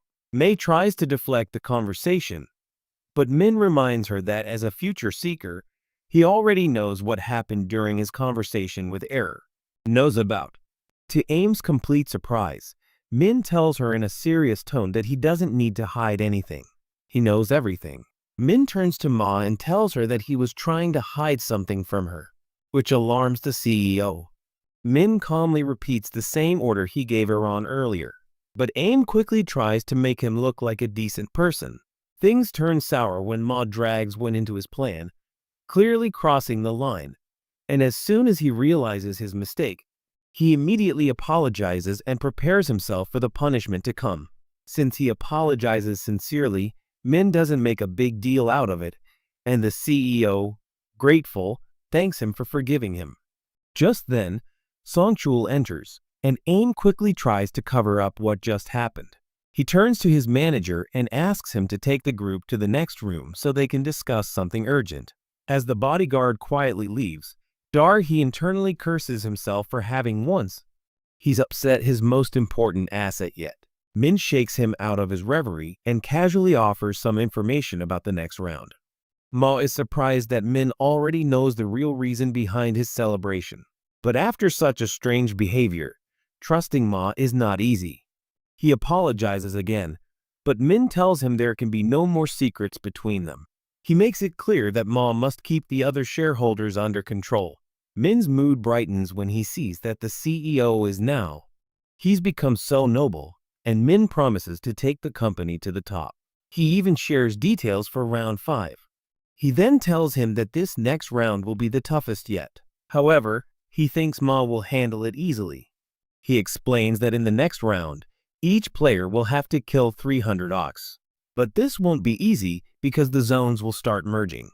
The CEO is shocked to hear this. Min further explains that the zones are combining because the number of players has decreased. But Ma is focused on meeting the black side and asks if it's possible. Min immediately rejects him because they won't be on the same map and refuses to share his true identity. However, he tells Ma they'll meet soon. He then asks one last thing, asking how the search for Young is going. Hearing this, the CEO feels like he's going to have a heart attack. He had no idea that Min knew all his secrets. He talks about the power of future Ru and tries to find out more details. He tries, but Min stops him and tells him to stay out of the situation. He tries to push the matter further, but Min warns him not to go after the gangster just yet, as he still wants to use him. Min manages to convince the CEO, and they both agree to return to the party. However, Ma is even more upset than before. When the party ends, A wounded man is seen limping down a dark alley outside the hotel. He keeps running until he reaches a dead end. He doesn't leave. Footsteps behind him grow louder. The man turns in fear when a stranger raises his sword and strikes him, knocking him to the ground. The man screams, while the attacker, who turns out to be the CEO, calmly threatens to cut out his tongue. He demands an explanation from the CEO and asks why he's doing this. The CEO accuses him of committing a heinous act against a child and says he's being punished for it. The man tries to defend himself, but Ma remains silent, letting his sword do the talking. The man tries to scream again, but Aim tells him to be quiet. Otherwise, he'll cause him more pain. The CEO calls him a good boy for obeying and calmly asks if he still deserves to live. Immediately, he activates his skill, and a wave of dark energy erupts, swirling around the man and devours all the energy from his body. I think he would have killed him much sooner if he didn't need more dark mana. His power-sucking skills only work when they're alive and breathing. He takes what he needs and then finishes them off with his sword.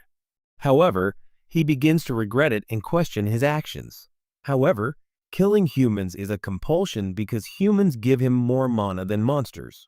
To alleviate this regret, he targets only criminals, which makes him feel like he's doing something right, and he believes that the Dark Knight class is perfect for him. It's perfect, and he treats it like a personal and strangely relaxing hobby. He orders more mana absorbers for his sword, but she refuses, and then he realizes that this sword can only absorb energy from the living, not the dead. Just then, a sudden noise from behind catches Ma's attention. But it's just a cat wandering around. She wasn't expecting anyone anyway, as this alley is usually deserted during the day. However, she knows Min must already know what's going on here. It happened. A wicked smile crosses Ma's face when it occurs to him that Min came to him knowing all this, and he casually tells his manager to come quickly and clean up the mess. Later, Min relaxes in his apartment, where nothing is happening, and he calmly reviews his current situation. He decides that the time for waiting is over and it's time to take action. Min subscribes to a channel he immediately recognizes. He thinks ahead and watches 5. He sets his sights on one of the legendary runes that can be found in the real world, and the best stone is the rune of cloning. Meanwhile, a fat man is reading numerous reports on his phone about people dying. He seems disgusted by all this and calls everyone noobs. He thinks that if players are using their powers in the real world to commit atrocities, then he's right, and thinks humans must have done the same. The rogue unicorn becomes angry at all the restrictions placed on him, and, to vent his frustration, he smashes his axe on the ground. He realizes that none of this matters anymore because, after all, he's a player with the power to destroy anyone. The classroom is filled with stories of his exploits. Yet, he shows no remorse for them and blames it on what happened in the 4th round. However, he didn't gain much EXP from killing these humans, and he remembers how perfect the 4th round was for accumulating points. The student who turned out to be the Black Dragon was instead one of the players. He decides to hunt and immediately remembers a group that connects players like him. He gets the idea. He can join this group and use them to hone his skills. The group asks him for his personal information, which he's hesitant to share, but he finally gives in to his greed. Black Dragon fills out the form and agrees, believing that others will never figure out his plan.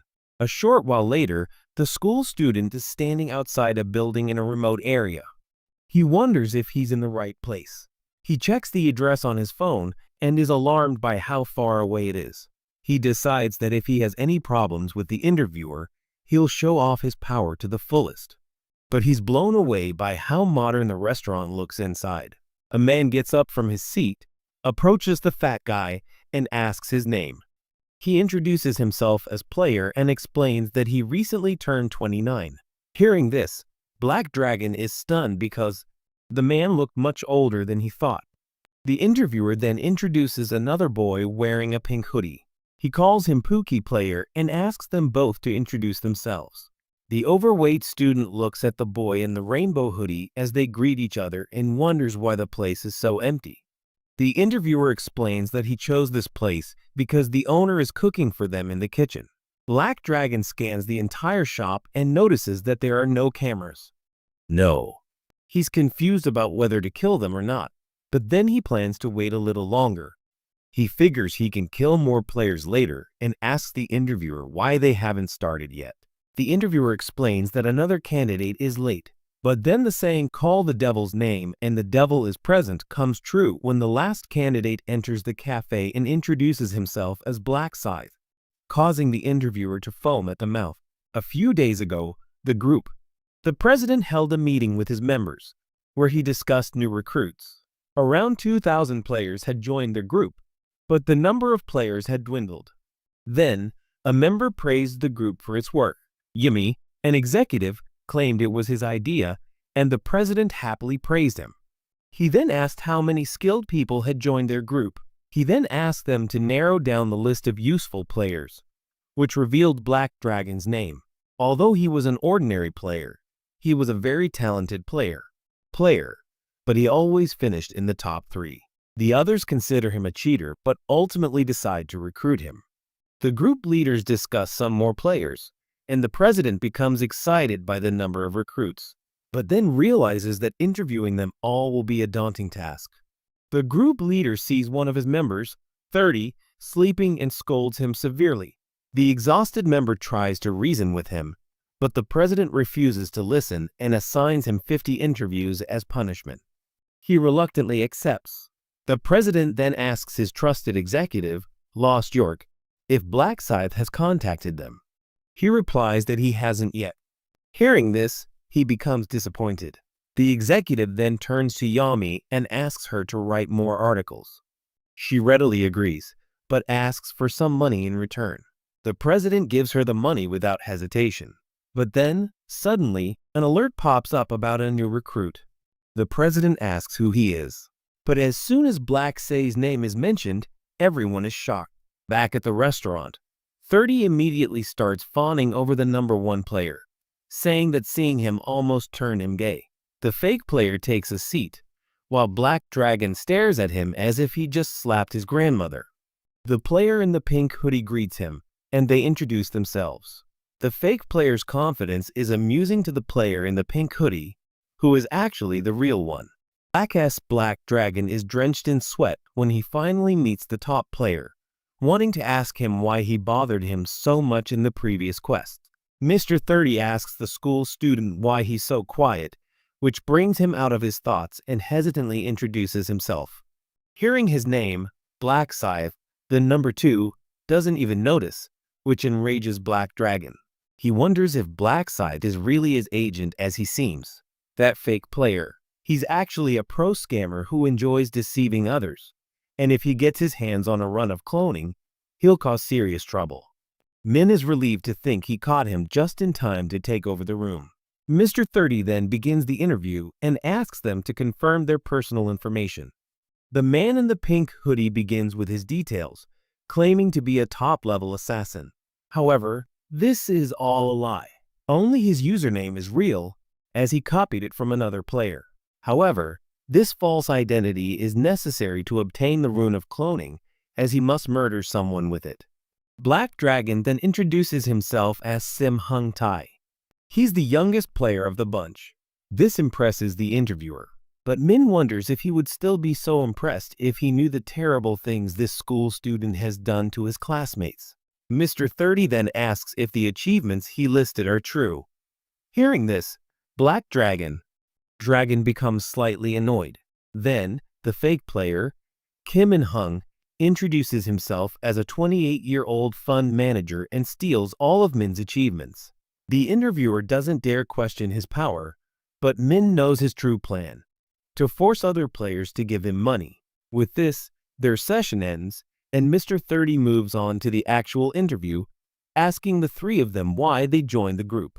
The man in the pink hood pretends that he's afraid others will target him, and he expresses a desire to feel safe. Black Dragon hides his true mission and simply agrees with Min. He says he can't even go to school anymore out of fear. Meanwhile, the fake player tries to become Sigma male, saying he's doing it because he deserves it. The interviewer accepts this without question. Finally, the interviewer tells them that they have one last thing they need to do to join the group. Complete the Assassin's Creed mission in real life. Hearing this, he pretends to be scared, which leads Mr. 30 to start a drama, claiming that the government has recently been targeting and killing players because they fear them. He explains that players like him need to team up and fight this dirty government because they are not mere individuals who will follow orders. He suggests that they take action against the government. Min gives an Oscar-winning performance, while the interviewer insists that they must commit murder to prove they cannot be controlled. Min pretends to listen intently to the psycho as he explains further and gives them a choice. They can leave now, but don't expect to come back later. But Min knows this is just false propaganda to prevent the recruits from trying to leave the group. Everyone falls silent. The interviewer assumes everyone agrees and tells them to get started. Black Dragon asks where they'll find someone to kill, but the psycho interviewer has already prepared a target for them. Just as they all get up to leave, the restaurant owner suddenly emerges from the kitchen and asks them to wait, as she's rented the entire place. Mr. 30 quickly excuses himself, saying he's in a hurry, and asks her for a small favor. He asks the nice lady to pull her car over, and she happily obliges. The boss, carrying an umbrella, walks out into the rain and brings her car to the front of the cafe. As she gets out of the car, two hands suddenly wrap around her neck. She tries to fight. But the stranger quickly chokes her, knocking her unconscious. All the players stare in fear at the interviewer, who tells them to hurry inside and not complain. Then Min, wearing a pink hoodie, realizes they're about to kill the owner of the nice cafe. After driving for a while, the old man takes them to an abandoned warehouse where the final steps of the interview are to be completed. He takes them inside, throws the owner to the ground, and asks who wants to do it first. The fake blackass looks at him to see his brilliance, but Min suddenly stops him and innocently asks if he can take his place. Mr. 30 is amazed by the little mouse's courage and turns to Black STH, asking if he can give this little boy this chance. Black STH takes a deep breath and steps back. Then he calls Pink Player and says he should thank him. Min thanks the fake hero and assures him that he will use the cloning room properly. He will. The man stares at Min in confusion, but doesn't have time to react because Min suddenly grabs his face with both hands and twists his neck, putting him into permanent sleep mode. The fake man's body falls to the ground with a loud thud. Mr. 30 stares in shock and completely loses consciousness. He holds his head tightly and starts shouting at Min. Min gives him an angry look, which immediately silences him. Seeing all this, only one question comes to his mind. How did this timid boy suddenly? How did he reach Sigma level? Then a voice from the system congratulates him on unlocking the hidden room from this location, which will now automatically be sealed to his body. This small detail makes him happy that his hard work was not in vain. Mr. 30 angrily demands an explanation from Min. Min calmly puts on a mask and says he just cleaned up a smelly garbage dump. The interviewer still doesn't understand and shouts at him, asking why he killed Black S. Min sits down and blindfolds the lady. He removes it and repeats the same thing. He gives him a chance to escape, but the lone interviewer asks him to repeat what he said and also takes out his weapon. But as soon as Min also takes out his weapon, all his confidence vanishes into thin air and the entire room is filled with a powerful aura. Min mocks and insults him. While Mr. 30 is just trying to understand it all, he notices that his weapon looks familiar. That's when the light goes on in the idiot's head. She's enraged when she remembers that only one type of player uses such a blade, and she suddenly remembers the pink-hooded hero's earlier warning. Min then turns to the confused interviewer and asks if his little mind has finally grasped what's happening. He's stunned when he confirms that the pink-hooded man is the real Black Size, and then offers a half-hearted apology for lying moments earlier. Mr. 30, terrified, immediately drops his weapon and falls to his knees, begging Daddy Min for mercy. He begins to beg for help. Min rejects the apology and turns his sword around, beheading him. His severed head falls at the Black Dragon's feet. He screams when he realizes that Min is much more powerful than him. Min turns to him and points his scythe at the black dragon. He then asks Simhang if he has any last wishes. The schoolboy should have begged for his life like a coward, but instead, he asks about something that has been bothering him for a long time. Black literature immediately, guessing that he wants to ask about the last round. Moda is confused about why Min bothered him so much in the last round. Min explains that he did so because Black Dragon is his enemy. Min believes that the player is really strong and wants to finish him off now because he is still weak. Black Dragon then asks if he has anything else to say, but Black Dragon is too scared to speak. Yongtae barely manages to ask another question. Why Min wanted to kill him now? Does he want to be killed, and is it necessary to kill him? Min replies that it's obvious he stinks worse than poop and wastes oxygen with every breath. But then the baby elephant says he's just an innocent boy and makes a crying face, so Min lets the fat boy go. The black dragon jumps with joy, but Min tells the fat rhino to give him everything he has if he wants to live. He quickly places his entire inventory in front of him. Min pauses for a moment.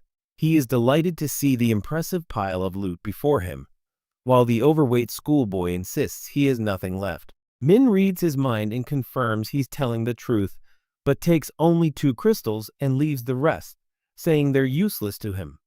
The overweight boy then asks if he can leave now, and Min lets him go. As the player begins to slouch like a madman, Min becomes angry and tells him to stop this and behave properly in the future. Black Sath walks away from the pile of bodies and decides to take the woman with him. When the schoolboy offers to help, Min tells him to run away. As Min walks away, Yongtae takes a deep breath to calm himself and feels a little lucky that he only lost a few belongings instead of his life. Still, the schoolboy is angry that he was robbed for no reason, even though he did nothing wrong. He glares at Min angrily, while a wicked idea comes to his mind. An idea starts coming to his mind that forces him to take revenge. Now that he feels that Min is busy, he thinks this is a good opportunity to attack him and increase his stamina. The fat guy is probably completely crazy because he is thinking of fighting the main character. He feels that if he doesn't try now, he will regret it later. The fat schoolboy sneaks up behind him with his weapon and secretly prays that Min doesn't turn around and look at him. As soon as he gets close to him, he hits Min with his axe. He attacks him from behind and knocks him to the ground. After killing him, the black dragon laughs like a maniac. He celebrates his easy victory and mocks the lifeless body, repeatedly insulting it by stepping on it. He thanks the corpse for the free points, but quickly panics when he doesn't get any. The obese player breaks into a sweat. Seeing that he hasn't leveled up, he doesn't understand what's going wrong. Suddenly, the black scythe summons right behind him. He asks the schoolboy what he thinks is going on. Just hearing his voice was enough to make the fatty wet his butt. The black dragon then turns his face away in fear, while Min pulls down his hoodie and jokingly asks if he's seen a ghost. The poor schoolboy's body starts shaking violently. He wonders if Min really has a revival skill. He steps back and looks behind him, but to his shock, the body he attacked has vanished into thin air. So Black Scythe explains that he simply banished a clone he created from the cloning room. Min is delighted that even though he can't attack with the clone, his decoy is still useful and thinks it was a cool prank. Then Fatty becomes furious that he was fooled so easily. But Min reminds him that he's not the only one being fooled. Black Dragon tries to explain himself, but Min doesn't care. He summons his weapon and is faster than Hung Tok's mind. He turns it around, and the next moment, the fat man's head is spinning like a football. Black Sath then uses Levi's special cleaning skill to erase all evidence. He then goes to the woman, who is still sleeping peacefully on the floor. He tells the cafe owner to stop pretending and get up, because he can read her thoughts anyway. The poor woman apologizes.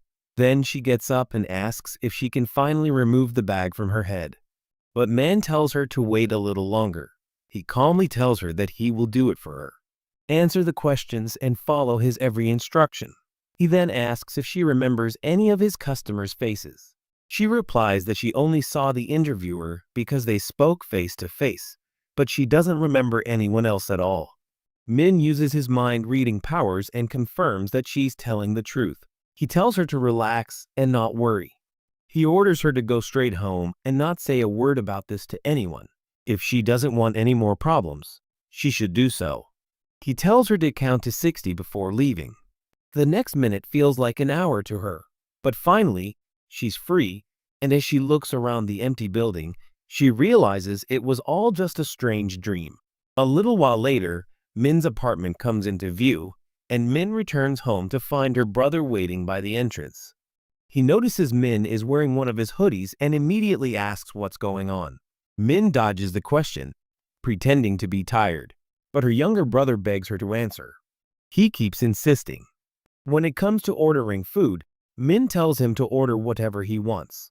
However, in reality, he's more focused on the hoodie because even though it's clean, he's still not ready to give it back. Min then throws the evidence of the murder in the trash. Seeing this, Min immediately moves to save his beloved thing.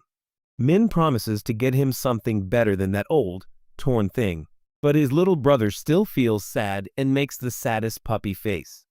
Min's younger brother says there's no need for that because schools are closed. This makes Min realize how boring it must be to be stuck at home all the time. So he offers to take Kwon to the amusement park the next day, which instantly brightens his mood. Jumping with excitement, Min agrees to take him along if he promises to go to bed early like a good boy. The next morning, Kwon's face is beaming with joy. Seeing all the rides again after so long, he feels a wave of nostalgia. A wave is felt. Min regrets why he didn't bring him here earlier, but he is also surprised to see that this place is still running and understands that hope is as important to life as survival. His younger brother sees a family in bunny ears, and suddenly a devilish idea comes to his mind. While Min is still lost in deep thoughts, Wen grabs his brother and drags him into the store where our hero puts on the animal ears and asks how they look. His younger brother immediately makes fun of Min. He starts flying and then excitedly runs off to explore the rest of the store. Min shows Wen his Platinum Express Premium card. When they're done shopping, Min asks what he wants to do next. Wen seizes the opportunity and says they'll try everything. After riding a bunch of rides, they stop at a petting zoo. Wen goes crazy seeing the baby pandas. Min is happy that his brother isn't sad anymore. Just then, his younger brother, worried about him, asks, "Is it right that he's out here when the quest is tomorrow?" Min reassures his brother, telling him not to worry and telling him that this time he'll be in the game for 10 hours. Wan tries to argue, but Min pats his head, secretly promising to never leave him alone, and asks him if he wants to go on the next safari. A little while later, they return to their apartment and Min's phone suddenly rings. He checks and sees that it's Jury, wishing him good luck. It makes her realize that she must be feeling very nervous. Then our hero makes another promise that he will protect her and puts down the phone when the clock strikes 12. Everyone then arrives in another world where all the players have been teleported to a dark place. Some people start to think that maybe some players are missing because the place seems a little empty. Main listens to them and thinks that everyone must be feeling that way because they have played against over 10,000 players. They started together. However, he knows that everything will soon return to normal for them. Just then, Angel arrives and congratulates everyone on making it this far.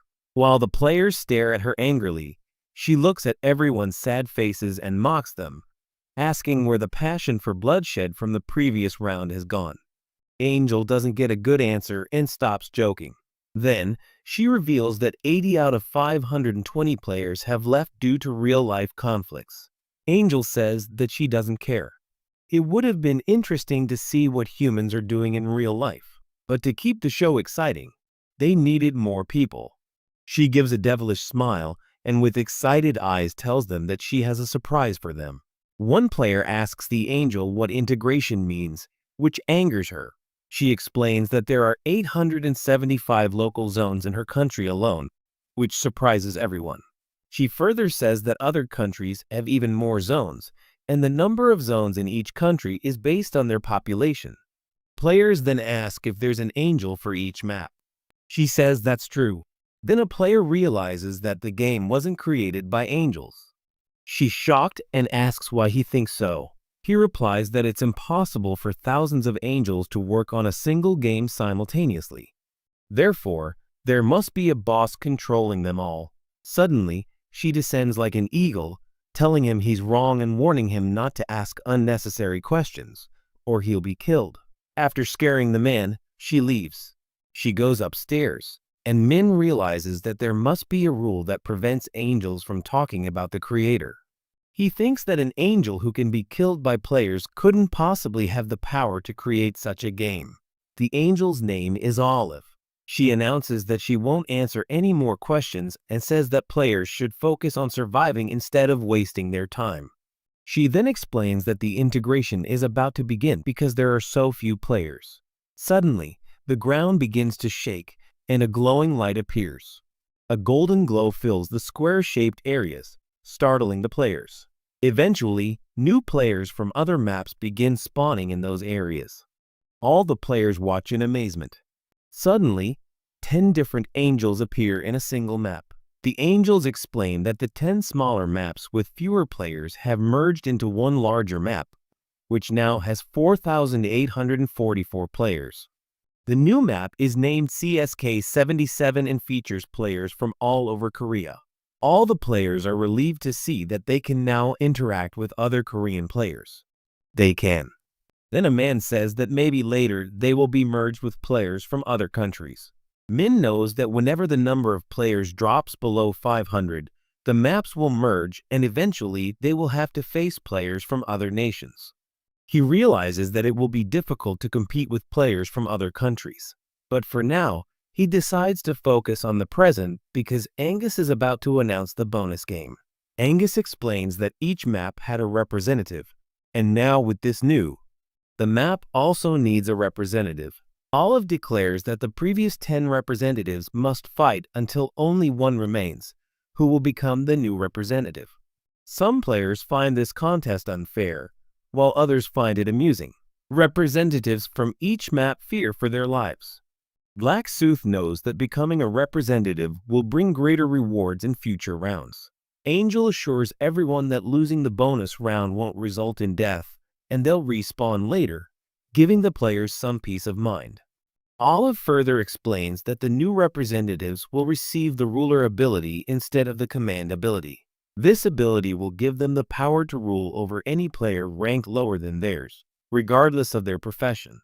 However, this ability can only be used 10 times, and any player can become the new representative by killing them. Olive motivates them by telling them this, and as she expected, all the representatives seem even more motivated by the thought of ruling over others. On the other hand, Ange realizes that, after the maps are merged, they too must choose a representative from among themselves. One angel asks if anyone would like to volunteer for the position, but no one comes forward. And when no one comes forward, they begin to brainstorm other ways to choose a representative. One angel suggests rolling dice, but the others dismiss the idea, thinking it would be too boring. Another angel proposes that they take turns being the representative. But the problem is that the last angels to come in may never get the chance to become representatives, especially when the maps merge again, as more angels will emerge. Then, the angel Priscilla suggests having the map representatives fight each other, and the angel whose player dies first will become the human's guide. The other angels agree, but Olive has a different idea. She proposes that the angel whose player wins the bonus round will become the queen of all angels. Olive explains that the queen will have the power to decide which angel will guide the humans. He will be the guide, and the other angels will have to follow his orders.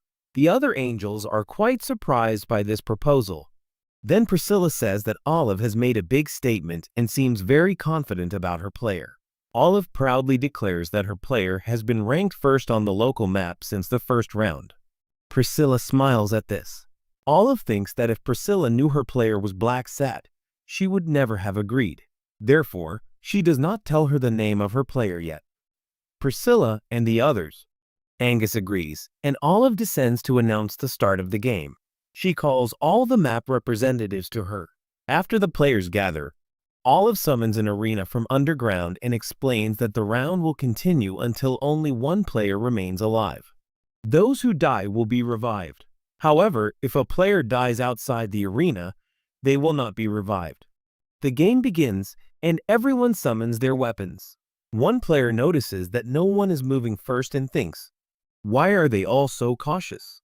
He thinks that since they're all map representatives, they must be very talented. At the same time, he becomes overconfident because he possesses the Rune of Dissolution, an ability that allows him to instantly skin anyone he touches with his sword.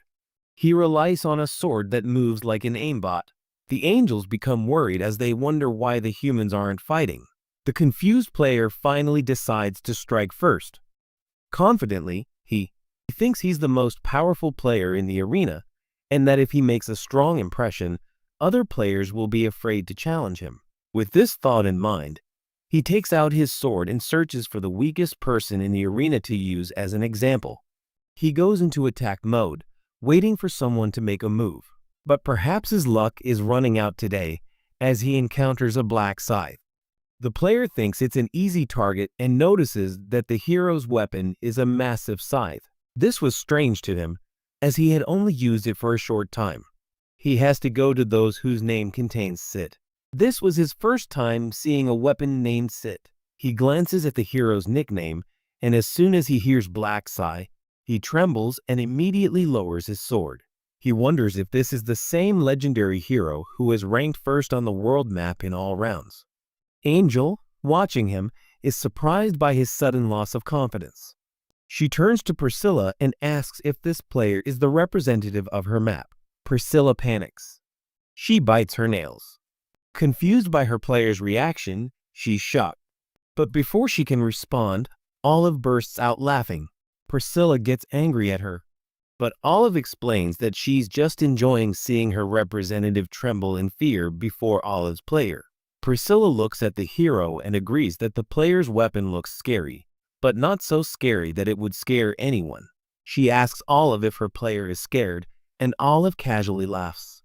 Priscilla calls this nonsense and angrily reminds everyone that her representative has always ranked first on their local map.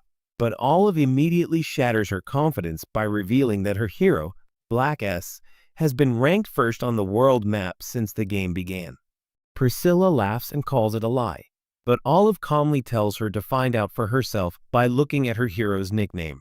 Angus immediately recognizes the name, and Priscilla's confidence is shattered. She bites her lip nervously when it occurs to her that her representative will be no match for Black Scythe. Ange is shocked as her head is severed before the other player can react. Olive declares Priscilla out of the game, and Priscilla stands silently, disappointment clearly visible on her face. The other players are also trembling with fear. They have realized the huge difference in rank between them and Black S. They immediately understand that they cannot win, even if they all attack him together. Black S advances. He starts, sending panic through the players. They start praising him and saying they're glad to meet him. But when that doesn't work, they put their weapons aside and turn to the angels, announcing their surrender. The angels, seeing them so frightened, become enraged and consider it an insult. One angel threatens to blow off the head of any player who surrenders, preventing them from respawning. Fear spreads through the players as they quickly grab their weapons. They do. One player, trying to show courage, declares that if they work together, they can win. Black S looks at them in dismay, seeing that they fear the angers more than him. He sees them all preparing to attack him together. A slight smile appears on his face as he dismisses them as weak as insects. The other players feel insulted and shout that they too were top rankers in their maps. They move forward to attack him and win their battles. They put all their power into that attack. Black Scythe swings his scythe with tremendous speed and quickly eliminates all the zone leaders. The other players stare in shock at the scene. Min passes by them and cuts down players standing on both his left and right. The scene is so terrifying that even the angels watch in shock and fear. The divine angels begin to converse among themselves about how quickly the battle has ended. Meanwhile, a golden lady crowns Olive as queen and crowns her the angels.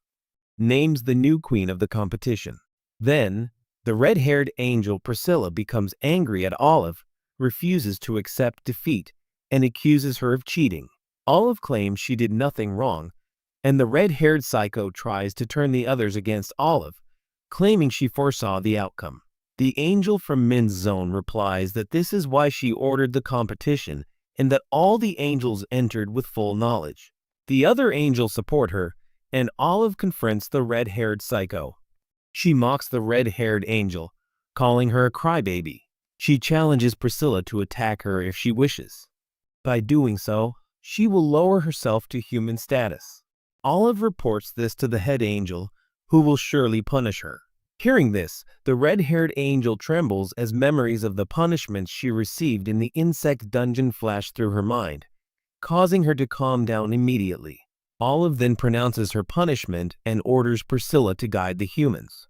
Priscilla tries to ask how long this punishment will last, but Olive teases her further.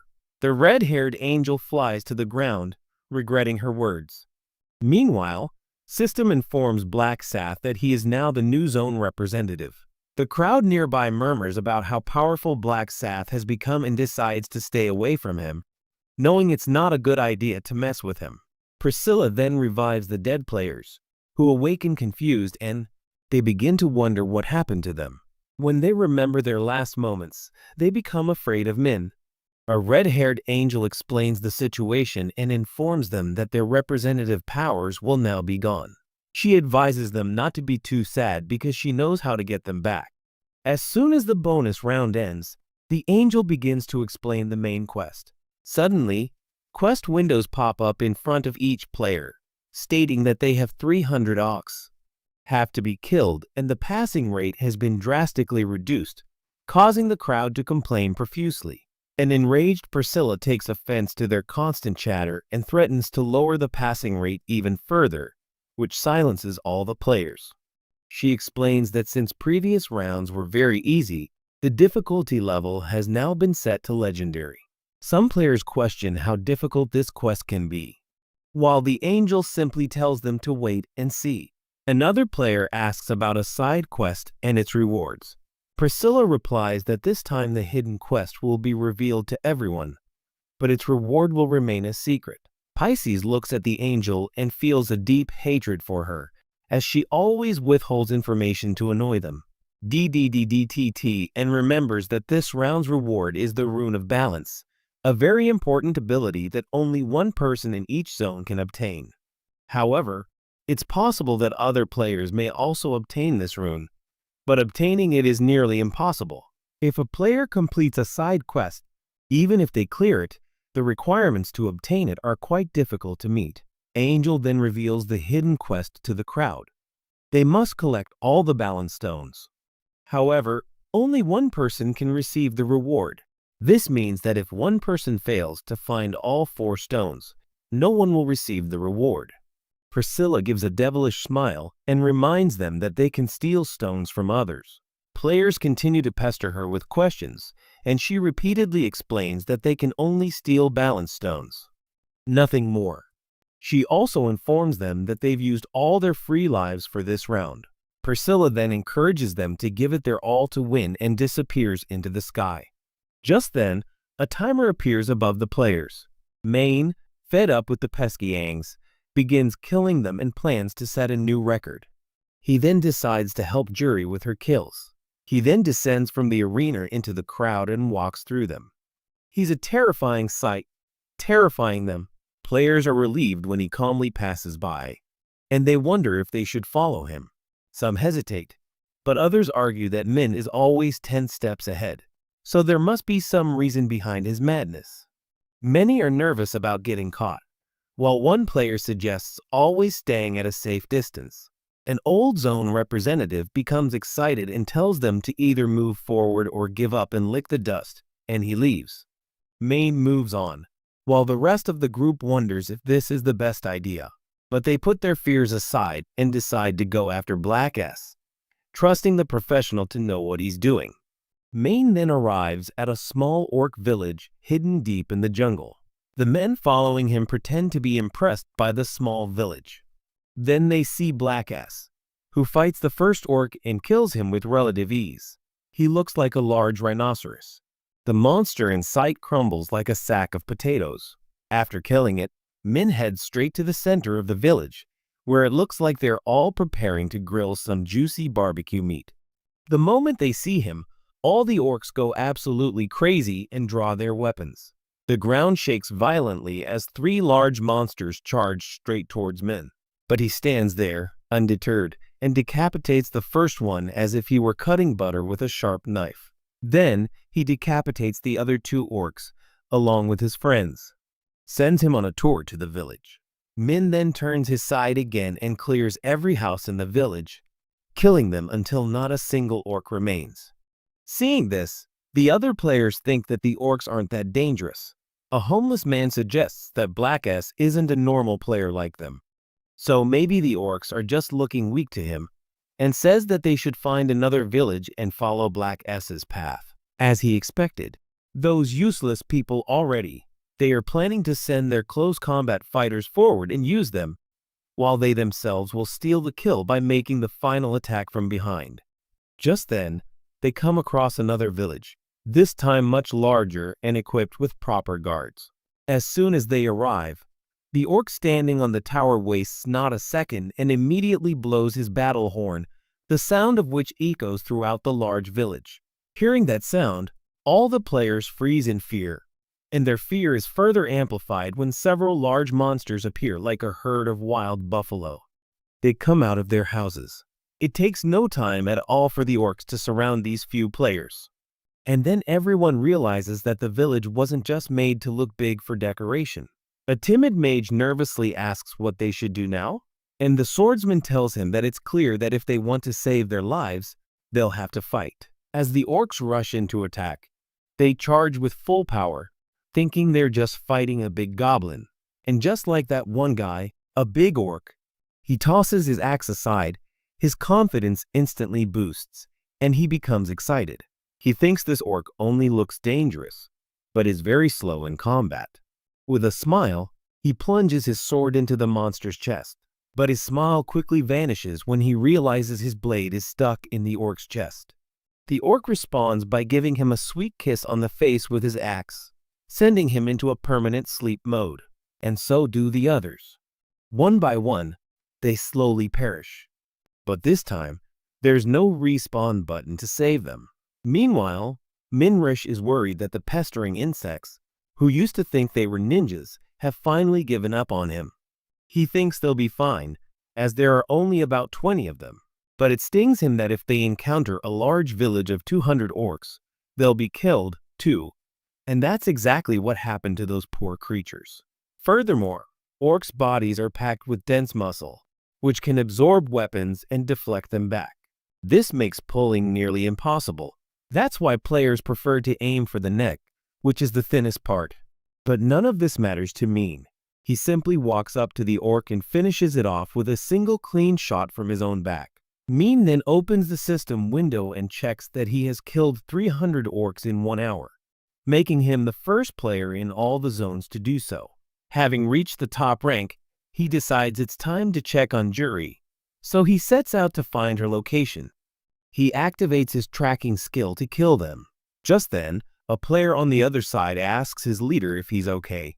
They're walking in a small group, and after fighting a few orcs, they begin to realize that orcs aren't just bulky bipedal creatures, but terrifying killing machines. Their leader, Cho Yongo, asks the player for a status update, and he replies that they've killed 50 so far. Yongo quickly calculates and realizes they're too slow to qualify for the 5-man squad. They are moving, and one of their group members reminds them that if they don't complete the quest, they'll go straight to hell. Their boss takes a deep breath and tells his team that they have no choice now. They must attack a large orc village. Hearing this, his men become nervous, as they barely survived 3 orc men. Their tank-like soldier suggests that destroying the small village would be safer, but Yango tells them that they're moving at a snail's pace, and they can't even do it. They must take this risk, even if it means risking their lives. He quotes Lionheart and tells his men that there's no point in staying on a sinking boat. They then quietly move forward through the strange, dark forest until one of them finds the village they were talking about. He quickly alerts his leader that he's seen a guard near the entrance, so Yango suggests they take a detour to avoid being caught. It passes by Ganguli as they're playing Assassin's Creed on low difficulty. The fencers come to a wall with a large gap in it. One player takes a quick look through the hole and returns to say he doesn't think any guards are patrolling. Hearing this, they begin to sneak through the gap one by one, spreading out quietly so they can get a better view of the enemy village. One player explains that each tent will have 5 oaks, which their leader was unexpected. So the guy suggests they attack each tent separately. Instead, they'll all attack a single tent. Yango gives him the green signal, and they all gather outside an org's house. They're all readying themselves as if they're about to break into a drug lab on a cop show. But in reality, they're trembling from head to toe. They slowly pull back the curtains and try to get inside, only to reach a large wooden door. As soon as their leader gives them the signal, the entire gang rushes in. But they immediately regret every step they've taken when they see that a multitude of orcs are moving ahead like terrifying monsters. Seeing them approach, a bodybuilder orc shouts "Anga Banga," alerting the other orcs. A group member of Yango turns to their leader and asks for orders before they are all wiped out, and the leader replies that they must take down at least one orc. He tells them to charge the left orc, and their tank-like soldier blocks his attack until Sod Master cuts off his leg.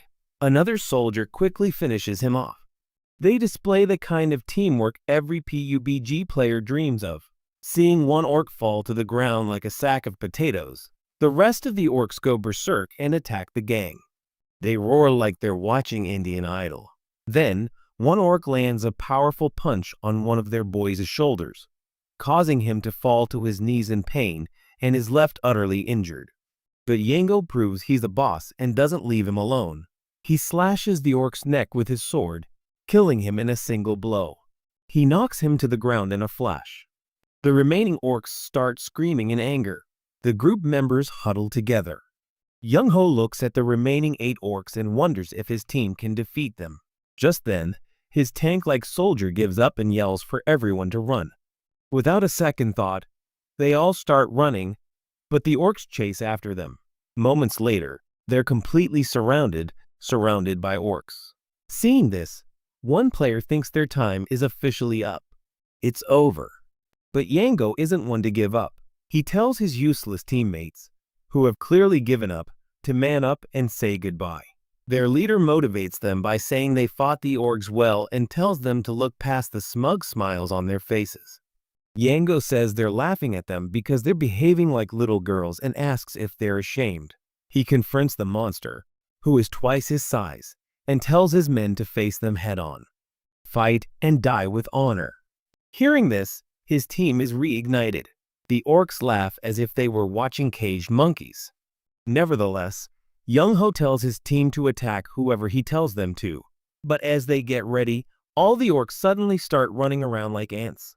Their attention is drawn to the burning fire in the distance, and everyone wonders what could be there that could be causing even the orcs to flee in fear. Seeing all this, Young Ho tells them to stay focused, as there are only 8 of them left. The orcs are left, and now they have a chance. After a long battle, they defeat all the monsters and thank their leader for giving them hope when they were about to give up. Yango, his cool self, says he couldn't do anything without his friends and checks on his injured soldier, who looks like a total junkie.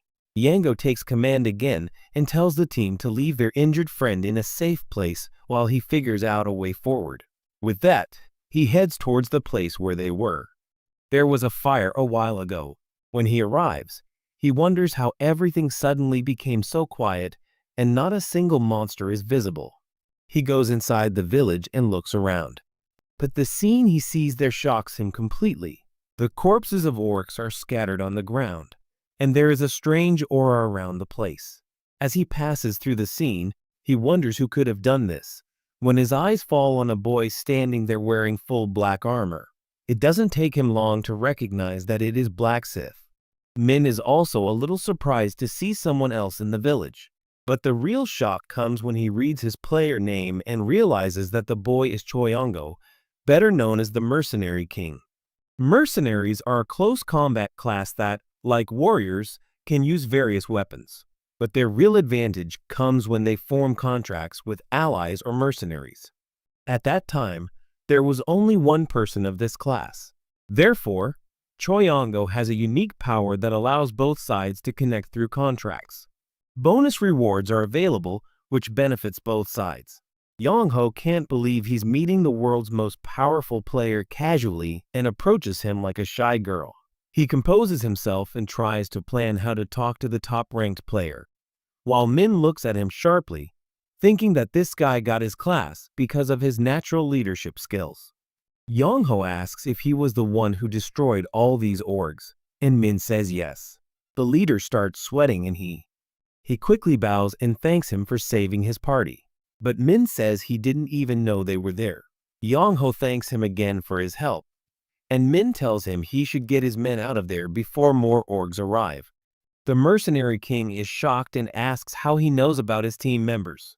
He then turns back and looks at the group, who are running in concern for their leader. Min silently watches the mercenaries with Yongho likely created the contracts and finds it impressive that the Mercenary King has amassed so many loyal teammates so early in the game. As they all watch the top-ranked player, they wonder what Black S is doing, and he replies that he's looking for balance stones. He thought the mid-boss would arrive as soon as he destroyed the village. Min then tells them to leave, and Min's fanboys happily comply. As they turn to leave, the player with the shield, he says he heard something strange. After a few seconds, the sound grows loud enough for everyone to hear, and Min tells them to run quickly because the mid-boss is about to arrive. Yongho doesn't hear Min's warning due to the thundering sound, but everyone's speech is cut off when a huge orc with a terrifying aura begins to approach them. All the players freeze in fear when they see the mid-boss running very fast for its size. But Min doesn't care at all. The first balance is achieved by simply killing the mid-boss. The thought of retrieving the stone is looming. The monster is rapidly approaching them. Yongho's mouth opens wide in surprise, nearly dropping, and he yells for his men to run, while his own feet freeze. He's getting closer by the second, and as he approaches, the mid-boss fires his weapon directly at the spot where Yongho was standing. When the dust settles, everyone is overjoyed to see that he's only just escaped at the last moment, but he's gone mad with fear. Just then, Min arrives to save him, and forcefully pushes him aside. He asks Yongho why he's frozen. He then tells the others to back off if they want to see their loved ones again. Then the terrifying warrior orc advances as if hunting prey and begins laughing at the loser lying next to him. Seeing this, our hero rushes toward the ugly beast, about to silence it once and for all, and plunges his side straight between its legs, causing the beast to scream in pain and charge at him. But Min quickly jumps back and simultaneously dodges another attack in mid-air. He tells the administrator that he has designed a boss that deals a lot of damage. But if someone keeps dodging its attacks, there's nothing he can do. As the warrior roars with rage, Black Sad finally gets fed up with the noise and attacks it with his scythe like a bloodthirsty monster. After using his destructive skill, he goes behind it and delivers a swift blow to its thick neck with his scythe. Min thinks this orc is He thinks Min is powerful because he struck his thick neck twice, and it still hasn't made a dent. But that thought is quickly dispelled as he jumps again and wraps his sword around his neck. Then, using the monster's body, Black Saw spins rapidly and severing its neck with a single blow. The orc suddenly collapses, and Min stands proudly over the body of his fallen enemy. The system rewards him with gold and a large amount of experience points. Yongho's men are stunned to see that he single-handedly killed such a massive beast. While our hero focuses on his rewards panel, it's filled with impressive rewards, including a legendary sword piece that deals more damage than his netherite, an orc's heart, which he can craft into a unique item, and a balance stone. People all run up to the hero like children, thanking him for saving their lives again. But Min remains cool, telling them that's why he told them to leave so they can escape. The boys begin to worship him. With that, he bids Yongho's team farewell and leaves. The group begins to hunt again, but then the wounded boy falls to his knees, clutching his chest, and says he sees his grandmother's spirit. Yango becomes angry at him for not telling him earlier and frantically tells him to use the power of AI and friendship to hold out until the timer reaches 0. The wounded boy reminds him that if they stop killing the orcs, everyone will die, and tells them to leave him. He asks for help, but the leader refuses, promising to reduce the orc's health to 1% for him and give him the kill. As the injured player nears death, he says he can't hold on any longer and faints, panicking the entire squad. Min turns around and is shocked to see the mercenary king so worried about a fellow, thinking they might be great friends. But because the scene reminds him of his brother, he intervenes and offers to help. They ask him, can he really do anything? But Black Sooth looks at his broken arm and says he can heal it as long as it's connected to his body. He uses healing magic in a strange way, as his class is Grim Reaper, whose job is to take away lives, and he's bringing people back to life. He completely surprises Young Ho and the rest of the gang. Seeing their shocked faces, he tells them it's just a skill anyone can buy from a shop. One guy says he never thought the 2,000 gold skill he saw would be so powerful. But Min wasn't telling him the full truth, as the skill was just basic first aid. However, the version Min possessed was overpowered, having an IQ of 123 and possessing the Radiance Rue. After healing the injured boy, he tells him not to misuse his arm again and to give him some rest. The boy stands up happily and sincerely thanks him for saving his life, before the rest of Yango's team can thank him too. The mercenary king gives him a shiny golden stone and his team's. The second member gives him a red stone. Then, all the team members start offering gifts as if there's a competition going on. Pisces tries to refuse, saying he doesn't want their trash, but they request him to accept it as a thank you. A little while later, he finds himself stranded in the middle of the village, sweating and carrying a load of second-hand goods. Still, he's more interested in the reward he'll receive from this orc. Then, he sees Yango and realizes he's just given up on a simple gift. By using his skill, he has helped a player who will be very useful to him in the future. With this, he says goodbye and leaves like a boss, while the others bow before their king without a word. Just then, Juri, trapped in the forest, stares at the timer and panics when she realizes that an hour has passed and she still hasn't killed a single orc. She starts crying, thinking that she was watching and following Black Scythe. But the next moment, she lost him and lost her way. Some time ago, when the round, Juri spotted Min before the fight even began. When all the representatives were called to the arena, she was completely stunned by the sight of Black Sephiroth, who was chopping others like vegetables. When the fight in the arena ended, Juri thought she would finally meet him alone, but seeing his aura, her body trembled with fear. She closed her eyes and told herself she would come to him when he seemed less scary. But as soon as she opened her eyes, Min was gone, and she realized she had completely lost him. She starts crying because of her madness. Juri remembers that Min had warned her on Earth that killing 300 orcs is not easy because they roam in groups, and if someone goes to fight them alone, he will be killed, and that is why she should not fight them alone, but should team up with Black Scythe after the other zones merge. Along with this, Min also told Juri that she has to wait at least 1 hour after the start of the round. After that, it will be better to meet Black Scythe, and now because of that warning, she is alone in the middle of the forest. She's trapped, realizing that Black Scythe probably won't return to the starting point anytime soon. She knows that sitting there won't achieve anything. With this thought in mind, Juri gets up and sets out. She will find Black Scythe, no matter what. She ventures deeper into the Crimson Forest, remaining vigilant, hoping that something good will happen to her, and finally, she arrives at a village. She thinks that if this is an orc village, Black Scythe must be somewhere nearby. But she quickly discards this thought, realizing that if the orcs inside attack her, she'll be finished. Without warning, a nasty orc sneaks up behind her, and as she faces him, they both look at each other in confusion and scream. But Juri isn't afraid and immediately casts Bless on herself. She then thanks God that the orc is alone and knows her weak point. He knows that the neck is the only place that isn't so thick and is easy to cut.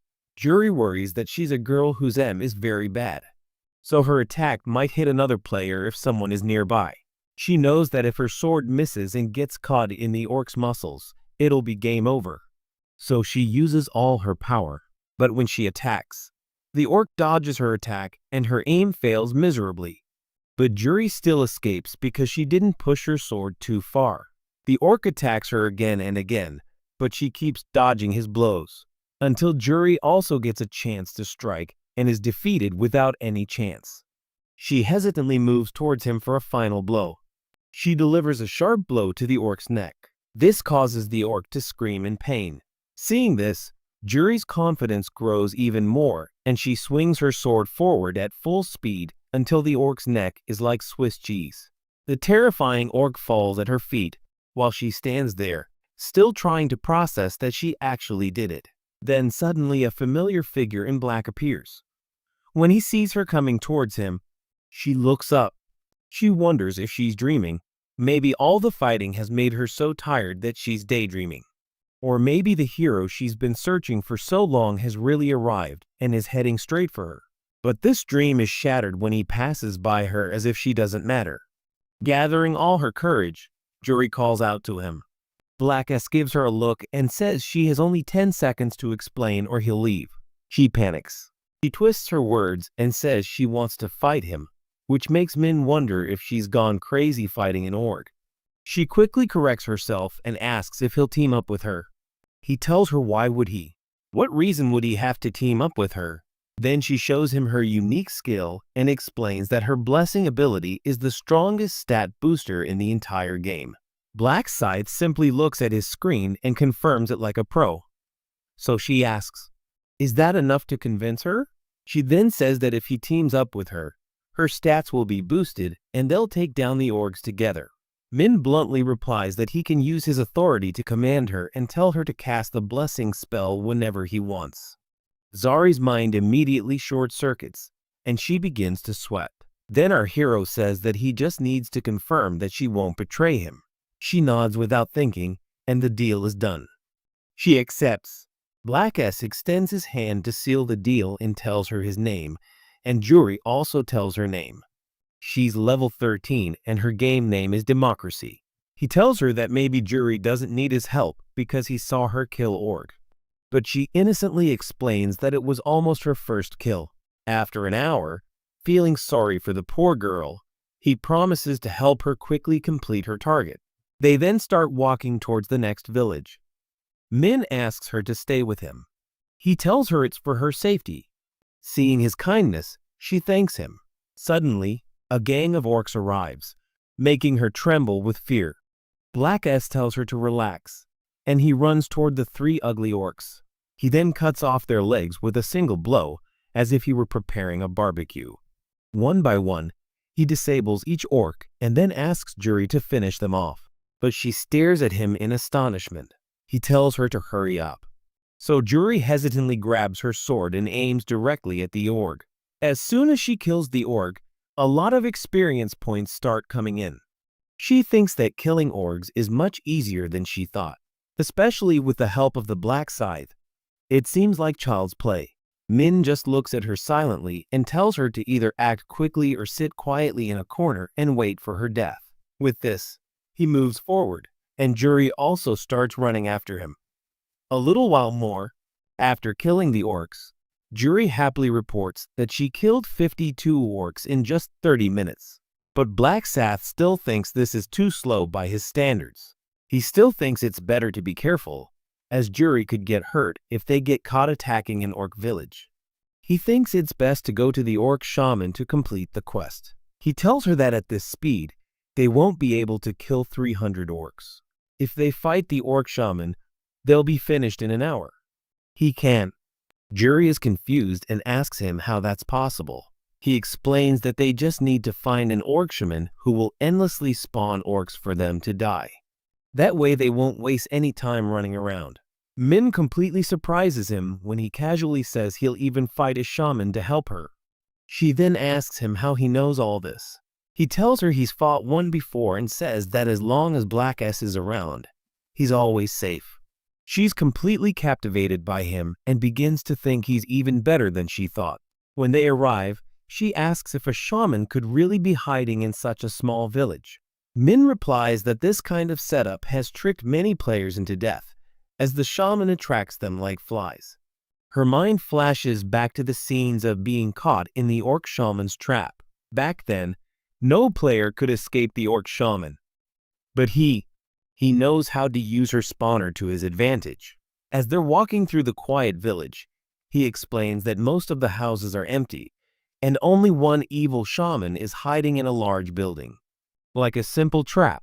As soon as an unsuspecting player steps into the trap zone, the shaman spawns 10 or 20 oxes who surround them.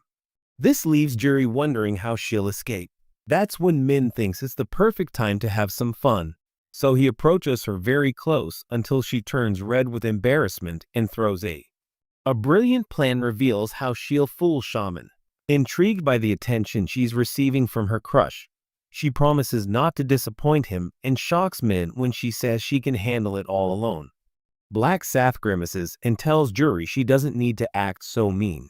He'll rest outside while she finishes her work. And with that, Juri steps into the house and stares down the long, dark hallway that seems to have no end in sight. She slowly makes her way inside until she arrives at a large, open room with a red carpet, and remembers that Black Scythe had told her about this place before. When he explained everything, he told her that the shaman in the red carpet room summons orcs to surround any player. As soon as she steps on the carpet, the orcs will be summoned, so she has to run back. This will cause the shaman to send out scouts, whom she can kill to complete her quest. Thinking this is all easy, she bravely takes some of the carpet, inches steps away.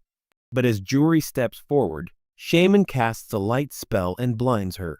But she's no weakling, a powerful warrior, and without hesitation, she runs away, quickly exits, and closes the door. Her heart is about to pound in her chest. She tells Black Literature that she did exactly what he asked her to do. But Min says that now they just have to wait for the orcs to arrive. Just then, the door slowly opens. A small group of orcs emerges to search for the enemy.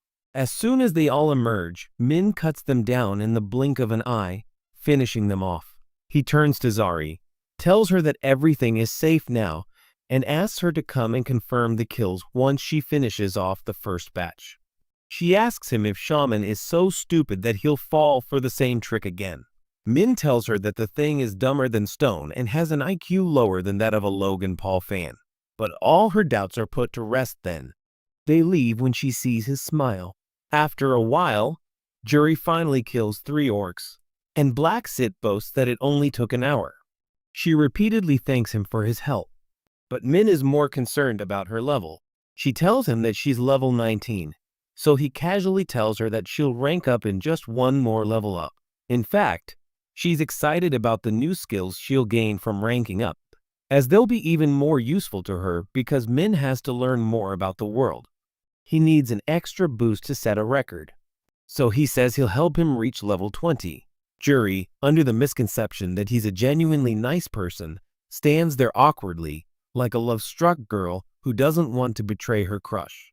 Just then, a group of losers come in, making a scene, claiming that Black Scythe has completely defeated the orcs. One loser tries to say something, but Min tells him not to waste time and to say what he wants to say. The boy explains that he and his team were just there to kill some monsters, but deep inside, he's going crazy thinking about how 2 people managed to kill everyone else on the ground. The other 2 wonder how a random girl is on a team with the number 1 player and immediately start making lame theories about how she managed to woo the number 1 player. One of the boys starts looking at her as if she were his girlfriend. Min smashes his scythe on the ground and tells them to get out of here, and angrily says that people who have neither a wife nor a life should not be around him. Seeing his attitude, a boy gets very angry. Juri is worried about what will happen if they try to fight them.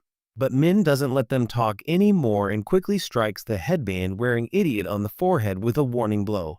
The idiot's blabbering stops when he sees blood dripping from the boy's face, and the loser squad takes no time in running away, thinking they can sneak away from a safe distance.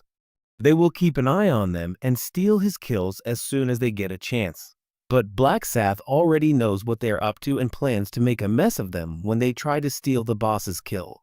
He returns to the original mission of getting Jury to level 20. The loser gang, on the other hand, thinks they are now at a safe distance and plans to keep an eye on Black Sath so that they can spoil his plan and steal the kills. They hide in the bushes like they are in Assassin's Creed and wait and watch. Orc scouts come running and charge at Min. As usual, Black Sath thinks they're so weak they don't even need to draw their weapons and punches one of them so hard that he flies into another orc. He then picks them up like a sack of potatoes and throws them so that Jury can kill them. While the procession of losers trembles from the bushes, they realize they're nothing compared to Min. But one of them wonders why Black Sath isn't killing the orcs himself. And that girl. Why is she killing them again and again? Their useless minds work a bit, and finally it comes to the realization that he is helping her, and they all go crazy knowing what deal the girl must have made to get such special help. Seeing her coming and going, they go crazy with anger. But then one of them feels something is wrong. Every time she comes out of the house, she brings more orcs with her, which makes no sense because so many orcs cannot be in a small house. One of them gets angry when he realizes that they're using a spawner, but they all agree to sit there, not yet ready to fight the number 1 player. Just then, Jury checks her status and happily announces that she's finally reached level 20. Furthermore, she's also gained a unique skill and her blessing power has been upgraded. Blackside then tells Jury to use the new skill, and her stats suddenly increase by 60%, up from 50% previously. She also uses a skill called Swift, which increases her stats. Movement and attack speed also increase by the same amount. Pisces thinks the effects are quite strong and says they should end this by killing the orc shaman. He then tells Jory that if she really wants to help, she should get out of his way. He turns and looks at the gang of losers who are fixating on him with their dirty eyes. But his eyes also fall on Jory, who, oblivious to all this, is smiling as usual as if nothing has happened. He silently wonders what he'll do when they see what he's going to do. Then their faces will be worth seeing. After this, Main goes inside and Jury is waiting quietly outside for his arrival. He also sees the gang hiding in the bushes that Black Sath himself has gone inside the house. Suddenly the door opens completely. Black Sath comes out with the terrifying orcs. They are all thirsty for blood, while Min is ready to wipe them out. Min is running ahead, and a lot of orcs are chasing him. Seeing this, Jury starts worrying that something might have gone wrong with the plan. Nearby, a boy from the bushes is shocked to see the legendary Black Scythe also running away in fear. While his teammate thinks he's overreacting, a strange energy begins to emanate from the orc shaman's staff. Strange smoke, resembling hands, emerges from his staff, landing directly on the ground and forming circles, and orcs are summoned from within. Meanwhile, Zari is going completely crazy, seeing her hero surrounded by orcs. She wonders for a moment if she's really done with her plan. She's torn between whether she should change her stance and jump in to help him. But that thought quickly vanishes when she sees all the orcs falling one after the other. They're all attacking Black S from all sides. But her cool, handsome hero is fearlessly killing them. Just then, Orc Shaman summons 10 more orcs, who enter the already large crowd. But just as they're ready to attack him from all sides, Black S does a Jackie-style backflip and slips through them.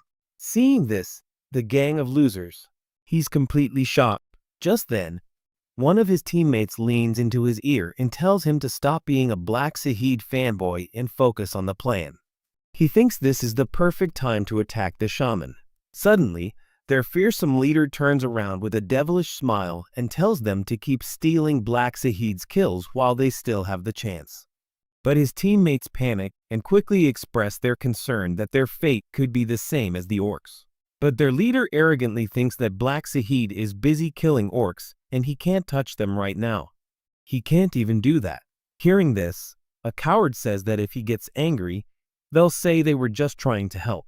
With that, they sneak off to the orc hut. But Juri recognizes their strange behavior. She wonders what they're up to.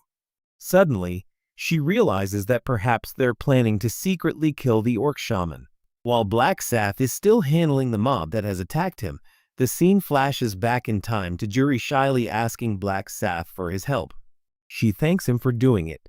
However, she also says that she is a burden to him, but he tells her that he had completed the main quest, so he had no problem helping her. He then explains that he has one of the 4 balance stones, so he has plenty of free time to do side quests. He then says that he got the balance stone from an orc boss, and that he thinks he will get more if he kills more bosses. Therefore, he has no problem helping Juri because it involves the Min.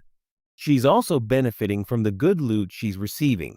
This is why she's completely enraged when she sees a group of thieves attempting to kill a boss who is clearly a black side kill. Juri immediately springs into action and tries to stop them before they kill the shaman. But suddenly, the group of thieves is completely engulfed in darkness, leaving everyone stunned and looking around in confusion. One of the boys secretly covers the other's mouth to calm him down, because they're standing right behind a scary monster that spotted them sneaking up on them. The monster immediately turns around and starts making scary noises. They're certain it's game over, so they run as fast as their tiny, weak legs can carry them. But the boss blocks their escape. He uses his magic to summon a multitude of oxes. Now the loser's procession is trapped among the oxes, just like Blackside was trapped. Finally, they realize they've made a grave mistake. The orc shows no mercy and charges straight at the black-haired man, ripping him through the shoulder. Then, grabbing him by the hair, he lifts him into the air and throws him to the ground like a garbage bag. When he looks up, he realizes that an orc's foot is about to crush his head like a watermelon. The only difference is that this time, he himself is the watermelon. Meanwhile, Maine finishes off the last orc. Then, he checks the results of his little test. He turns back to check if the group of losers was still alive. He had actually read their minds, and it was part of his plan to call out the orc shaman so they would try to steal his kill, and when they did, the orc shaman would finish them off on the spot. Despite all this, he feels no guilt at all, because these fools would have died anyway because they had wasted so much time secretly watching him that their kills weren't even complete. With that, he walks straight to the orc shaman, who roars at the sight of him. He seems to be in awe and sends his entire army of orcs to attack him, scaring him into fleeing. But he probably doesn't know he's facing the black side, the #1 player in the game. He quickly kills them and ends the game, feeling like he's moving incredibly fast thanks to Juri's boost and the rune of the Grim Reaper, which increases his attack speed by 50% at night, making him very difficult to detect in the dark. A clear war is all it takes on this dark night. After dealing with the shaman for beheading Shaman Org, he gets a lot of experience and a lot of rare loot. His level increases to 33, which doesn't excite him much, but what really makes him happy is an old, broken necklace called the Marble of Eternal Slumber. It gives him stat points whenever he collects 100 stacks, which he gets by killing 100 monsters. But the problem is that its durability decreases with each stack. So, after giving those stat points, it will break. He thinks that like the Black Dragon has. This one works like the Rune of Absorption. The annoying thing is that it breaks after he's earned 10 points, and this is because of its durability condition. However, he has a solution. He can take the Rune of Durability in round 8 and go to a black side for repair. If it works, he'll get an infinite STS glitch. Then he hears Juri, who's wandering around looking for him. Due to the effects of his rune, he becomes a ghost at night, which is as powerful as anything else. It's as useful as it is disturbing. But before canceling his Night of the Dead spell, he erases all traces of the loser's existence. Then, calmly, he ends the Night of the Dead spell. With that, the terrifying darkness vanishes as if it never existed. Zari pauses, blinking for a moment. She was utterly confused until she saw Min, and upon seeing her, she quickly walked over to him, telling him how worried she was. But Black was he doesn't react much and says he had some important work to do, so he disappeared for a while. Hearing this, she asks him if he didn't see the bandit party trying to steal the orc shaman's keel. He innocently tells her that he doesn't remember anything like that. The lovely girl is completely shocked because she heard their screams clearly. But Min thinks she doesn't need to see the rest of their corpses that the boss left behind because they were in such a bad condition. Then he tells her, it's time to take on the next boss. A lot of time passes and they both arrive at another village where Black is leading a deadly orgy. After clearing out the basic monsters and the archers guarding the towers, he and the archer challenge the boss. He and the character challenge the boss and deliver a gruesome death to him, slicing him in the stomach with a single blow, splitting his body in two. This time he doesn't level up, but he gets 3 balance stones and a lot of rare loot when he opens his inventory. First, he checks out the agile archer boots, which increase his speed. This is a great item because he previously had some useless beginner boots, and these are much better than those. He then merges them with a green mana stone, which increases his speed even more. Once he's finished with all the side bosses, Min is finally ready to face the final boss. This round's final boss is a brutal beast named High Orc, and the biggest challenge in fighting him is the strict time limit. He has no choice but to speedrun. Thanks to speed boosting items, he remembers that his best time in all his previous lives was 43 seconds. But now he has a solid support like Zari who can give him a boost whenever needed. So he's confident he's about to set a record that will be remembered in the history books. But before that, he needs to level up his stats and keep killing monsters to max out his stat boosting necklace. As time passes, the round ends. Only 30 minutes remain, and Black takes a short break after killing all the orcs in the last orc village. He still hasn't reached level 40 as he wanted to, but he moves on because he doesn't have time right now. But he's really satisfied because he's got 9 stat points from the necklace, which now has 1 durability point left. If he uses it anymore, it will break. As he turns around, Jury suddenly asks him why he's not going hunting orcs, and he tells her he has what he needs to fight the final boss. With that, he says it's time for them to part ways, and that she did a great job following him all this way. When she shakes his hand, she feels a little sad and, for a moment, selfishly considers whether she can fight the final boss with him. But she realizes she might be a burden to him. At the same time, Min feels a little strange that she's become so attached to him so quickly. But deep down, he knows that hey, the orc fight is too dangerous to take him along. As a small farewell gift, she gives him one last boost. By enveloping Black in a circle of her glowing green energy, she turns him into an elite boss. She then thanks Black once again for helping her on the hunt, as she was truly useless alone. She then opens her inventory and says she wants to give him something. Although it's nothing special, she found a glowing blue crystal during the other section, and she gives it to him. She gives it to him, hoping he might need it later. Hearing this, he tells her that the crystal isn't that bad and could be useful to Jury, so she should keep it. But she adds that the experience she's gained is enough, while she secretly thinks she can only give him one, as she'll give the other to Min in the real world. She still doesn't know it's Black. Min reads her mind and realizes that Jury doesn't want to be indebted to anyone, so she keeps his gift. He accepts and says that he helped him too, and now they're even. He then turns and walks away with a satisfied smile on his face. He then sets off to find the boss. He activates his tracking skill to find the High Orc, thinking that no one has defeated him yet. But then he becomes happy because he can still clearly feel his presence. However, even in his previous lives, no one else has been able to defeat the High Orc except him, because the High Orc lost 4 of round 5. He's one of the biggest bosses, but he's so strong that the other 3 seem like side bosses in front of him. To defeat this beast, 100 level 20 players have to work together in a fierce battle, and fighting him alone is out of the question. He's so powerful that Min himself failed 4 times trying to take him down alone. But after many tries, he became so powerful that he could finish the entire fight in just 43 seconds. Jumping from tree to tree like a jungle ninja, he takes on the boss as fast as he can. He heads towards it. This time he's all set to set another unbeatable time record. He has about 100 meters left to reach the boss.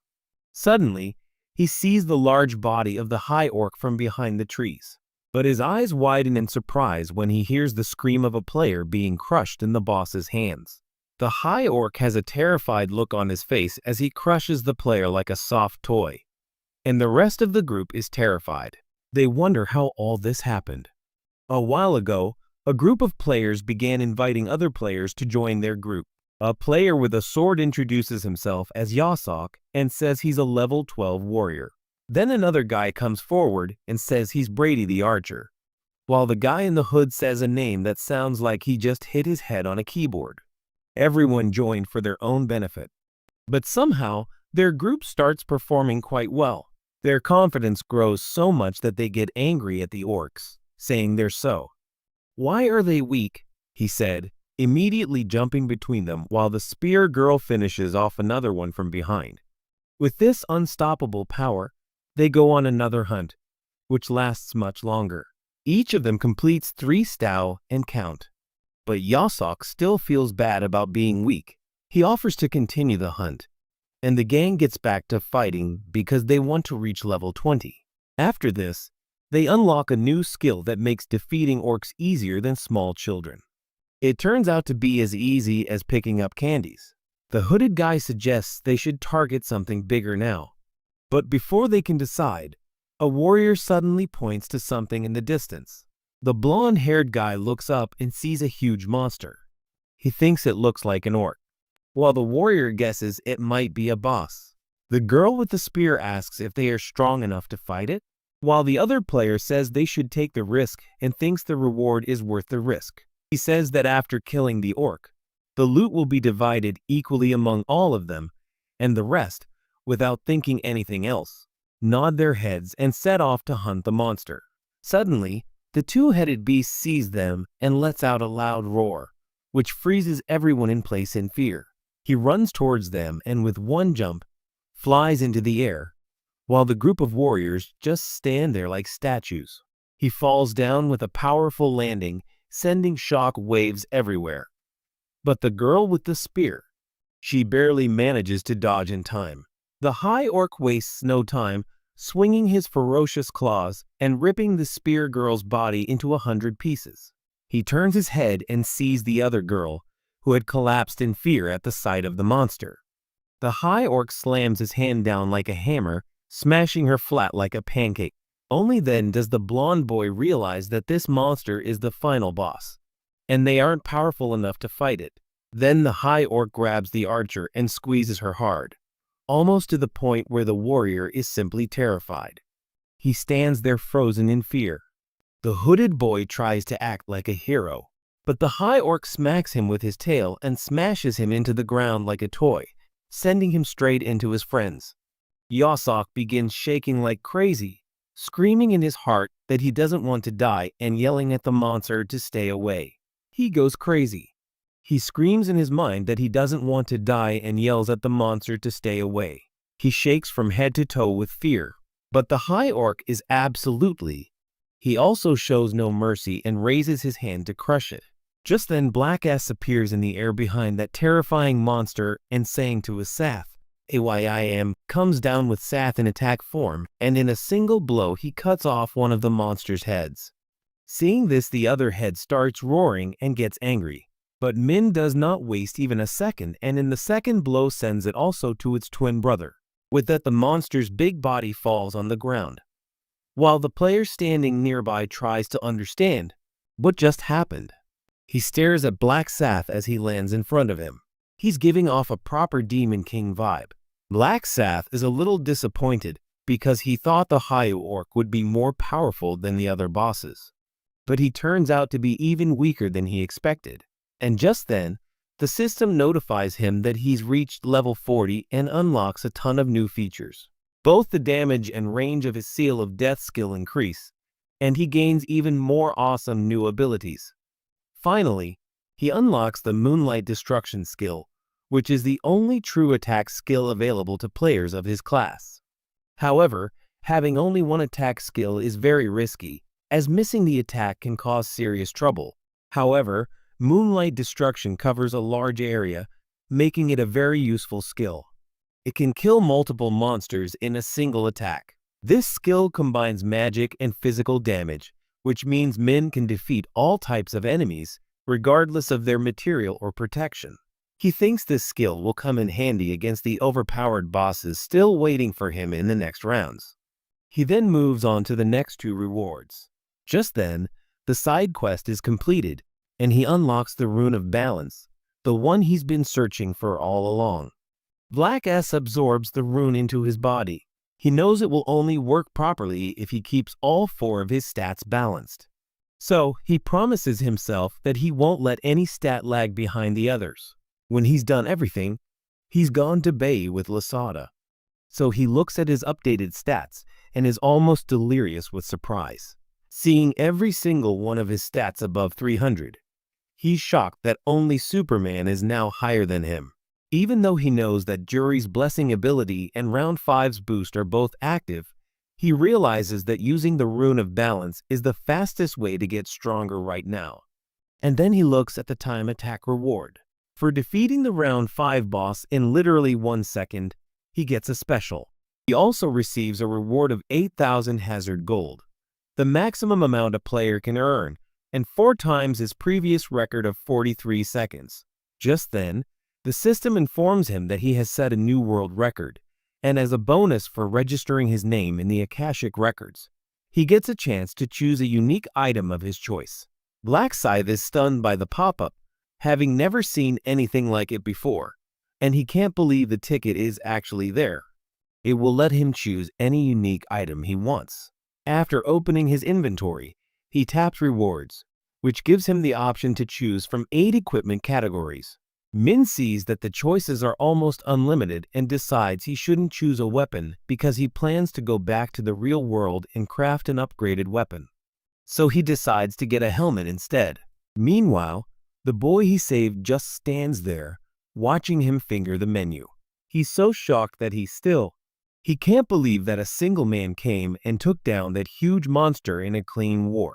He can't process it all because what 5 level 20 players together couldn't do, he did it by 1 man alone.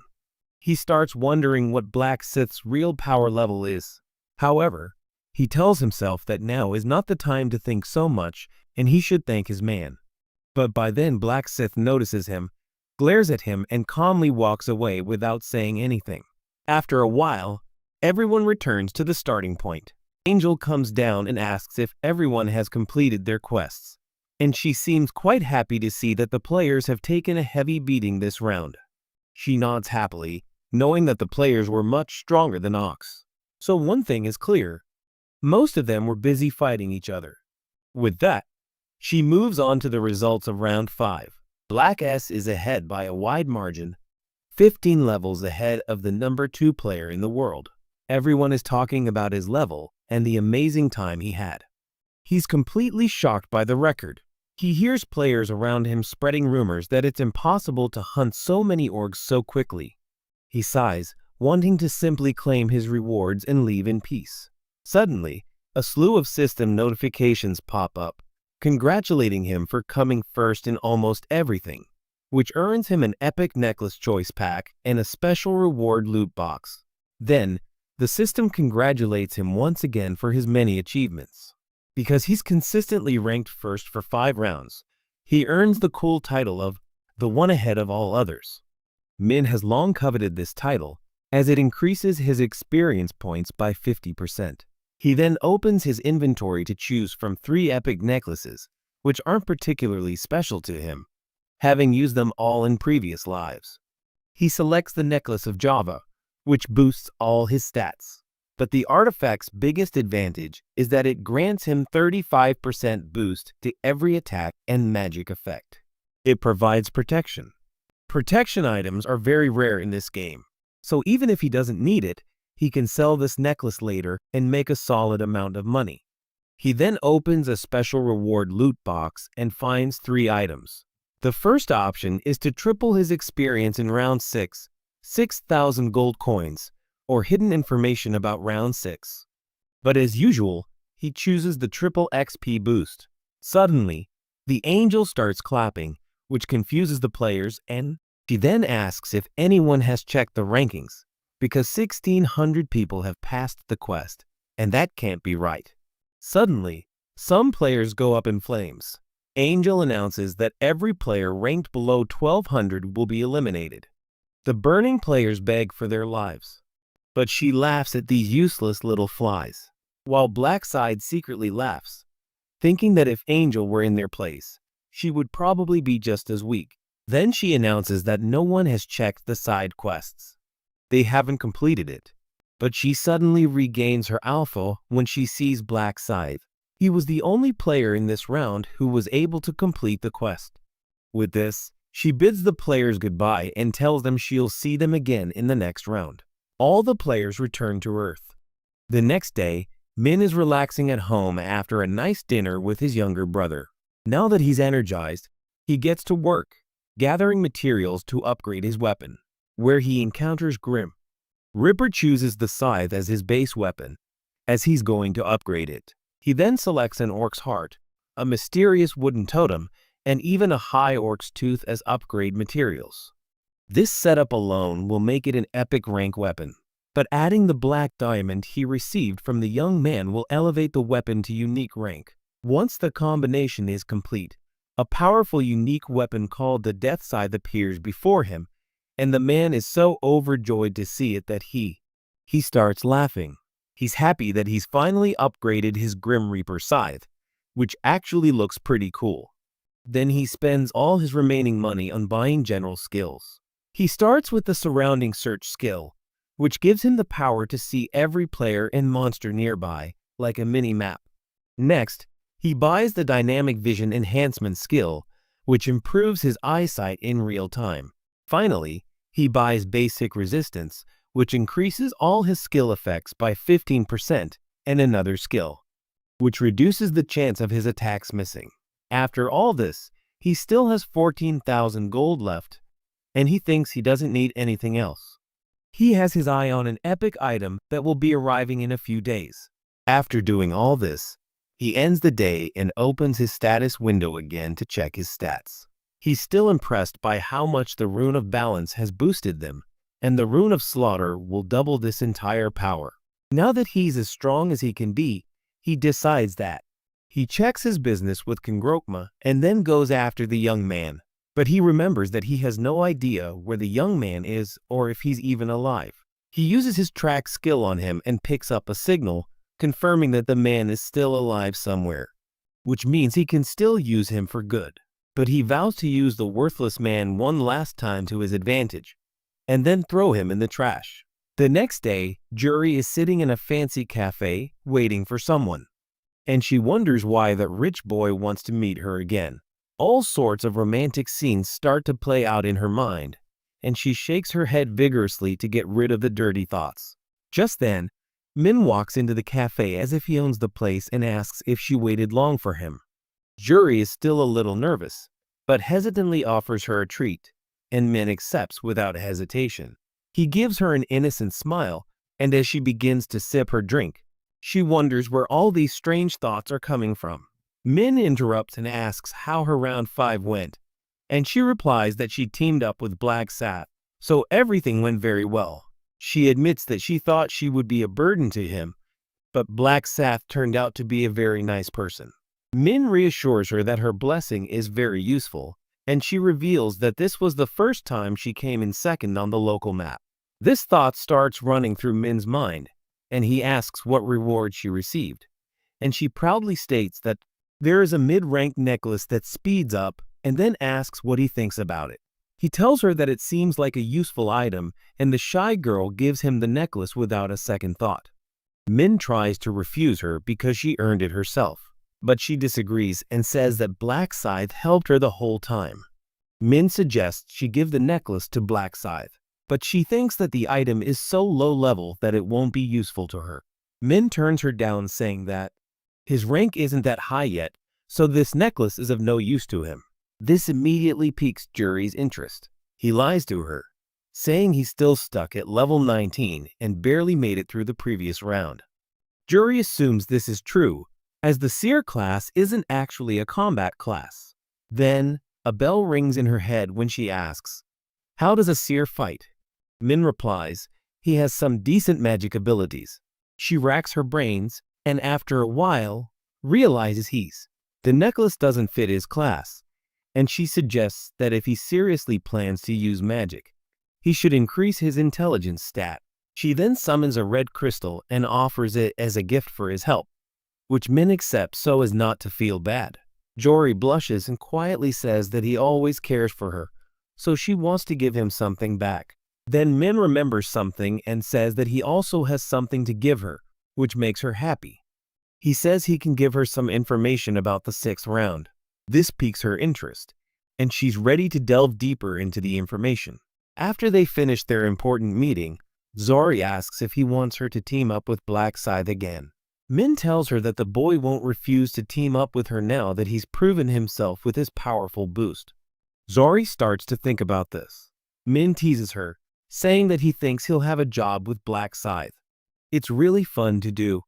Juri doesn't deny it, saying he's actually a good guy.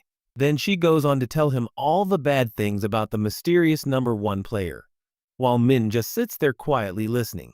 She concludes by saying that he can kill people like a villain and always seems to know what others are thinking. This is all because of the rune of thought that Min possesses. Deep down, he knows that he's not perfect either, and that he's already failed 99 times and is about to die. He's done. He's still angry about his mistake last time, as it takes a team of 5 players to get into the boss room. He thinks this is really his last attempt, and he needs to work with everyone to make it a success this time. Juri calls him out, asking him what he's thinking about and if he's nervous about the next round. Min says he's nervous because he's a weak player. Juri says she wants to help him, but is saddened by the fact that they're not in the same zone. Min playfully asks if she would help him for free if they were in the same place. Hearing this, the girl blushes and says that she doesn't always like to receive help and wants to do something for him. Min secretly thanks her, as it was thanks to her boost that he took out High York in less than a second. He tells her not to worry, saying he's sure they'll meet one day in another world. She smiles and tells him to be fine until she finds him. He raises his fist in the air, secretly wondering how Mr. Min will react when he finds out he's Black Sir. Later, he goes to Kang Rakma's office, who immediately stands up to greet him. He puts a hand on his shoulder as if they were close friends and personally escorts him to the sofa, asking Jongchul to make tea. He begins to sweetly talk him into handling whatever's bothering Mr. Min. This makes Mr. Min laugh a little at the thought of having someone like him around. He's trying so hard to come. Kang Rock's mother offers him dinner, but Min gets straight to the point, which immediately makes Mei serious, and she asks if this is about the next round. Min says he'll tell her about that too, but there's something else important first. This brings a smile to the CEO's face. But then Min says that in return, he wants him to hold a shareholders meeting. He then explains that they'll have to change both the business type and the company name. This makes Mei curious as to how he'll do that. Once, Min tells the man that he simply needs to support everything Min says during the meeting and warns him that there shouldn't be any problems from the others. As Min remembers that when he first saw this in the future, the other shareholders weren't happy with the idea. Now that Min has Ma fully focused, he gets down to business. Ma asks him what kind of proposal he's planning. Min finally reveals his master plan, to create a social open market for players. Hearing this, Emma seems a little surprised by this unique idea and asks if Min means they should create a website. Min explains that it will be a platform exclusively for players and will serve as a trading shop for items. Min asks if they plan to add a cash payment option, but Min says that it depends on the seller and they can trade instead. The CEO still seems confused, but Min tells him that some players will definitely need quick cash sometimes, so they'll even make a cash payment. He tells her that he's seen this happen in the future and doesn't want to miss the opportunity. Aim quickly understands this. Main assures him that he's seen the future, where players above level 40 will begin trading items for gold. At that time, they'll gain a negotiation skill that allows them to exchange gold directly between players. So, all they need is a safe and secure place for the exchange. May gets lost in thought and realizes that this idea isn't so bad. If it works, they'll have complete control over it. He asks if players would even use such a site, and Min tells him that they have a lot of unused items from previous rounds. Because players can't sell items they get from monsters in regular shops, they must be wondering how to put these unused items to use. Most players have now reached level 20, which means they've unlocked the Combine skill. But a website that allows them to exchange materials is essential. This website will make their work much easier. He agrees, believing that people will definitely use it, and like Einstein, begins to think that if Min is right, this thing could generate huge profits. Ideas start racing through his mind, like launching an app version or adding an auction system later. Min sees that the CEO is slowly warming up to this plan, which suits him perfectly. If he can gain complete control over the legendary items before they become popular, he could create truly amazing equipment. After much thought, he finally nods and agrees to the plan. Hiro asks him if he has any ideas for the company's name. The CEO starts praising him again, saying that Min is the largest shareholder and his idea should be the first to move forward. Min then decides to name the company Player Place. The CEO agrees, saying it sounds like a good name, and Min then asks how long the development will take. The CEO replies that it will be ready in about a month, which is roughly by the end of round 6. Then he finally decides to give him information about round 6. After a quick explanation, Ma thinks that teamwork will matter a lot again and thanks Min for providing all the valuable information. He thinks that keeping Min around was the best move ever, as everything is running smoothly in both the game world and the real world. He promises to run the business exactly as Min has said and will call a shareholders meeting soon. Min agrees to attend the meeting, and they both stand up. The CEO asks Young Chol to drop Min home and tell Aaron everything that happened today. He then sends Min off. A few days later, Min climbs into bed excited because today is the day an epic item will be on sale.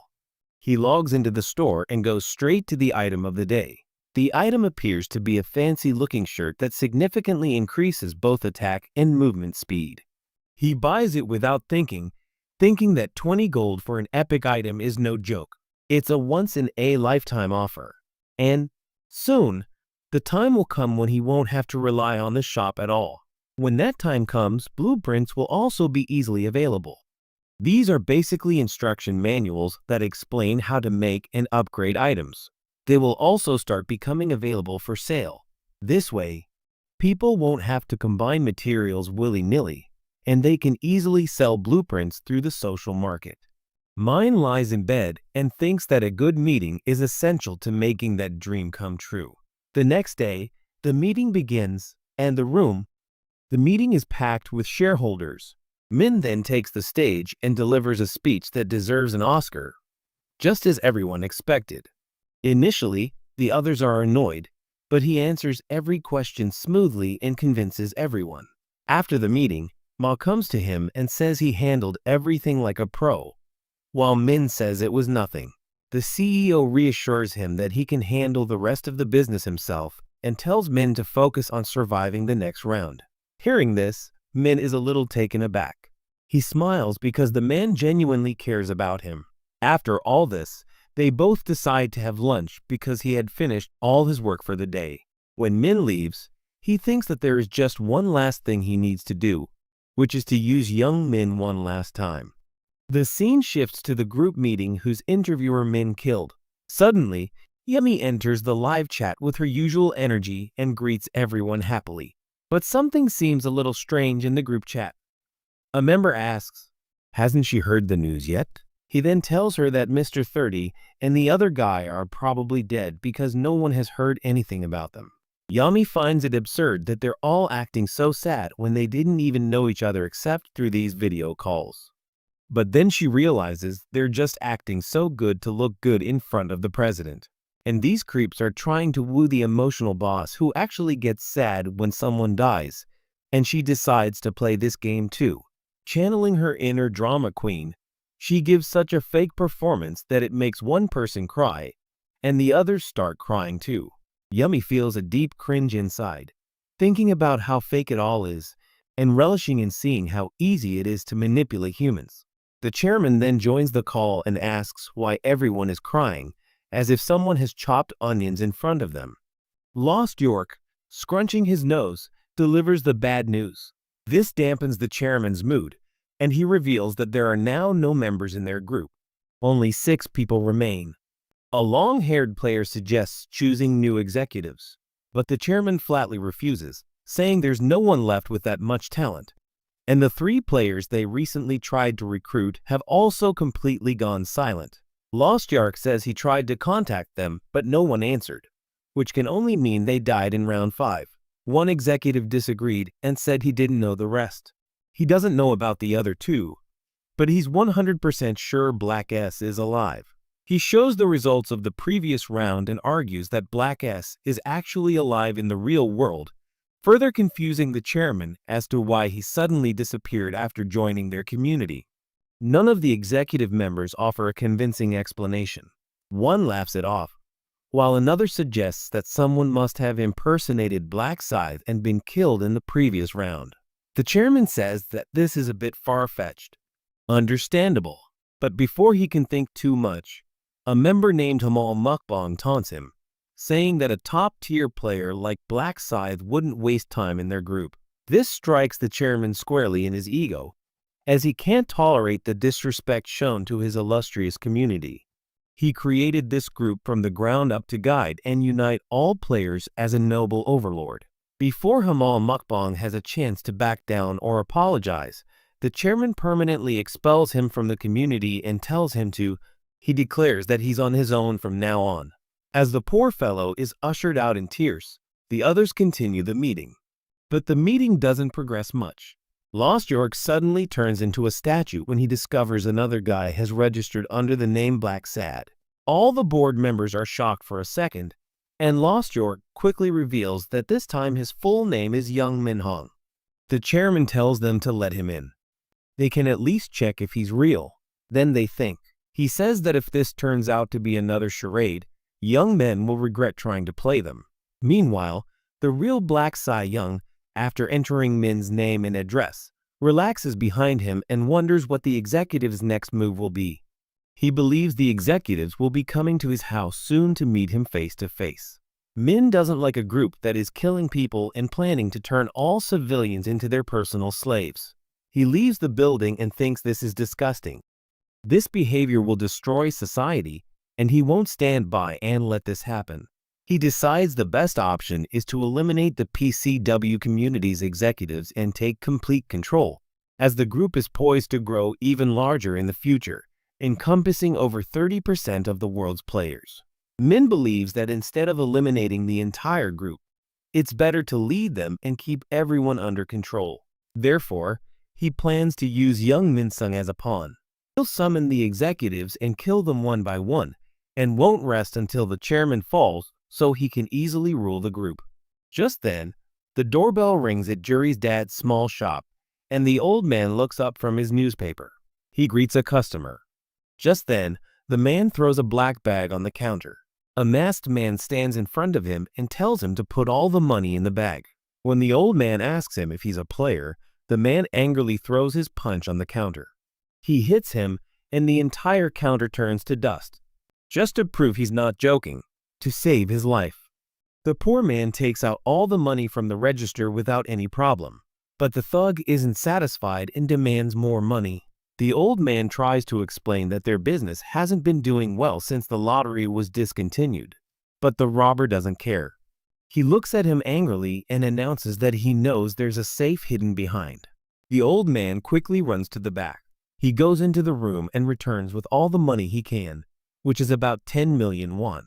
Before leaving, the crook makes one final threat, warning him that if he dares to call the police, he will definitely come back and kill him, even if it means breaking out of jail.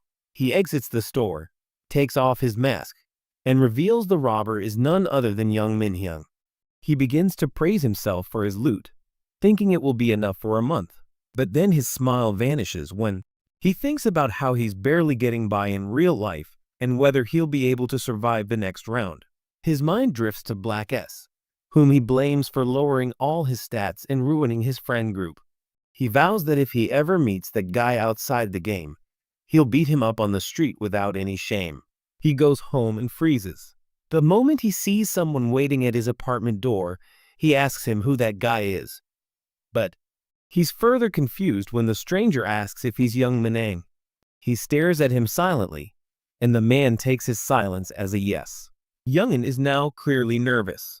He nervously asks if the stranger is a police officer. The man laughs and asks a question of his own, asking why Youngin would think that. Has he done anything illegal? He then introduces himself as an executive of the PCW community and explains that Youngin registered to join them.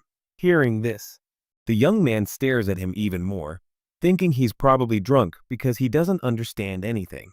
At that very moment, the executive also looks confused and directly asks if young man is actually a black site. Hearing this, young man loses his patience. He yells, asks if this is a prank show, and says he doesn't even know what PCW means. Hearing this, the executive takes a deep breath and turns to leave. But young man stops him and tries to explain the situation. He says that even though the name and address match, but someone else must have used his identity to prank him. Youngin wants to know who could pull such a prank. Suddenly, a masked man appears before them and calmly announces that he was the one who used Youngin's name. Youngin begins to sweat in fear and asks who the man is and if they've ever met before. In response, the masked man slowly pulls out a large weapon from his backpack, something no normal person would carry around, even for fun. Lost Yark reveals that weapon. He stares, wondering if this means the man in front of them is Black Side. But he quickly dismisses the thought because the man looks very small and thin. Not at all what he had imagined. Youngin, on the other hand, feels his legs trembling because even though the man looks different on the outside, his vibe and the way he speaks seem strangely familiar. He looks into his eyes, immediately recognizing them, and wonders why Black Side is standing there and asking for the young man's personal information. Why did you use it? He realizes that if he came here specially, then his arrival isn't good news. Lost York sees the young man trembling and reconsiders his thinking. Now he thinks this fellow might actually be Black Side. He quickly reminds himself that he's only level 20 and can't even think about fighting Black Scythe. But before he can think too much, the masked man speaks up. Black Scythe says he knows the fellow hasn't come alone and needs to call his other companions. He speaks up. Hearing this, they are completely stunned, and both the executive and the chairman emerge from behind. One of them asks how he knew they were hiding there. But the masked man doesn't answer and warns them to stay where they are or they'll lose their lives. The executive laughs and says that this guy has a lot of courage for his height. But the chairman silences him before he can say anything else. The chairman repeats the question. He wants to know if he's really black. It's a scythe, Black Scythe replies, raising his large scythe. The chairman is still unconvinced. He insists that he's never seen this weapon before, so that proves nothing. Min replies that if he doesn't believe it, there's no point in asking. But the chairman insists once more that he wants to hear the truth from his own mouth. Finally, the masked man confirms himself, saying there's no doubt he's black, sir, and a pop-up screen appears before the chairman, thanks to the Rune of Truth. Joe clearly states that his target is telling the truth. He relays this to the others, and the entire group quickly realizes they're trapped in a situation they couldn't have expected. The brown-haired executive trembles as if his father just checked his browser history. He now regrets everything he said about his height. He considers falling to his knees and begging for forgiveness. Then he wonders if Black Scythe has even noticed his insult, as he hasn't reacted yet. The man tries to change the topic and give a formal introduction, But Min stops him and asks them to double-check whether he's really Black S. The man panics and apologizes profusely. But Min keeps pushing him, insisting on verifying his identity again. The chairman nervously explains that they already confirmed with the Rune of Truth, but he can't finish. Blackus interrupts him and says he'll let them go if he can't stop his next attack. The brown-haired executive now begs for mercy. But before he can even blink, his neck flies through the air and lands like a football. Lost Yak stares in fear. He can barely process the speed of the attack and starts crying out in shock, asking why this happened. Min, without reacting, says that he has just provided proof of his Black Sath identity. At that moment, Lost Yak feels fear and thinks that even if he can take Black Sath with him, the executive team had come to recruit him. But now they have no choice but to eliminate him, as it's impossible to keep such a monster with them. But because Min is clearly the most powerful of them all, Lost York pretends to surrender and then, when Min isn't paying attention, attacks him and kills him. Black Soth reads his mind as if he were an open book and says they should work on hiding their desire to kill him, even though the chairman looked completely terrified. Min happily defeats Lost York's small attack. He reveals his plan. He stares him in the face, seemingly just to tease him. Then he goes a step further and explains that he came to this meeting using a fake identity, prompting the Lost York to question him. Without blinking, the Black Sooth replies that there's only one reason. He wants to kill them. The chairman panics and realizes he must somehow defuse the situation before it gets out of hand. But before he can even complete that thought, the Lost York lies on the ground, covered in blood. Lies there. Then the chairman realizes that this whole setup was a trap from the beginning. Their killer guest didn't come to negotiate. He came to kill them. He loses his mind and yells at the Black Scythe, asking what they did to deserve this kind of killing. Min turns his scythe toward the chairman and asks what their victims did to deserve being killed during interviews. The chairman begins to tremble and wonders how the Black Scythe knew about this. Then he drops a bombshell and reveals that executive interviews go a step further, with executives killing their own targets. The chairman finds a way to escape and tries to justify it, saying the people he killed weren't innocent. He says they had the guts to insult him and fight him, even though they were clearly weaker, meaning they invited their own deaths. He then tries to be clever and argues that they were hypocrites anyway. He says that deep down, they were all. He wanted to be like the executives. So his fake behavior means what he did should have happened to him. But Min turns this entire logic on its head and calls the chairman a real hypocrite. He tells him that he always punishes others without mercy, never looks at himself or admits his mistakes, and considers himself the most perfect man in the world. The chairman again says that Black S doesn't know who he is, but Min doesn't stop for a second. He already knows what kind of person he's dealing with, because he can easily read his mind. He turns the Sath and snaps his neck in one go, making it spin like a football. He now looks at Yangan and tells him not to be afraid because he too will soon meet his friends. Yangan stares in surprise and asks a question. He wants to know how this guy knows about his friends. Black Sath explains that he remembers every little detail. That's because those so-called friends never left him alone and dragged him everywhere like he was their pet dog. Yes. This answer confuses young Min even more, and before he can process it, the masked boy removes his face covering and reveals his true identity as Ramen, the same guy they all used to bully for fun. Young Min is shocked by this. His mind flashes back to every moment when he bullied Min for money. He tries to understand what he always thought was a joke. How could he be Black Sai? His memory flashes back to the moment when this same guy, in the other world, had taken away his limbs, had cut them off. But still, a part of his mind refused to believe that they were the same person. Min notices his confusion and stops him, saying that it must all be fake because just a year ago, Ryaman was a weak boy and young Min was busy beating him for no reason. Young Min wants to know why Min pretended to be weak for so long. Min replies that he was never a pretender and without delay, swings his scythe and cuts off young Min's left arm in a clean blow. As young Min screams in pain, and Min leans over and tells him he doesn't like being called a loser, especially by someone as worthless as this. He warns him to keep quiet, or his tongue will be cut out. Young Min barely manages to hold back his screams, and Min praises him like he's an obedient dog. Then, without much effort, he uses his first aid ability to stop the bleeding. Min reminds him that he only has one arm left, even though it doesn't matter because his time is running out anyway. Young Min asks if he's really the Min he knew, and Min replies that his old self is dead.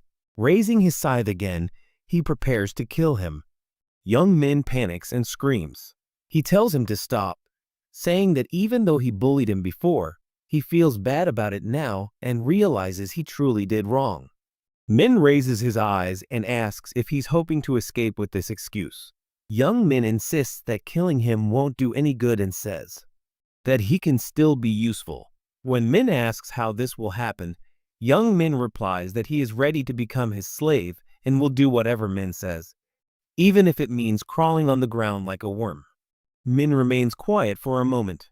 Then he replies that this plan will not work because Young Min is already looking for an opportunity to stab him in the back. Young Min starts sweating profusely with fear and in a trembling voice asks why he would do such a thing. Min doesn't say much, but like a Sigma. The movie line says that a dog that bites its master is killed. With that, he locks eyes with Young Min, reading his every thought, and tells him that he no longer needs someone like him. Before Young Min can beg again, Min turns his sights and slashes his neck, finishing him off without a second thought. And the next moment, his body falls to the ground. Min remembers that in his previous life, without a moment's run of thoughts, he gave Young Min another chance. He remembers that he promised to remain loyal. But in the end, he betrayed Min and attacked him from behind, right on the battlefield. This time, he has no second chance. He says goodbye to her in a dry voice and breathes a sigh of relief, knowing he won't have to see that nasty face again. He activates his erase evidence ability and erases every shred of evidence from there. Now that everything is clear, he plans to move into Young Min's house. Meanwhile, Yimi logs into the PCW executive meeting chat room and tells the people sitting there she greets him. She was hoping the meeting with Black Sath would have ended by now. She looks around, wondering why the others haven't arrived.